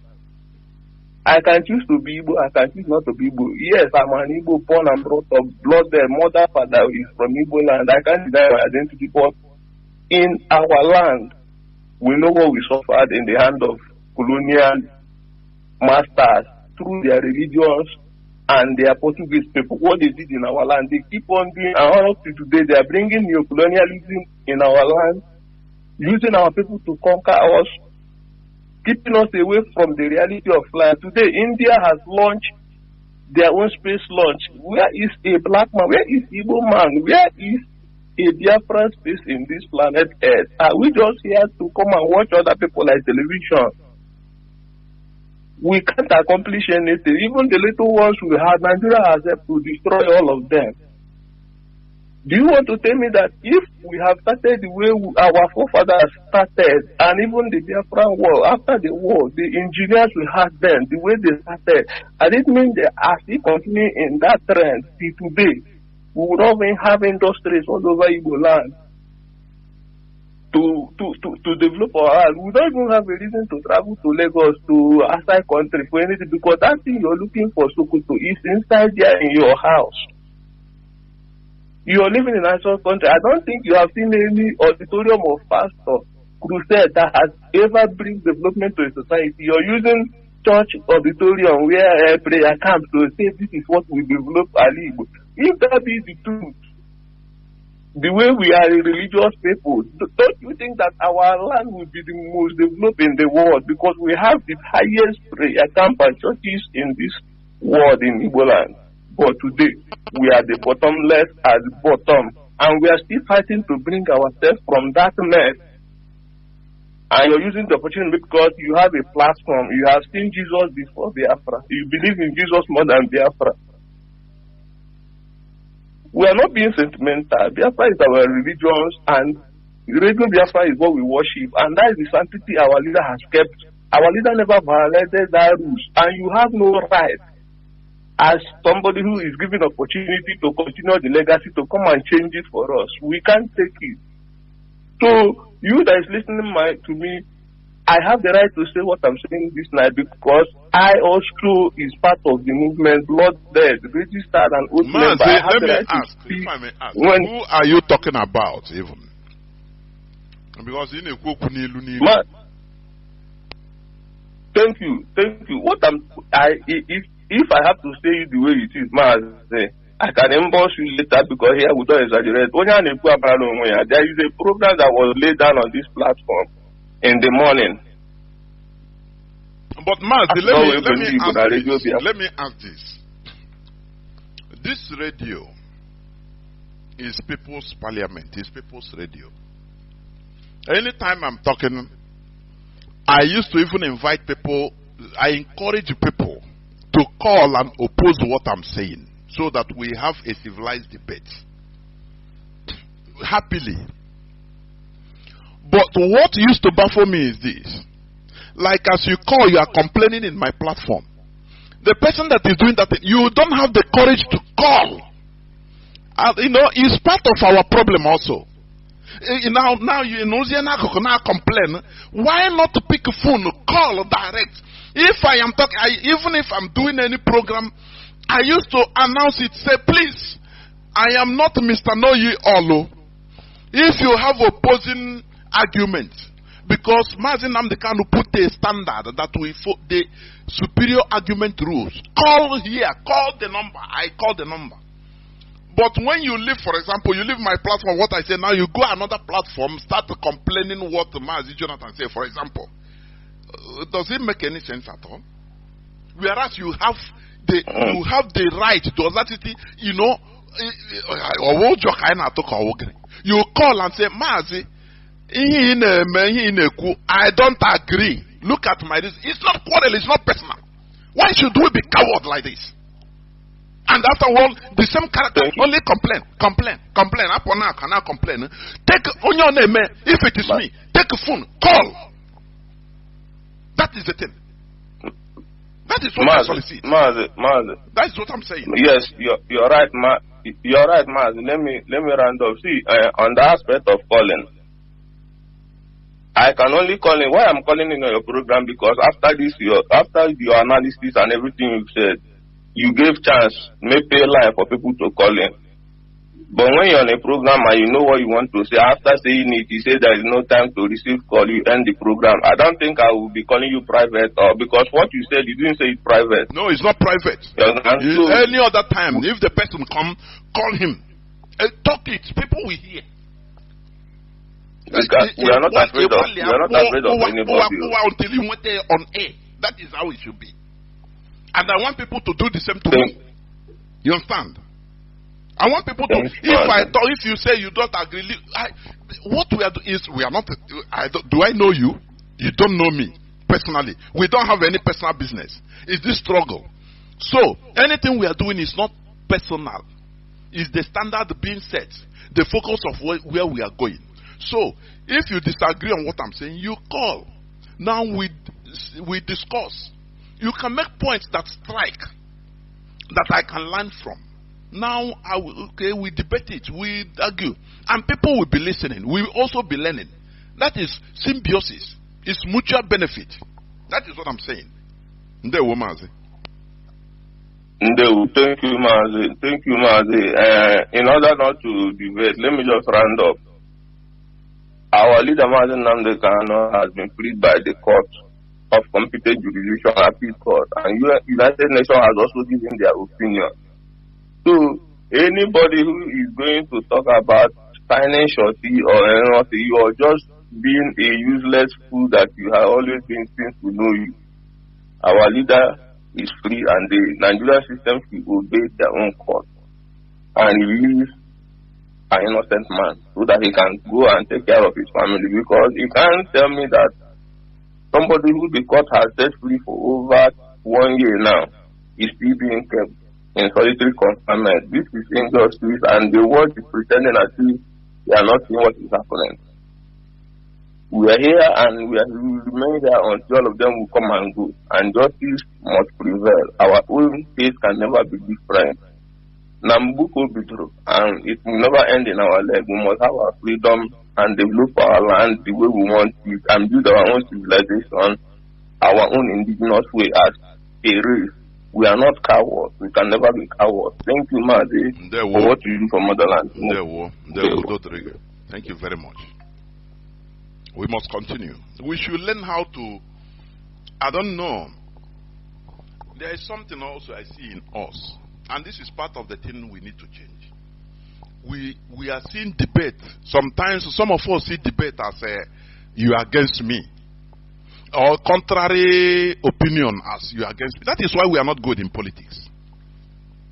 You know, that is why we are not good in politics, and that is one bad aspect I see in. Let me say, these people, this Christianity, they don't like debate. They don't like, exchange of ideas. No, they don't like it. It must be that thing they say is okay. They will not also call to say, Mazi, look, I don't know whether it is inferiority complex. Instead, when you go to where comments, you will see them writing rubbish.